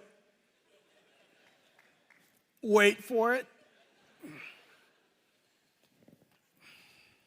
He's explaining the process of AI training and how to get better performance out of your AI through training and how to do all the training. There are orders of magnitudes of more GPUs needed to do all the pre and post training. Didn't think I was worthy.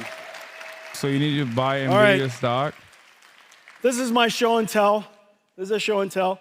So this NVLink system, this right here, this NVLink system, this is GB200 NVLink 72. Bro, not gonna lie, we need to bully nerds more, I think. 600,000 parts. It's gotten out of control. I'm on the opposite of the Vivek train, where I think like we need a society that venerates the jocks and bullies the nerds more. Kilowatts. It has a spine behind it that connects all of these GPU together. 2 miles of copper cable.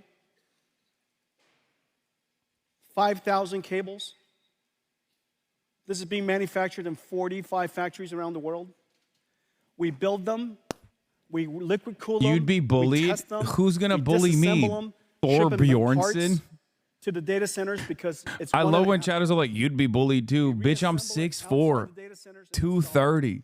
The manufacturing is insane. But the goal of all of this is because the scaling laws are... There's a limited number of people on the planet that can do that to me. Over our last generation improves the performance per watt by a factor of 4. Okay, I don't know what you're talking about. If you don't like it and don't understand it, why watch it?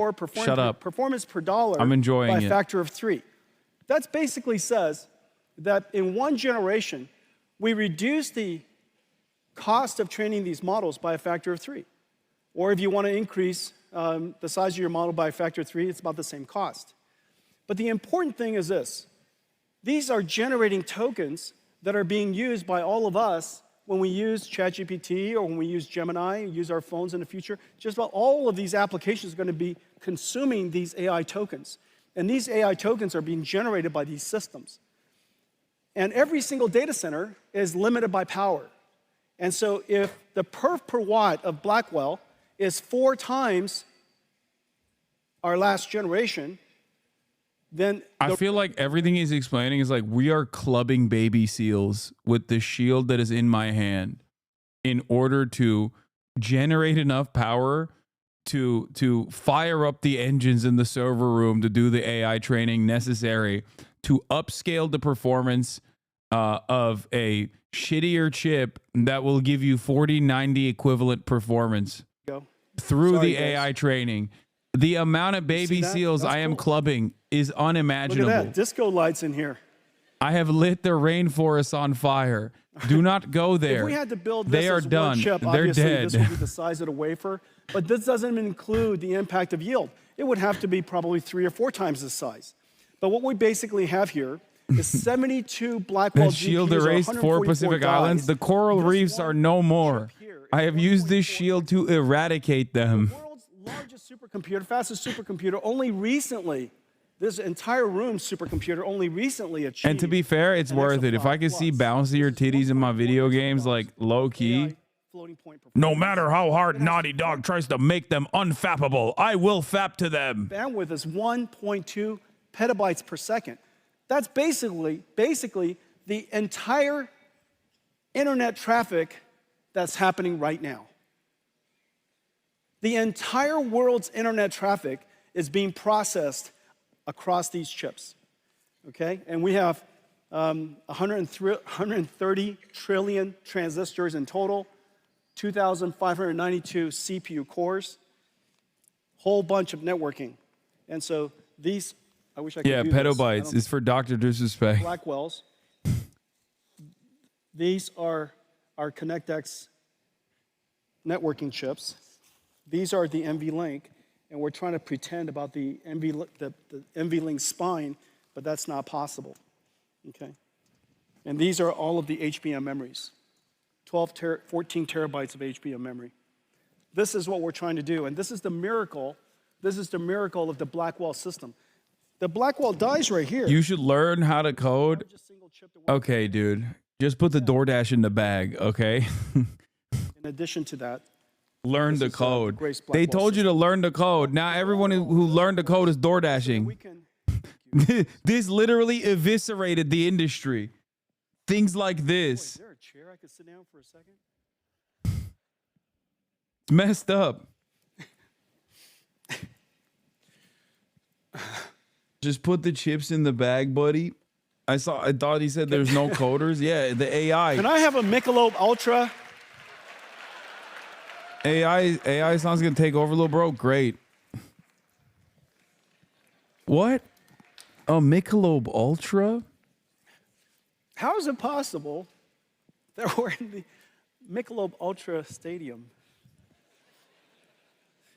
It's like coming to NVIDIA and we don't have a GPU for you.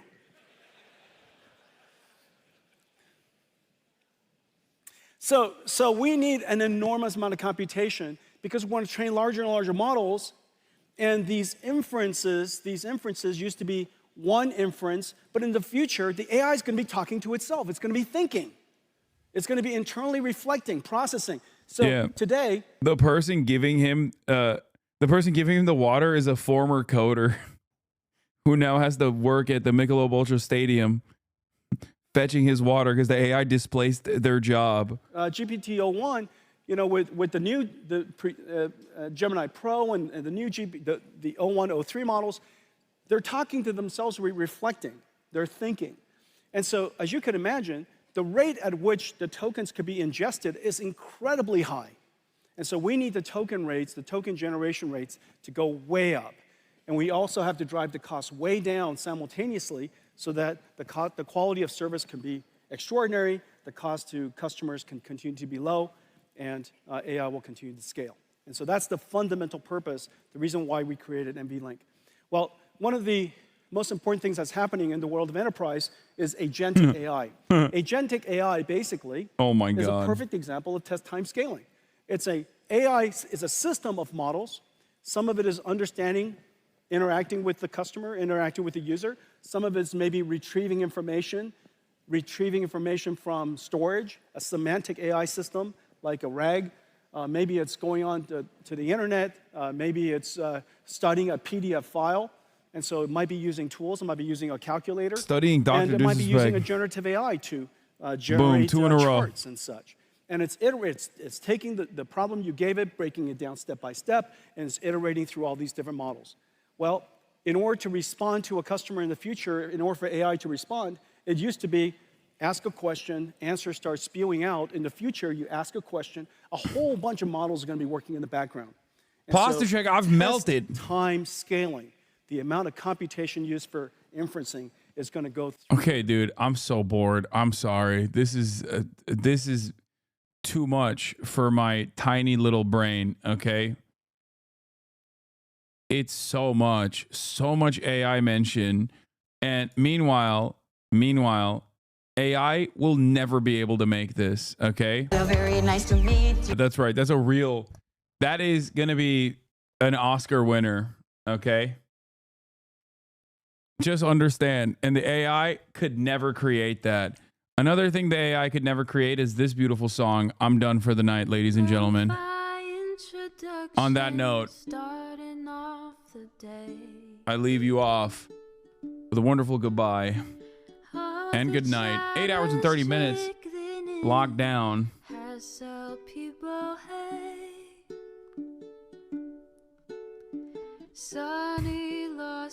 Peace. I will see you tomorrow. The starlight to the starlight to the topic just begun.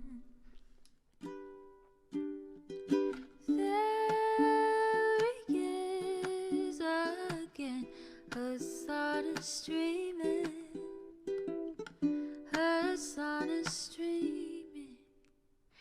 There he is again. Her sun is streaming. Her sun is streaming. Reviewing the P.O. box, Uncle Uger's face. Sudden discord at your prop, great names take embrace. Tiny Bernie Sanders, LGBTQ Air Force. The whole left at your fingertips, Anne at your door. H3 crowded debate, the Young Turks online show. 3 full fucking years of this, plenty more to go. 90-day fiance, talks of champagne bourgeoisie. A Trump rally live reaction, a mass riot at DC. There he is again, her sun is streaming. Her sun is streaming. There he is again, her sun is streaming. Her sun is streaming. Reading live stream fair comments, Austin show chat advice. And all the ways the right-wing pipeline can suck you in online. JCS react, Lord frame gets broken, cover blown. A full-blown mass pandemic, monster streaming at your home. Total radicalization coming out to find. The system you were taught to trust in was broken the whole time. All these daily streams, whether big or whether small, have helped me and so many find the meaning through it all.